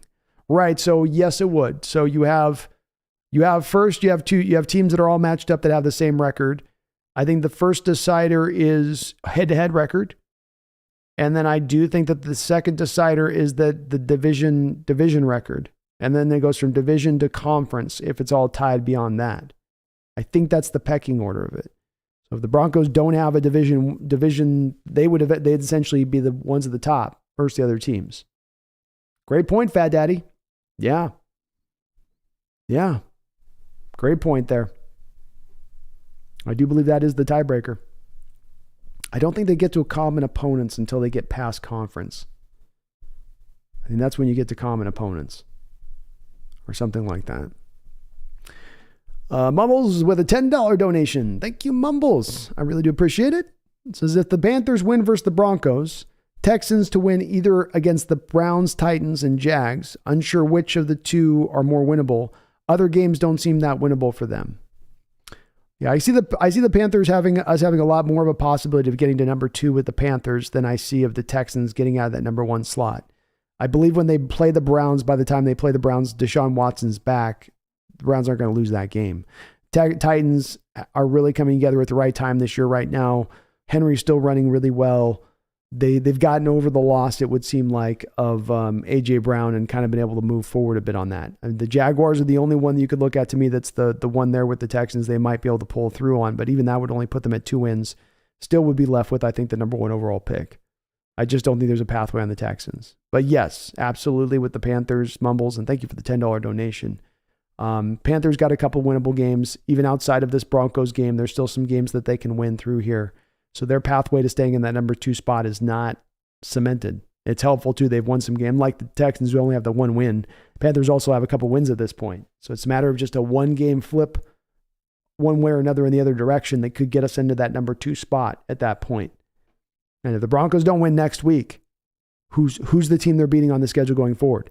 They can't beat the Panthers. They're going to beat the Rams. They're going to beat the Cardinals. I don't see it.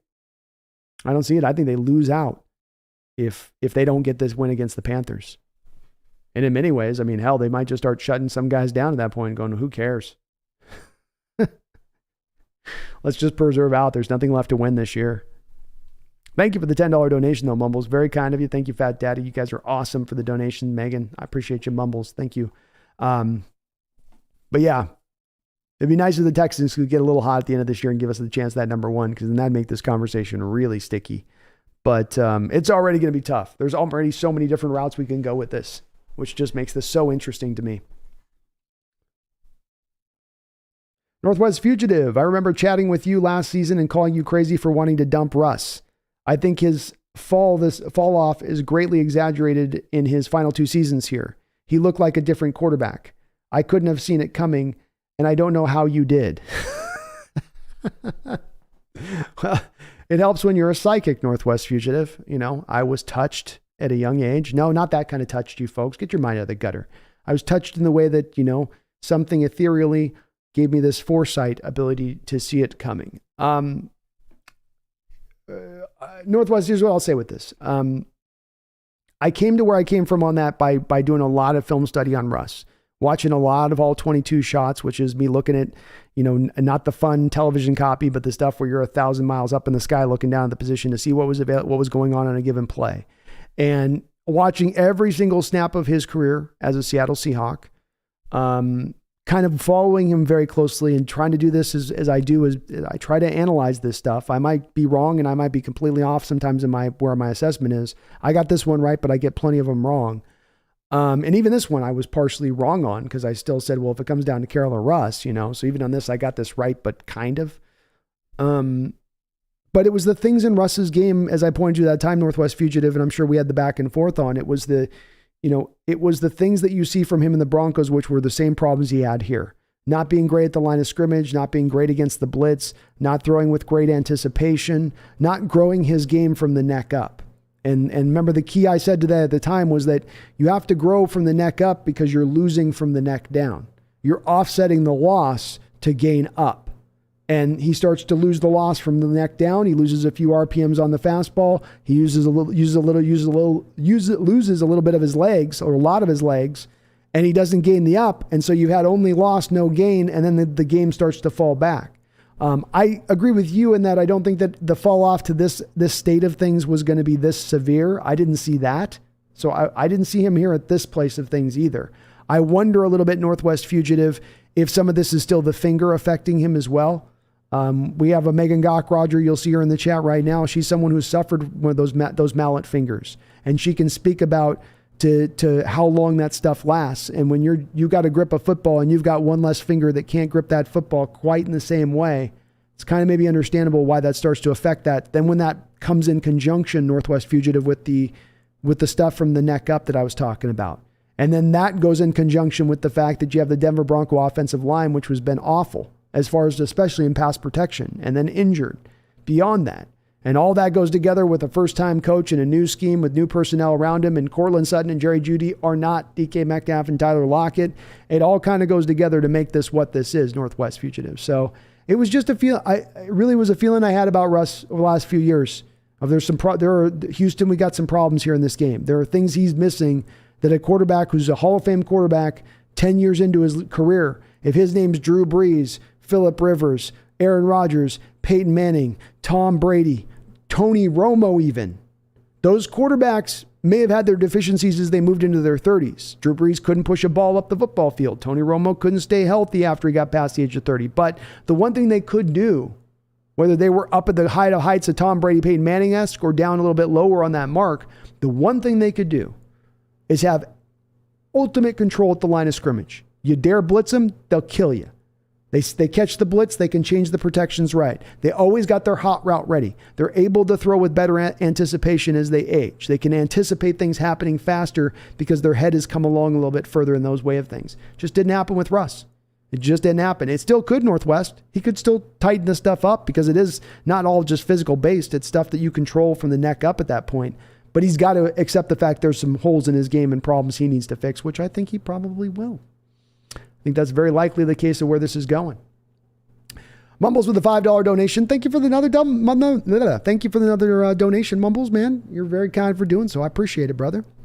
Says also, you're right, Brandon, amazing week. Broncos lost. Defense didn't allow a single point.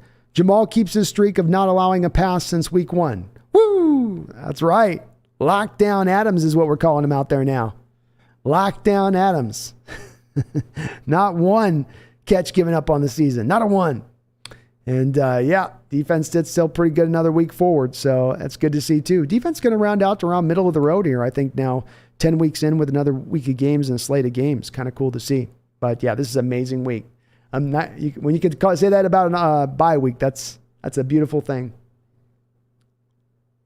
AI says, what I wrote on game highlights, watching Russ eat crow while imploding the Broncos franchise is almost as good as beating them in the Super Bowl 43-8. Broncos country, let's cry.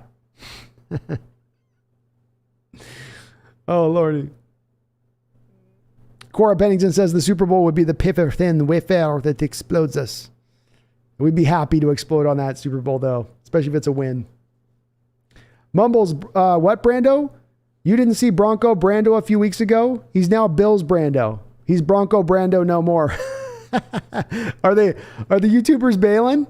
Are they bailing on the Broncos? I can't blame them. You know, you're in for a couple. Like Perna right now is looking in the mirror going, this is going to be a couple of years of pure, unadulterated misery. I'm going to have to watch crap football for years. And I've got to try to find humor in it and entertainment in it. You know, you're just, as you're thinking that you're loading the gun. Yep. Click. Ching. Yeah, that's great. Okay. Sure. Well, good. Happy face.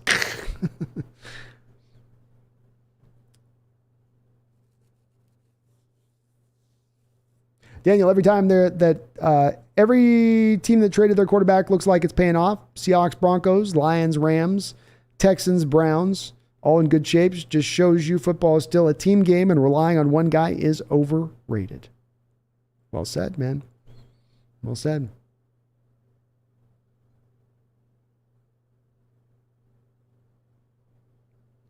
Megan Gotch Rogers says, coming from a long line of car salesmen in business nearly 100 years old, that is damn good impression, B.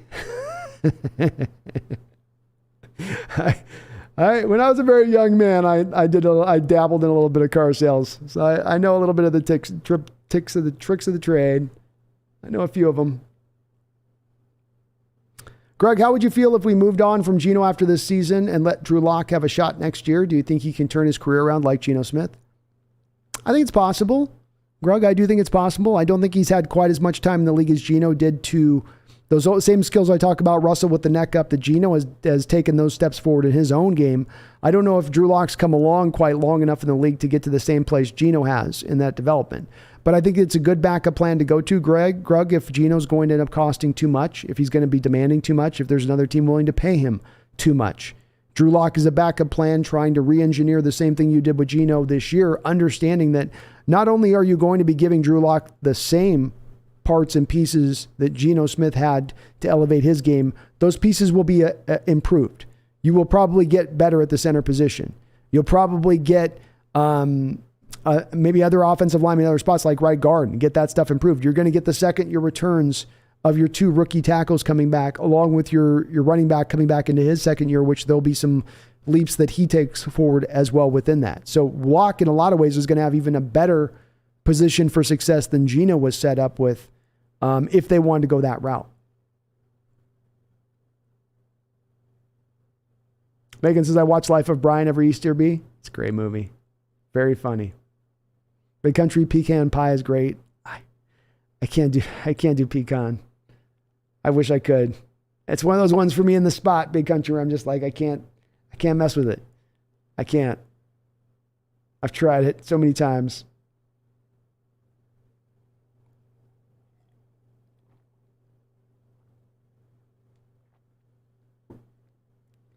Travis, World Cup is playing at a poor time. Yeah, World Cup shouldn't be playing during football season. Nobody, you're right, Travis. Nobody in the U.S. is going to give a damn right now about soccer. No way. This is a football country, man. We're all in. Brian says, and I make a mean chocolate cream. See, I wish I could have that because that'd be good. All right, that's my speed right there, Brian.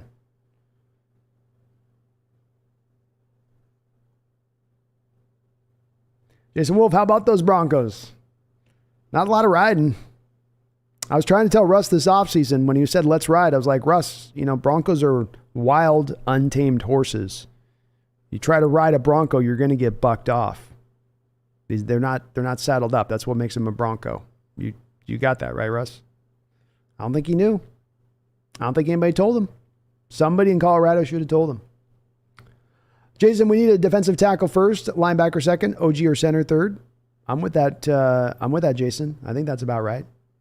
Northwest Fugitive, Idaho and Montana have a lot of Denver fans. They do. I've lived in Montana, though. Montana's got more Seattle fans than it does Denver fans. There's a contingent. Maybe they're out in the east because I was on western Montana, so maybe it's split up between the two. But out west, out that west side of Montana, them Seahawk fans out there. Dan McCormick, I live in Coeur d'Alene in the summer, tons of 12s. That's how it feels to me too, man. I feel like there's more 12s out there. And maybe southern Idaho's got more of a Denver feel to it, but even that, no, I wouldn't say that. I'm born in Pocatello. I've been through IF, Idaho Falls a lot. Down Southeast Idaho, they're more, I don't know if they're not even really big football fans really. They're football fans, but they're NFL fans. I don't even think they're Bronco fans down there as much. But Boise's got to be more Seattle than anything else. Hawk says Seahawks should let future announce all the picks the Seahawks got from the Broncos. Oh, that'd be cold-blooded. That would be cold-blooded. They get so much hate from the national media if they pulled that off. They'd be like, how dare you? How dare you do that to Russ? He's a good man.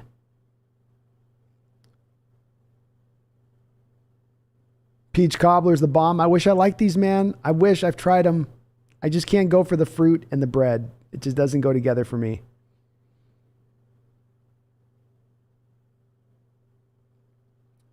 AI says, Dwayne Haskins threw for 52 touchdowns. Would have been a first rounder, but he was a turd in the draft process. That's where that stuff does matter, right? Especially for quarterbacks. It's not all just about your golden arm. It's also about what you do upstairs, how you are as a leader, how you conduct yourself and carry yourself. And there were a lot of warning signs there with Haskins. I don't know if there's been the same warning signs there with CJ Stroud. Brian Meyer says, pecan will rule the day. Also, chocolate pecan will change your life.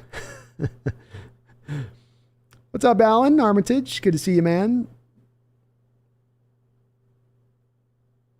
Jason Wolf says, or future could say, my baby's mama's baby's daddy sucks, so Seattle picks Jalen Carter.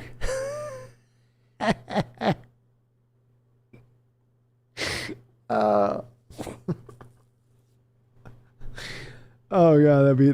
hey, Carroll's gotten pretty cold-blooded, man. I'm just going to say, we've gotten pretty cold-blooded with Russ talking about armbands and go ahead and boo him in that first game. They've been pretty raw with it up until this point. I could see it. I could see it happen. Randall McDaniel with a $2 donation. Randall says, Jesus Christ. You don't like cobbler? I know, Randall, I've warned you, man. I'm picky as hell. Don't forget this, chat. I'm the most picky eater in the entire world that you've ever met. So none of you should be shocked by my pie takes. My pie takes should catch none of you off guard in this respect of things. I can't do it. No.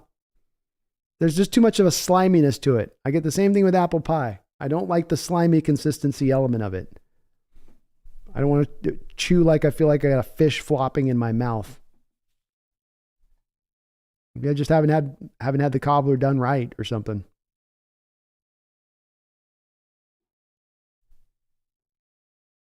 AI says there's no instance we would root for the donkeys. No, there's not. Alan says, I want to build the defense side of the ball with the first few picks in the draft. I think that's a good approach, brother. That's a good way to go with it. Jason Wolf says, Bobby Wagner has to be happy he chose the Rams now. Probably not so much. Probably not so much.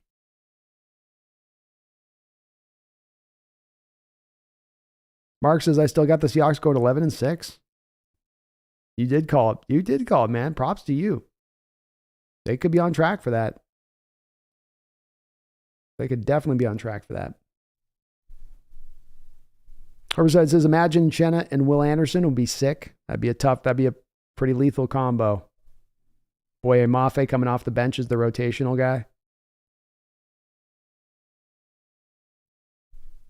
ADL Williams has just watched Perna angrily end his second stream today. His partner says he doesn't want to hear about Seattle or Seattle anymore.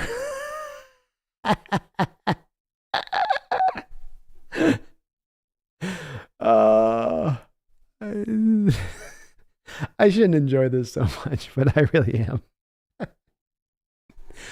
Oh, God. This is too much fun. Texans have the number 1 pick locked up, but Broncos could move all the way up to the 2nd. I think so. Joe Biden's Make-A-Wish. I think that's where this is potentially heading. Herbicide, I still want Sayaka Ika at nose tackle. I like him, man. He's a good player. I don't know if first round talent player, second, third round, kind of somewhere probably in the neighborhood of where that kid out of UConn went last year. Same kind of similar player. Maze Guru says hi from Everett. Hey, Maze, how you doing? Hope you're doing well out there in Everett tonight. Big Country, I can see the Broncos beating the Rams. I mean, maybe. There'll be like 10 points scored in that whole game. It's possible. It is possible. Rams are looking worse and worse. Maze Guru says, Brando, how does this pick work?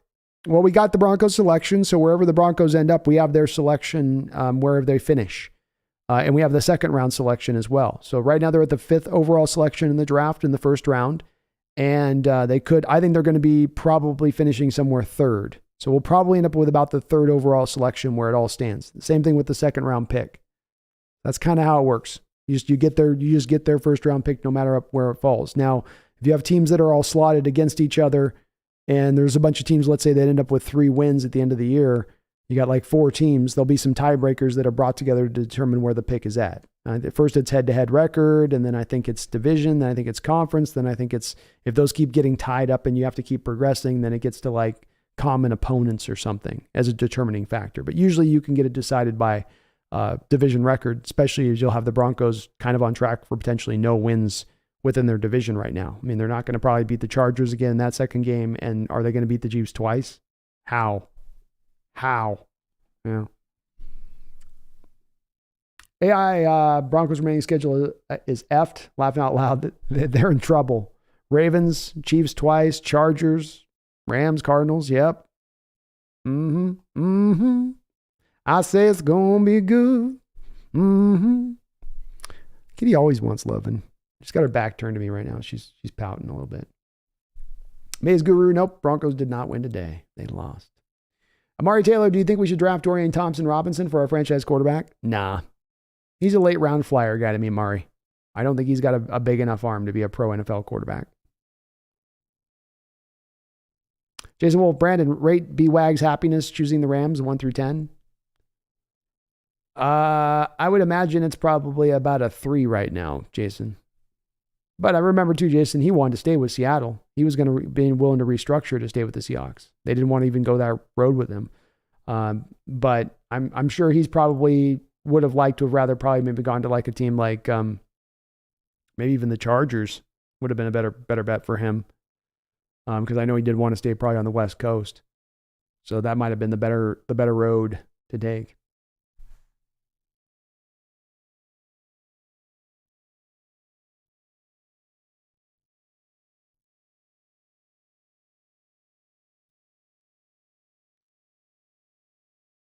Random McDaniel with another $2 donation says the best pie, and it's not close, is sour cream lemon. Well, there's one I've never had. I can do lemon. See, the thing I like about lemon is it's unlike the other fruit pies, I don't have to get chunks of fruit in there that are slimy and weird in my mouth. So I don't feel like I got to have just eaten a parasite or some weird, I don't know. But I'd try that. I could try that. I'd be with that, Randall. I've never had it made before, but I'd definitely, you could sign me up for some sour cream lemon. That sounds interesting. Thank you for the donation. Mumbles with a $2 donation says, wasn't Brandon Perna super cocky with them winning this trade? He was. It's part of why you got to take your shade and lumps. And he said a couple of weeks ago that he understood that's what, to his credit, he's acknowledged. I think I saw in a clip of him saying, I was giving Seahawks fans a bunch of crap, so I've got to now take my lumps from the Seahawks fans as they come in there and give it to me. But it's tough. It's tough because you have to keep taking those lumps. And this has been a very long season if you're a Denver Bronco fan. I mean, every single week I think he's got like a running video series of that was the worst game I've ever watched in my life. No, this was the worst game I've ever watched. No, not this game or that game. This game's the worst game I've ever watched in my life. Like every week is a worst game for him. And he's got to hear it from us as we're an active bunch online. We'll let you know. We'll let you know if you might have gotten a little bit of a cocky pick off just a little bit when that blows up in your face. And it's blowing up as badly in his face. He's missing fingers. His eyebrows are off. He no longer has any hair on his scalp. He's got the smoot stains on his cheeks. What are you going to do? What are you going to do, Mumbles?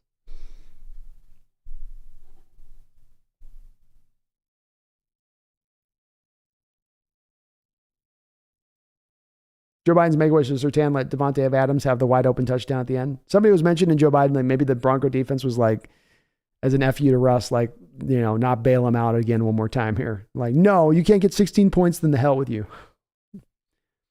Megan says, did each of my fingers with a mallet finger over 30 years ago, playing hockey and cricket without gloves. Now we'll have crooked fingers and arthritis in each of them. Big part of this that could be happening here with Russ. Maze Guru, I went to opening game last year. Russ looked terrible, missing wide open receivers. I saw this coming too. Yeah. There were a selection of folks that did.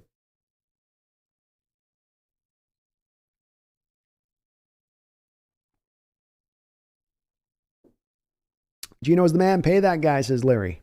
I think they should too. I think they will. Scooby Stacks, the Broncos fans got to hate us right now. They're not happy bunch right now. We are now their arch nemesis somehow over in a far away another world in a whole nother conference.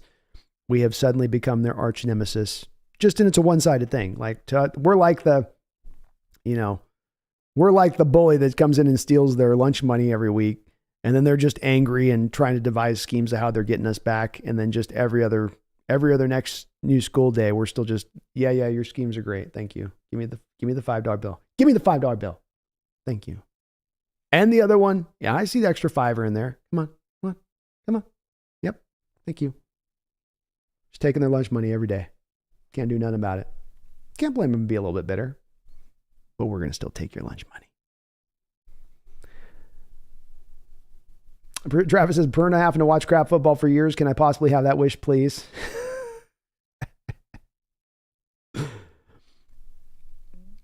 Oh, Lordy.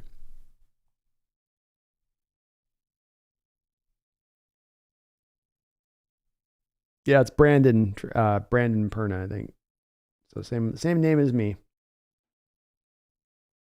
Scooby Snacks like, how the F do you leave Adams wide open in the end zone in the OT? I don't know, man. Especially a guy like Surtain, who you don't get loose as Surtain. He's a legit top 2 corner in this league right now. Uncle Boy San, how's it going, man? It's good to see you. Spectre 7 with a $2 donation. Thank you, Spectre 7. Says sour cream lemon pie sounds as bad as mayo in the coffee. Oh, it doesn't sound that bad. Mayo in the coffee is legit like, dear God, no. No, Will, don't put it in there. Don't put it in the coffee. Oh, he put it in. Oh, he put a lot in. He put a lot. It's half the cup. Ugh. Oh. Sour cream lemon could be good though. It's just got that it's got that sour cream hintiness to it, like the lemon, so it's not overpowering. That's the part that I'd like about that. Hope you're doing good tonight, Uncle Bully-san. And Spectre 7, thank you for the $2 donation. I'll try it if you try it, Spectre 7. Okay? I'll try it if you try it. Maze, Brandon, what happened to our fun offense last week? We looked bland from play calling side of things. We definitely in the first half, Maze Guru got very conservative. I don't know why. They were kind of trying to hammer the run for a little bit too long in that game before they finally let Gino, for lack of a better word, cook in the second half. So we just had to get around to letting Gino cook a little earlier.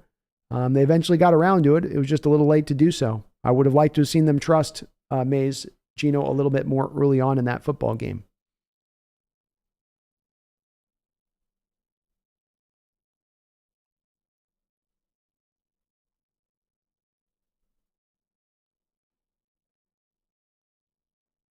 Henry M asks, is there any chance we get the second pick?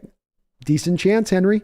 Big part of this will bode in on how the game goes between Carolina and Denver next week, because they have that tiebreaker that could land between the two of them. If Broncos lose next week, I think it's very likely you end up at the second round pick. I think as it stands right now, they're probably on track for the third overall selection is where I think it will all end out at.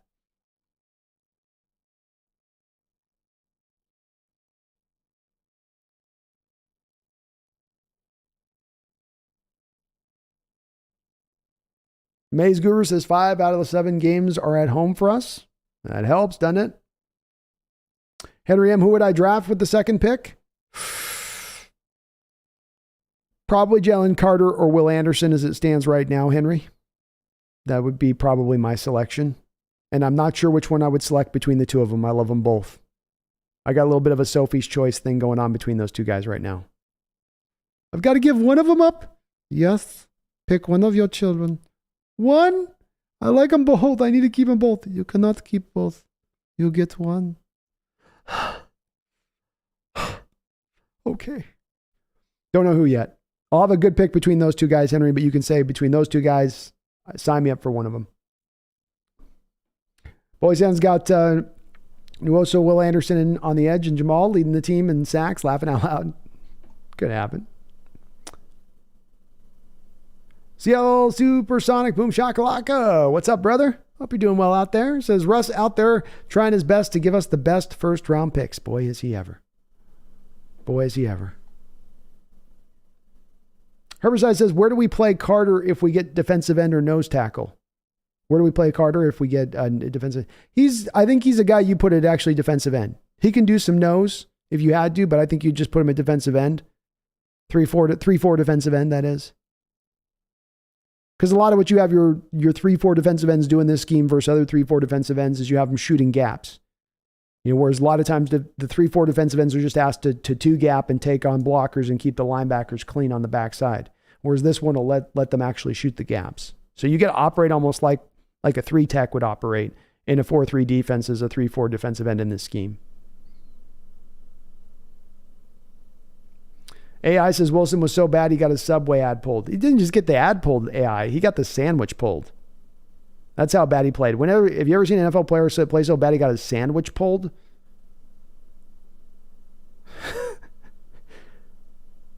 They literally took all the rest of the stock of the Wilson the Wilson meats and they threw it in the trash.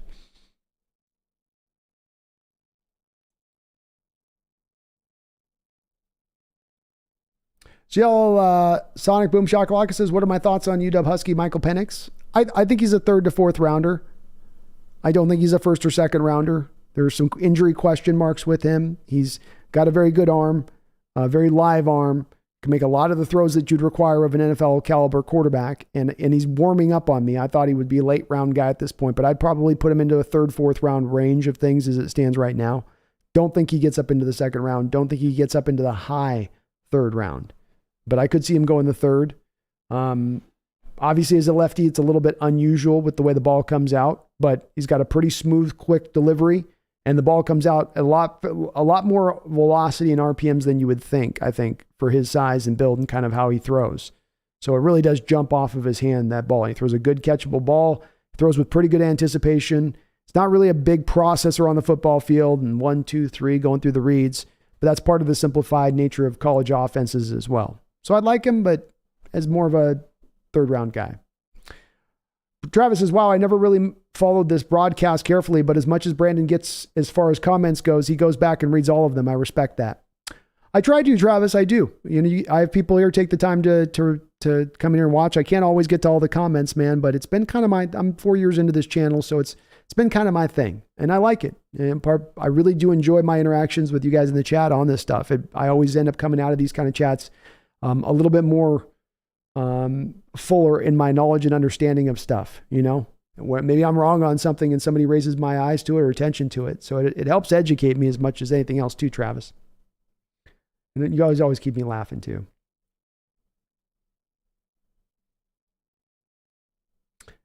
Have yourself a great holiday too, Brian Myers. Appreciate that.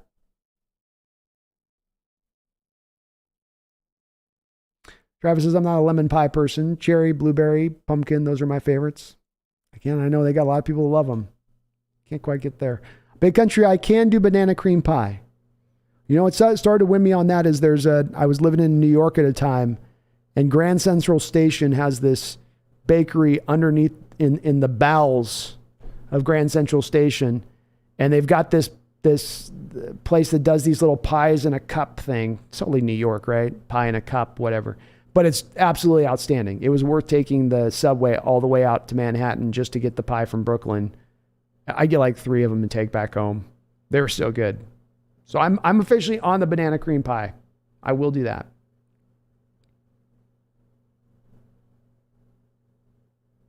Corey says, I love the Worst Game series. It's a pretty funny joke he's got going, and it fits. It does fit.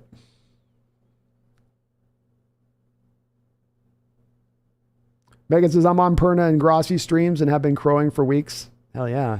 Let him know, Megan. Let him know. AI, key lime's not bad. Key lime's got like that lemon thing where it's like, I don't have to have like the actual pieces of the fruit in the pie, and so I can appreciate a little bit more. And it goes really together well with the cream, the whipped cream.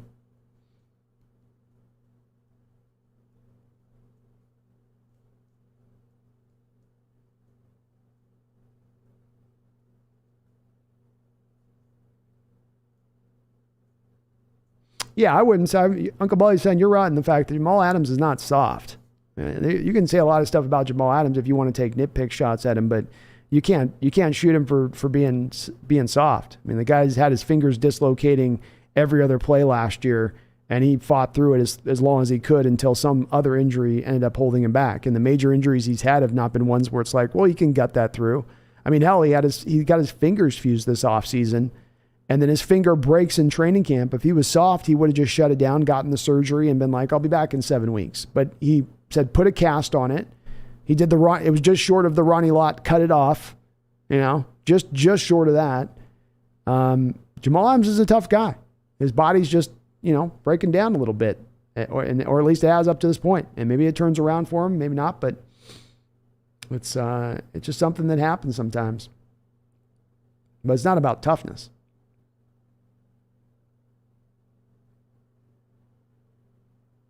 Maze Guru says, Vikings feel the same way. Go to a live stream after a Vikings-Seahawks game. Hilarious. I bet they felt good last year. They got us last year back after a while, but we had them. We've been on the better end of it. I'll give you that for a good amount of time. We've definitely benefited on that one. Mumbles with the $5 donation. Thank you, Mumbles, for the $5 dono. It says, so you're not trying that mayo coffee for your next blend, eh? Also, more salmon treats for Pumpkin, and likely last dono for now. Well, thank you for all the donations today, Mumbles, and you're always a big, huge donator in the channel on every stream. So thank you for all of your support here to the channel. I will make sure first thing after the stream, my cute little kitty here gets herself a nice mouthful of salmon treats. I'll tell you what, they're turning into little crackheads for that stuff. I go into the kitchen and it's meow, meow, meow, meow, meow, meow. I will promise you folks this: if we draft Will Levis, I will drink mayo coffee on live stream, and I will drink. I'll drink it all. I promise I'll drink it all. I'll drink it all in the name of creating a bright future for Will if he comes here. Travis, who puts mayo in their coffee? Will Levis, current draft prospect for the Kentucky Wildcats. He also eats bananas with the skin on.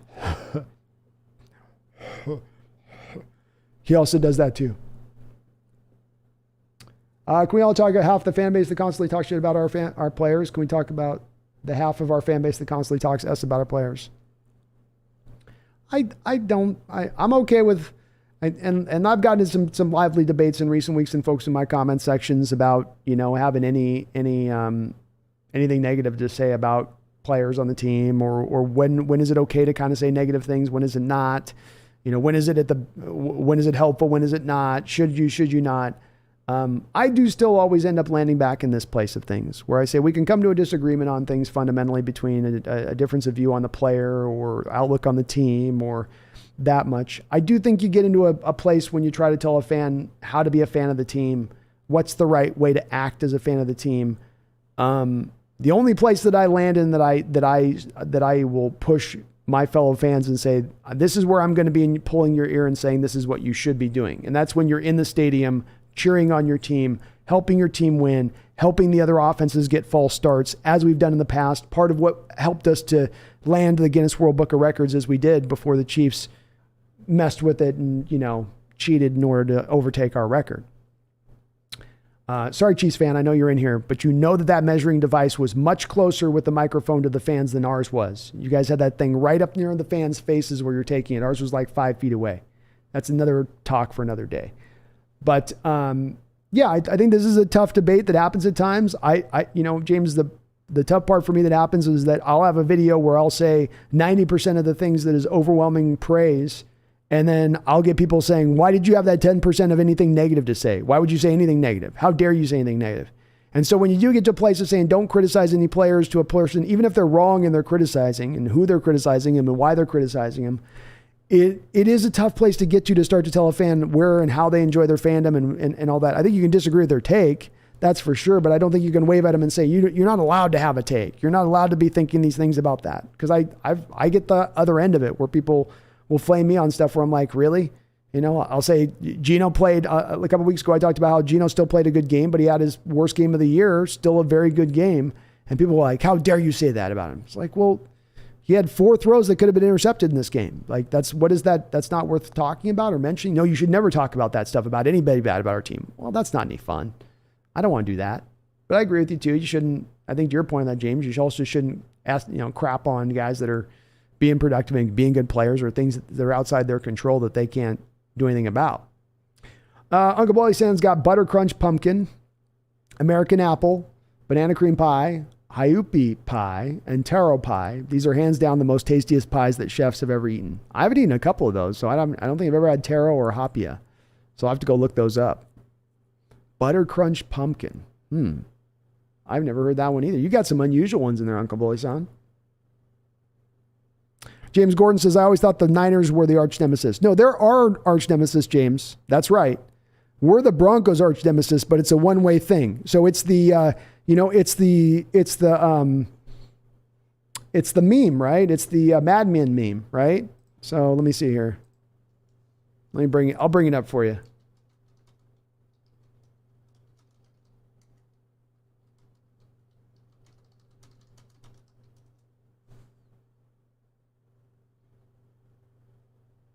So it's the old Madman meme where the two guys are standing in the elevator and the one guy is over the top of the other guy. And he says, he's like, I've hated you for the last year. I don't like you at all. You're a horrible human being. You've been nothing but at the forefront of my brain. And I just want to let you know and then Jack Ham, the other guy across from in the show, the main lead, looks at him and just kind of shrugs and goes, I don't think about you at all. So it's a little bit like that. We're their nemesis, but our nemesis is still the 49ers. If that makes sense, James. You got that weird guy over there in the corner just looking at you. I'm like, why is this guy looking at me? What is his effing problem? What? You know what you did. It's kind of like one of those things. Megan says, B, put mayo in my coffee. Not sure if it's because it's vegan. It's actually nice. The only way I'm doing it is if we draft Will Levis. I will not do it otherwise. Ethan says, be careful. They called me a madman. Not anymore, though, huh? James Black, Bo Jackson, softest player of all time. What a bum. James, you're true. James is trolling. He's got to be trolling a little bit. Stephen Biddle, you are an optimist, but I sure hope we can get the third pick, and that would be Carter. I am, Stephen. No doubt about that. Overall, I am an optimist at heart. I've got a lot of feeling like this is a realistic way to go and get the third pick. I do. I see the Broncos schedule, and that Carolina game's the only real easy one left on their schedule. Relatively easy. I don't know if there's any easy game right now as it stands for the Broncos. I mean, you just lost the Raiders team twice this year. So yeah, it's a little aggressive on my part to point, but that is also, remember, Stephen, a couple weeks ago, they had the projectable chart out of where they saw the teams going. The projections at that time, not where the teams were at with the record, but the projections at that time were for the Hawks to get that third overall pick. And now after this week's game, that's only going to be more entrenched as far as their own projections that are absent mine, and just my eyeballing of the situation. So I hope I'm right. We'll see.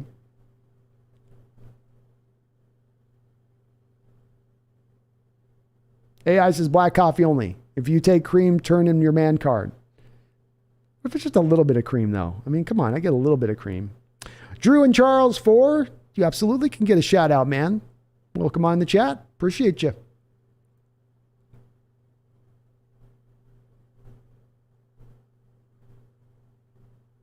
Yeah, James, I knew you were joking.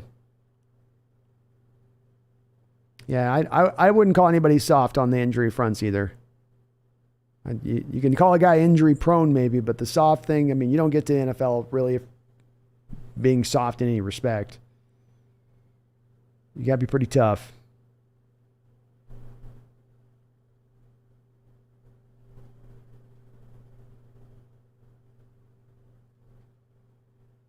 Sam the Great, it's bad if a crappy restaurant throws away your sandwich named after you.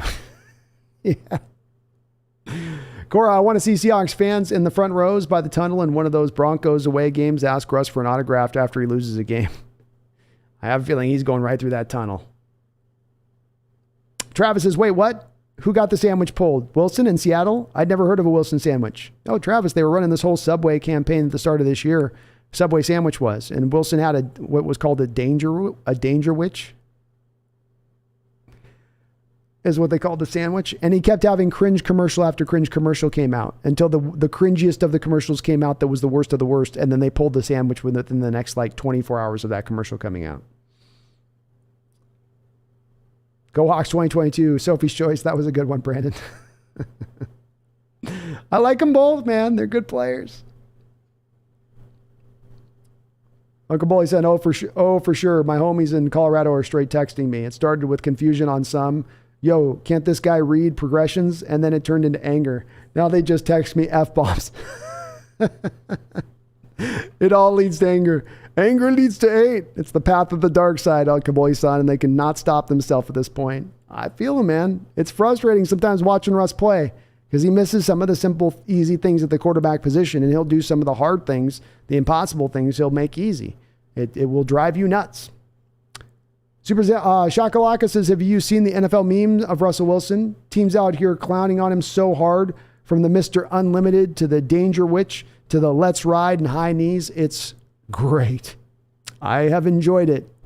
I've definitely never seen a player get kind of landslided like this, a guy like this landslided this quickly like he has. It's almost shocking to see. But I've also laughed quite a bit on the back of this. It's been pretty hilarious. And it's almost kind of like no matter what Russ does, even wears an armband, every move he does is just another digging of the dirt deeper down into the hole. I'll have sympathy for him, but it'll take about a year or two, and I'll eventually get there with him.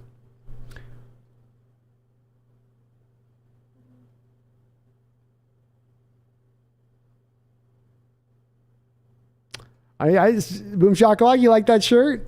I got to keep the memory alive, man. Chargers are beating the Chiefs. It's a tough matchup for the Chiefs. And boy, the Chargers this year have just been dealing with so many injuries. Philidan. So if Levis is still there with our pick later in round 1, we pull the trigger, right?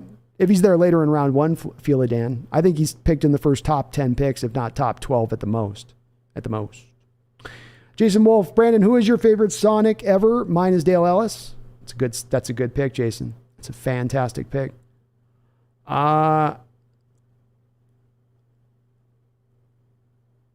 I do think I still lean into Rain Man. The dunks that he had back in the day, the violence that he dunked with, the disrespect that he dunked with. And then he was a good overall player too. Defensively, he was solid. He could rebound. He could even do a little bit of passing. I know he left here and it was all that stuff that happened with that. But, that was Sonic's signing McIlvain for more money than they had Kemp on the roster. They had to know that wasn't going to go over well. But he was a great player, and the fit between him and Payton, he was just so fun to watch. He was electric. Guy could jump out of the gym. I think he'd be my favorite. Dale was a phenomenal all-around player, absolutely sharp shooter to the max, no doubt about it. A scorer, pure as they come. Really good player as well. Kind of surprised he wasn't here a little bit longer than he was, Jason. Seemed like they got off of him a little early on that one. Mumble says also, Brandon, would you like that fruity pies if you blended the fruit up so it wasn't so chunky? No. Mm-mm. I mean, you'd have to get it pretty blended. It would have to be really blended. Because I get that one bad chunk that's got that weird consistency and it gets a little slimy. I'm out. I'm out completely. I take my plate and I disrespectingly push it across the table with a frown. Megan says, can't do banana anything B. The smell reminds me of medication I had for a whooping cough as a child. It's understandable. I got the same problem with tequila.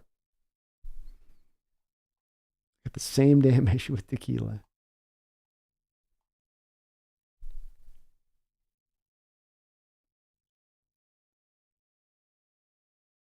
Travis 303 says, I understand eating bananas with the skin on. That was a new one to me. It's disgusting, but the skin has good nutrients that are otherwise wasted. The skin is actually healthy. Oh, okay. Maybe I need to start eating my... I mean, I'll take your word for it on that one. I will. I can't sign up on that one. ADL Williams, I was hoping for Jamal in the next 3 to 4 years too. We'll see if he can maybe come back next year. Travis, I might need to start visiting this stream more just to see Seahawks fans troll him. We go pretty hard. Pretty hard. Sam the Great's got banana hot fudge sundae. That does sound pretty good. Making me hungry here.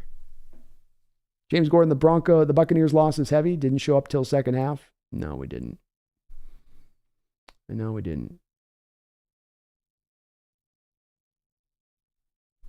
Travis says, cheated. We did not cheat. Arrowhead is the loudest stadium. I just saw where they were taking the microphone thing, and I've seen the video of ours. We're down actually on the field taking the microphone ring. You guys had the microphone like right up in the stands. I feel like it was a little closer. I feel like Guinness let you guys get away with that. I don't know if it's cheating. Let's call it stretching the Guinness rules. Okay. But the microphone should have been on the field level. That's all I'm saying. I want a tit for tat. I want a level playing field here. Power Code laughing my ass off. This chat never fails to disappoint. In the latest saga, we have Jason Wolf going up against James Black. Who will come out the top? Stay to find out. Sam the Great says, been to multiple stadiums. Seattle is the loudest. See? We got a guy who's been to both. Got a guy that's been to both. And Mumbles, thank you for the gift, the donation on that. Appreciate you, brother.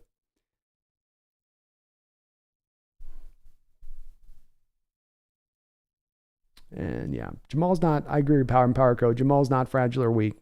His injuries are freak accidents. They're different types of injuries. It does suck, but it doesn't mean that there's anything about toughness to do with it. That's for sure. That's for sure. Jason Wolf says, I went to Subway and asked for the Russell Wilson Danger Witch. They said, hand over your money and leave. That's a good, underrated joke, Jason. Oh, I like that.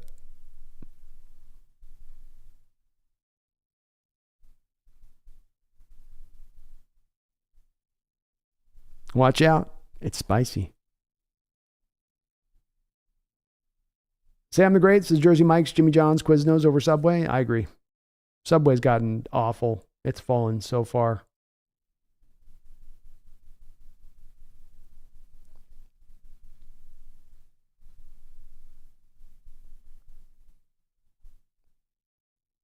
Travis says, I don't know why Subway pays all these athletes anyway. Do they think we're gullible enough to believe these star athletes actually eat at these places without being paid? I always thought the same thing with like a McDonald's thing. But I guess some of these guys do eat McDonald's, so maybe that is the case. I don't know. Some of these pro players have some horrible diets. You'd be surprised. But yeah, nobody's buying Subway because the athlete told them to do it. Subway had a Russell Wilson cutout. It was about 5'7". God, you'd think Russell would force him to at least pump him up a couple inches. Can we get some lifts in that? Just to lift you a little bit. I don't know anybody, Sam the Great, who actually likes Subway anymore. I've yet to run into that human being. I don't believe he exists. People I think go to Subway because there's no other option at the moment. Or they only have so much time on their lunch break or something. Joe Biden's Make-A-Wish, who could the Seahawks have drafted if they didn't trade for Jamal? I don't know who you would have taken in the 20s. I mean, last year you probably would have been taking a tackle at that point if Russell was still on the roster, I suppose. But you might not have also moved Russell Wilson if you hadn't made that Jamal trade, the butterfly effect.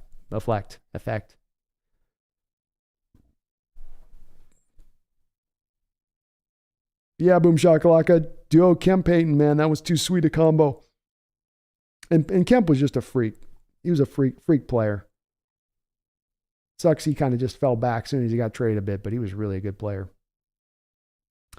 Uncle Boy saying, I'm from Hawaii. That's why, Brando, we have many cultures here. Butter pumpkin is Filipino. Hayapi and taro Hawaiian. For instance, we don't have apple pies at McDonald's in Hawaii. We have taro. Oh, there we go.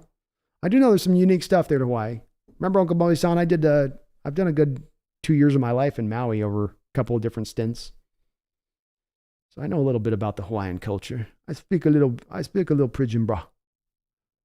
Kronos, I see you wherever you said black is the only way to drink coffee. You don't understand the joy of vanilla with the bitterness. Exactly, man. I'm a vanilla guy too with my cream. I like that. Mumbles says, damn, Brandon, why you and me have the same texture issues with food? I don't know. It's just something about it. I'm this way, especially with my meats. I take a bite of meat and I think I got some cartilage, If I've got anything that cartilage kind of chew to it, I'm done at that point. I can't do it. Like those steaks when you get the steaks with the real bad chewiness to it, like, ugh. No, get it out of my mouth. Get me the filet. I can't do it. And Uncle Bully-san, I like in Hawaii too, man. My mom still lives out there, so I get a chance every year to go out there and visit, to go out there and chill. It's always nice. It's a different world. Uncle Bully-san said, let's talk for a real second and third round pick on the table, possibly. Do we really like anybody more than Will Anderson? I watched him. The guy reminds me of Derek Thomas. Derek Thomas, Von Miller, I think those are all very good comparisons for Will Anderson. He does seem to be a front runner for that selection if we land there, Uncle Bully-san. I think Jalen Carter is there step for step with him. Jalen Carter is another guy that I think is a very real possibility there, who it doesn't get talked about as much as Anderson, but who probably should be. I think the Sealy Ringo kid out of Georgia is a cornerback. I know that's not going to be a high need for a lot of people out there, but if we're talking about Anderson, when we are already 3 deep at the outside linebacker position, then we certainly got to talk about cornerback.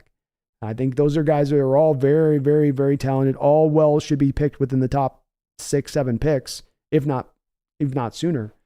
And I'd be on board with it. I'd be with it.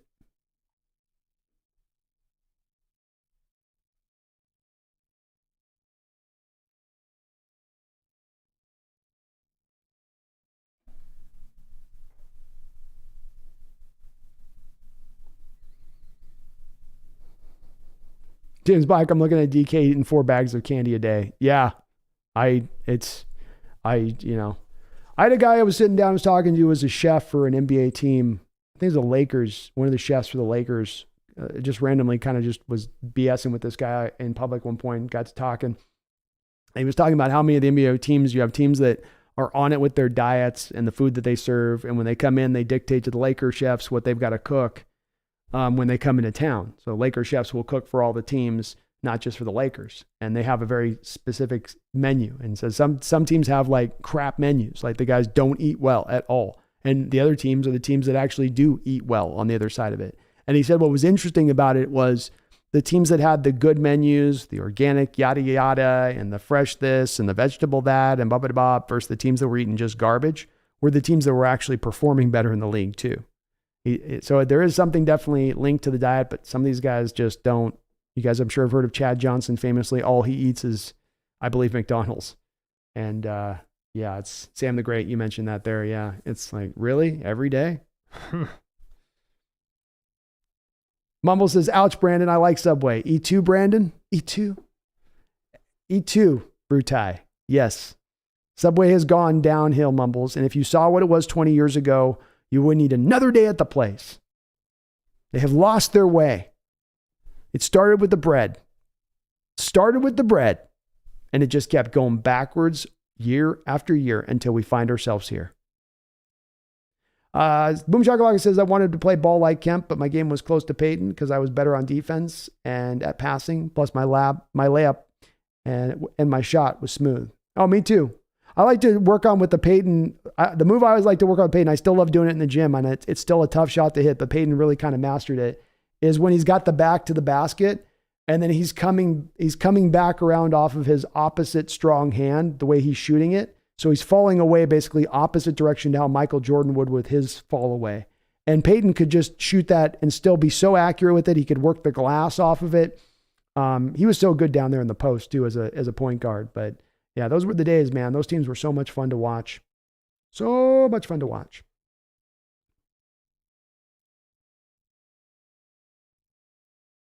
Uncle Boy said I would take Sean Kemp over Michael Jordan. Oh, that's a hard. I don't know if I could go that far. Kemp was amazing, but Michael was next level. Jose Rodriguez, what's up, man? Good to see you in the chat. Maze Guru, Brandon, do you think linebacker is the top need for the Seahawks first pick? No, I don't. I think you could take an outside linebacker like Anderson because he's just such a talented guy, Maze Guru. You can't deny it. But I don't think that's the likely place to go to with that selection. You can get those linebackers later on in the draft. What you need is a middle linebacker. You can usually get that in the second round. There was a good collection of them in this last draft. Anderson from Montana State, Leo Chanel, Chad Muma from Wyoming. You had a variety of guys you could get kind of a little bit later in the draft. The same way we'll set up with this draft. There's not a middle linebacker that's going to be there to be picked in the top 10. Probably not even the top 15. But with your second first round pick, Maze Guru, getting a guy like Trenton Simpson or maybe Henry To'oto, depending on where his health situation is with the Alabama Crimson Tide. Those would be potential options.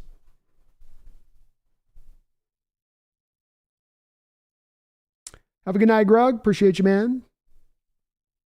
Jason Wolf, I could get behind Sean Kemp because when he left for Cleveland, he changed his jersey number to 4. He said he had to drop that 0 in Seattle. Jeez. I don't even know what that means.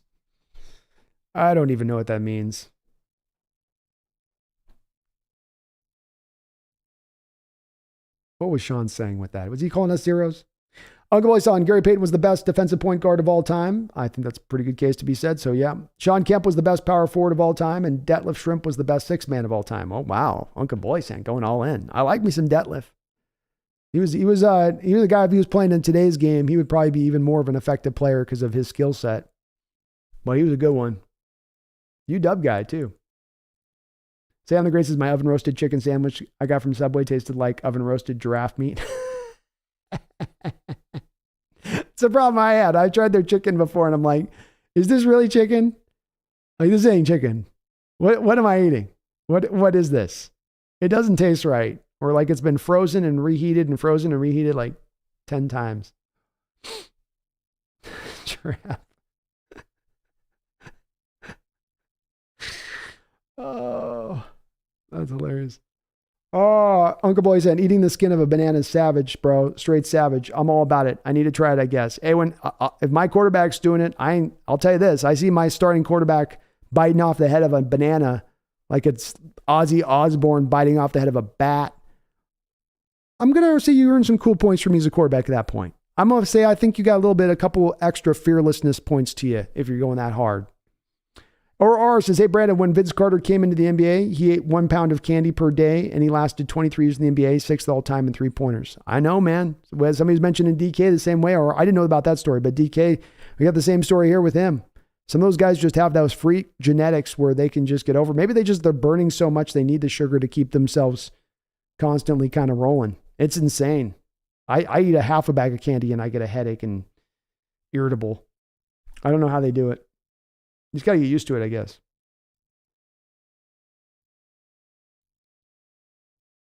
Maze Guru, Brandon, then what position is our first pick in your opinion? Thanks again. I think defensive line is your likely one that you look to target here, Maze Guru. I think you're going defense first and foremost. I think Will Anderson is a guy that makes a lot of sense. Jalen Carter, Sealy Ringo, Miles Murphy. These are the guys. You look at the defensive line right now, Maze Guru, you need some more impact down in that inside that line. You need guys that can push the pocket from the inside, especially. Now, Anderson doesn't do that, but he's such a freak theoretically. You can't deny that talent. You can't pass that up. But a Jalen Carter guy would give you a guy on the inside, Maze Guru, who could cause some problems. A guy like Sealy Ringo can give you another corner opposite Tariq Woolen, so you can't just ignore Tariq Woolen and hope to pick on the second corner of the Seattle Seahawks. You go to pick on that second corner, he's just as likely to pick the ball off as Tariq. And now you're really going to force some quarterbacks into some binds. So I like going in those kind of directions, Maze, as I always fall back to on this. It's why I'm open to going after Anderson here, Maze, because technically Anderson's not in need. Boye Mafe, Uchenna Nwosu, Darrell Taylor are all going to be on your roster moving into next year. Hell, I think you even have club control over Alton Robinson still beyond this season. So it's not a need to go get Anderson, but I'm always operating from a best player available kind of situation when I view drafts. And if I have a guy who's going to significantly upgrade over to the top of a position, even if that's a position that's in relatively strong shape, you got to make that move. You got to go for the best player. You got to max the roster out as far as you can take it. Seahawks Super Shock Lock. Has anyone seen the video Nate Robinson posted about him having kidney disease his whole career? Dude's a stand-up guy. That's crazy that he overcame that. And he had some tough luck, that guy, in his situation. Mumble says, well, say I do love McConey's where I'm at. They have a great toasted ham, provolone, and mayo sandwich. Best place for subs. Love it. I got to find a good Subway place out here in Spokane. Not a great spot. Ethan, Brandon, have you been watching Andor? I'm like, is this HBO produced show? It's amazing. Best Star Wars content in years. So good. I haven't. The proliferation of stuff for the Star, and I'm a Star Wars guy, but the proliferation of stuff from Disney has been a bit just too much for me. And so I've heard good things about that show, but they've definitely kind of worn me out with some of the content. And I haven't loved some of the stuff that I've seen that has come out in recent times. It just kind of seems like they're just really busy just producing stuff. But I'll probably give it a try at some point because you're not alone. I have heard there have been a lot of people that are with it, that are for it. Sam the Great says, I'm pretty sure the grasshoppers in T-Mobile Park are better than Subway sandwiches. Probably healthier too. And yeah, Vince Carter was a whole different guy. It was a whole different cat. Like Donaldson? Like a Donaldson? Oh, Aaron Donald, I think Maze Guru is who you mean. Like Aaron Donald. Yeah, you're not going to find an Aaron Donald necessarily, Maze Guru. That's a generational defensive lineman. There's not that guy. I don't think there's that in the draft. There might be that guy in this draft. But yes, you're looking for a guy from the inside that can wreck shop. You theoretically right now have the three guys on the outside at outside linebacker that can push the pocket from the edge. Now you need the guys up the middle that can push the pocket from the inside. So a quarterback can't merely step up into the pocket. You're giving the quarterback nowhere to run. And right now with your line and how you get the production from the interior of that line, it's kind of dicey, it's kind of lean, it's kind of light. You have guys that aren't exactly a fit for the 3-4 defense. So you need to get more personnel that also will fit to it too as well. Travis says, I'm cheap. I think my main beef with Subway is the fact that I had a coupon and they refused to honor it. Casey's doesn't have the coupons, but at least they aren't liars. They're filthy liars. I'll tell you what, they lied to Russell too, Travis. They said he was going to have his Danger Witch all year on the shelves. He got 1 month. 1 month. James Black and even AD wasn't considered a generational talent. I think he was drafted at 14. Yeah, that's true. He wasn't looked at as that kind of guy at that time. And just hard to predict that you're going to get that kind of guy coming down the track again, as I think that those kind of guys come once every 10 years. And sometimes it's random where you'll find him. Sometimes it is high in the draft. Sometimes it's like with Aaron, it was at 14. But I would certainly love to go find that guy or go in search of that guy if we can find him. Maze Guru, of course, buddy. Jeff Archer, thank you for subscribing to the channel, man. Welcome aboard the Hawks Nest, and I appreciate you signing on. Megan, you have yourself a great night, and then we are going to go ahead and wrap this up at this point. We're 5.5 hours in here almost, so we will kind of put the end points here onto the chat and get this all wrapped up here for today. Appreciate you guys on that. Ethan Deck World says, Brandon, no, yeah, I understand. Obi-Wan, Book of Boba Fett, so extremely disappointing. But this show, I'm telling you, it's like Star Wars for adults. It's really that good. Those have hurt me too with Ethan Deck World. You know, it's really what really did it for me. And I'm a little older, I know, than you, but I go back to the original Star Wars where I grew up from, not the prequels, but the originals. And what they did with the Luke Skywalker character and the fact that that's canon, you've lost me a little bit at that. I grew up as a kid, and any boys that were my age growing up through the 80s, Luke Skywalker was a big part of that time and the way you looked at things. I had no respect for the way they did that, and they did it so dirty in that way that they pushed me off on the franchise almost fully just by that alone. They overstepped their bounds on that one. They should not have gone that far. You shouldn't have made me watch Luke drinking blue titty milk. I didn't need to see that. Sloppy. You know, I didn't need that. So, yeah. Empower Code, Brandon, I'm in disbelief. Cannot believe how unbelievably perfect this season is going. Can you comprehend what we're experiencing right now? This is the happiest I've been as a Seahawks fan in years. No, I don't think we're fully going to be able to comprehend this. There's so much going at such a high speed and in such a surprising thing that's occurred. This is such a surprising break in this way this year has gone all the way around. I don't think any of us are quite understanding fully what's kind of about to go down here. What is happening, what is in the process of happening. And what the historical markers of this in the past when you have a team in the kind of position we're in right now. Maybe I'm overstating it a little bit, but you put yourself in the pole position. You've cheated your way up to the top, but you've done it legitimately. And it's something that we should be celebrating. We should be in disbelief in Power Code. As I say, franchises don't get to be here. You don't get to be at the top of your division well past halfway into the year and looking at potentially a top 3, top 2, maybe even the first overall selection in the draft. Realistically. That is ridiculous. And let's not forget, as I say again with this, it's not just the first round pick at that point. It's the high second round pick that you're getting in addition to that. That is absolutely phenomenal. And it's on a team that just killed this last draft, that's eating all the dead money off the books this year, going to have money to spend, going to have the next draft, going to have the development of the young guys. This is as great a time to be a Seattle Seahawks fan as you'll ever see it. Just almost as good at the time as when we were in 2013 when we knew we were a Super Bowl favorite team.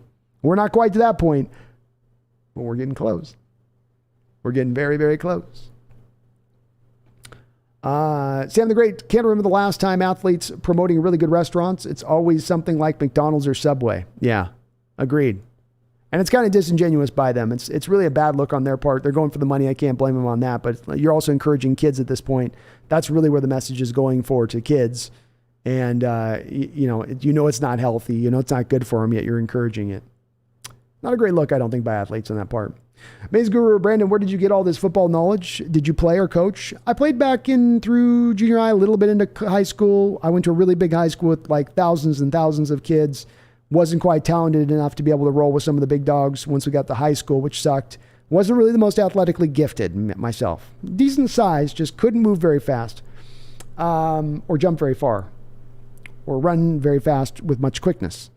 But I've just studied the sport through the years, Maze Guru. I've been watching this sport for 30 plus years. I've had a very deep interest in it, probably going back 20 years ago. I said, let me try to learn this a little bit more deeper.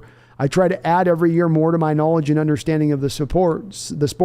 So I don't continue to try to sit where I'm at, but try to expand. And what don't I understand about this? What's more I can learn about this? And there's so many videos and stuff out there that can help you understand it so much better on now YouTube in this age we live in.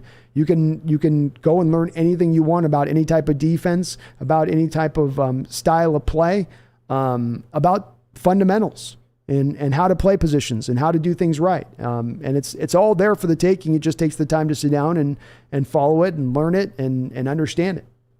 Which once you got as many years on this earth as I do, that's also the benefit of that too. D-Nugget, damn, Brando's still rocking. We're just wrapping it up here. And Power Code says, you are practically a walking encyclopedia, Brando. I never get bored of watching these streams. That's high praise. I know that's easy to get sometimes bored on these things. So I do appreciate that, man. You guys do them. That's the part I try to do in my off time with this, is that with you guys coming to watch and as much support as you give me on this channel, as much donations, as much as hit the like button, the new subscribers that are constantly jumping aboard, you guys hang in here with me on these 5-hour streams all the way through. I want to try to be armed with the knowledge as I walk into it and not be walking into it going, I don't know about that. I haven't looked at that. I don't like being able to say to you guys, I haven't looked at that or I haven't been aware of that. I feel like I kind of should try to do that. It's the least I can do for you guys taking the time to come here and watch me and enjoy the content, man. Bumble says Pumpkin needs her salmon. She does. You need your salmon? When you need your salmon? I stopped her from cleaning. Don't you stop me from cleaning. I agree. I think we're going to roll over the Raiders at home next week, guys. That's to me a 10-point plus win. Early prediction on my part. Maze Guru, thanks again. Love your channel and love your live content. Well done. Thank you, Maze. I really do appreciate it. Love the questions as well. Very insightful, thoughtful questions. Daniel W., I genuinely think on the road playing at 10 a.m. versus the Panthers, who actually have an elite defensive line, will be a much harder than this game overall for the Broncos.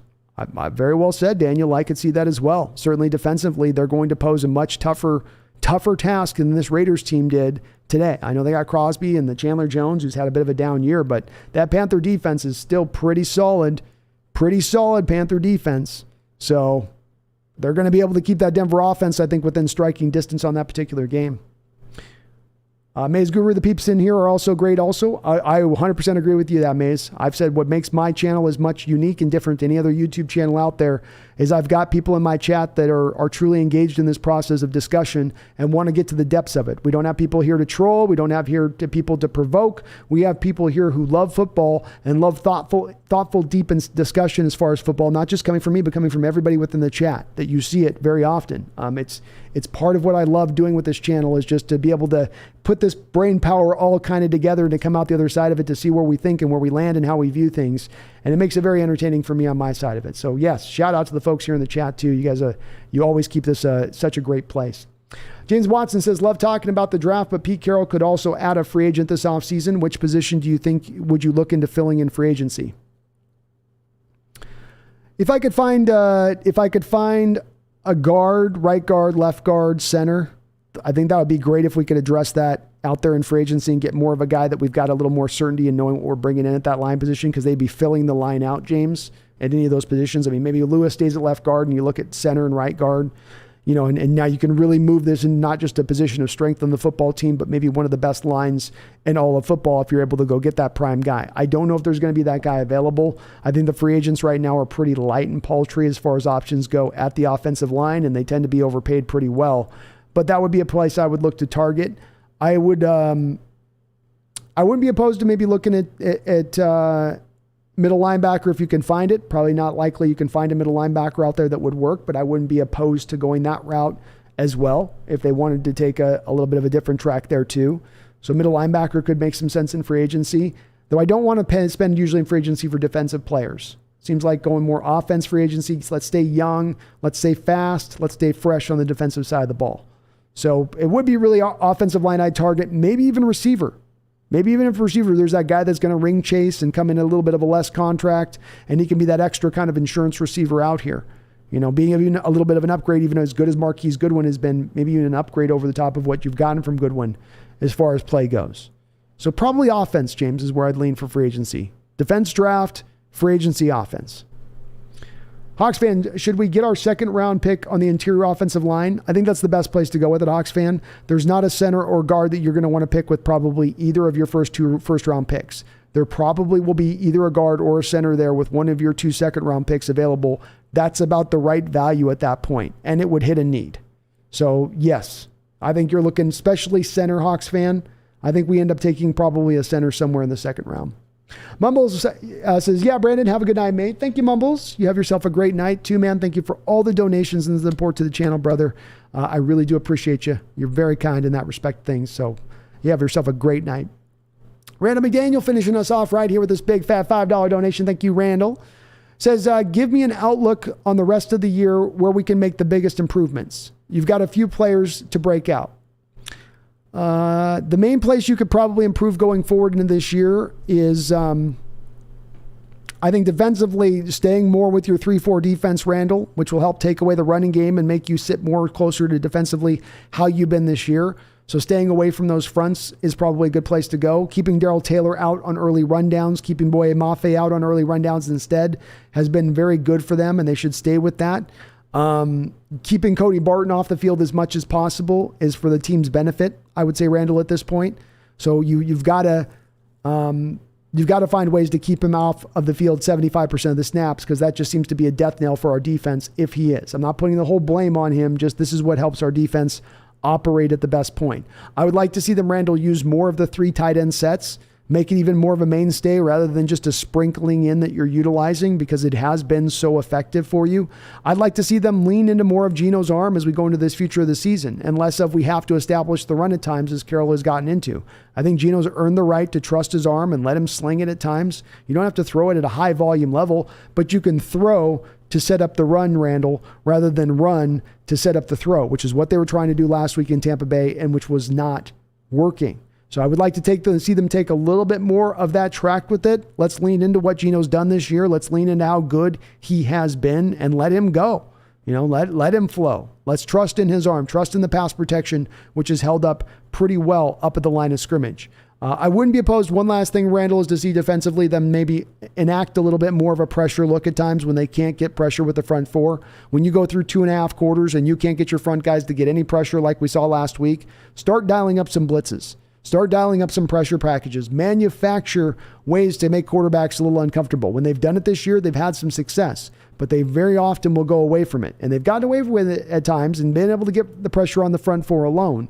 But I think against the good teams that have good offensive lines, you're going to at times have to dial up a few more of those pressure-based looks. I sure would like to see that, Randall, going into the future of this season in a couple of these games, especially when we reach into some of the tougher games.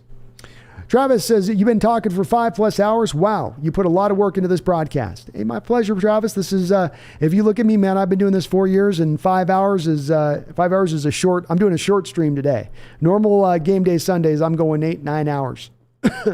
And I love what I do, man. It's easy when you love what you do.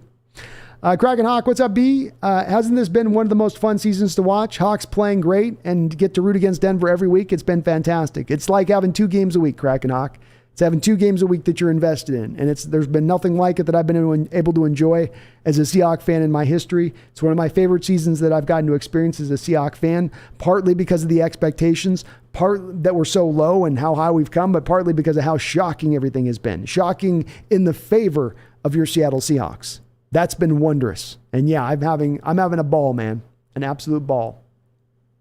Jason Wolf says, I just saw a Devontae Adams Taco Bell commercial. There you go. There you go, man.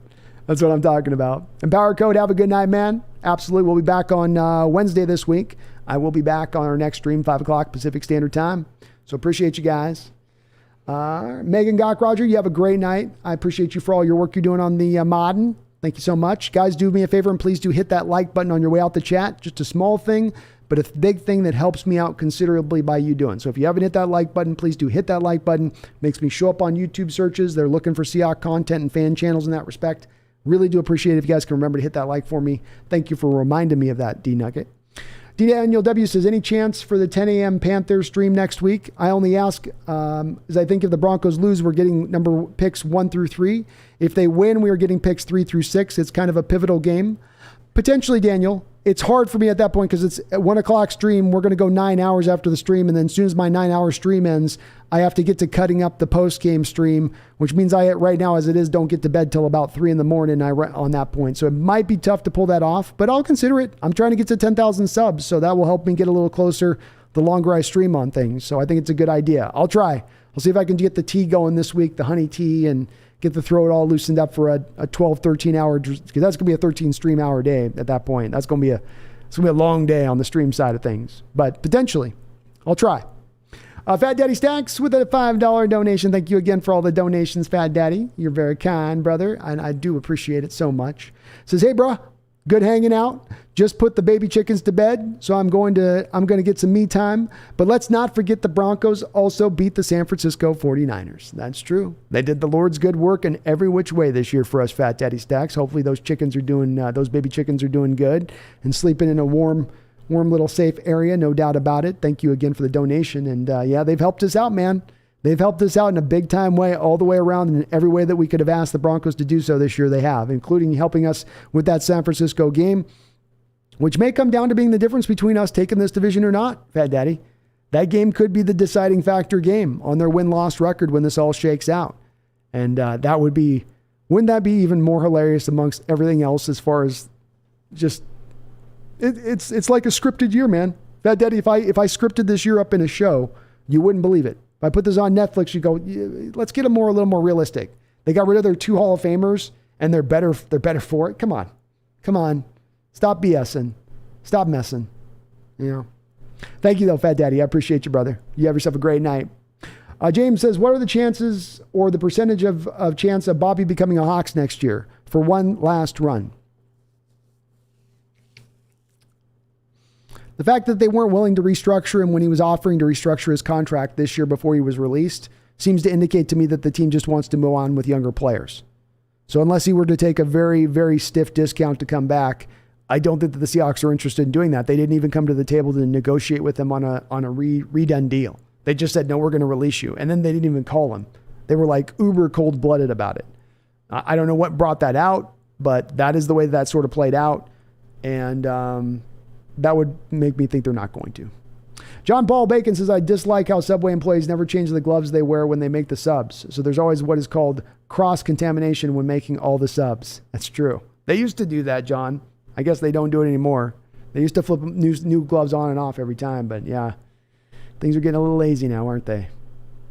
Daniel, oh wow, didn't know. Don't worry, Walt. Maybe that'll be 10,000K stream celebration come next Sunday, all-day stream. Could be, man. It would not be the worst way to do a 10K stream, and we're going to be I'll probably pick up another 20 to 30 subs through the week, so we will be close on that stream to being right there at 10K by next week.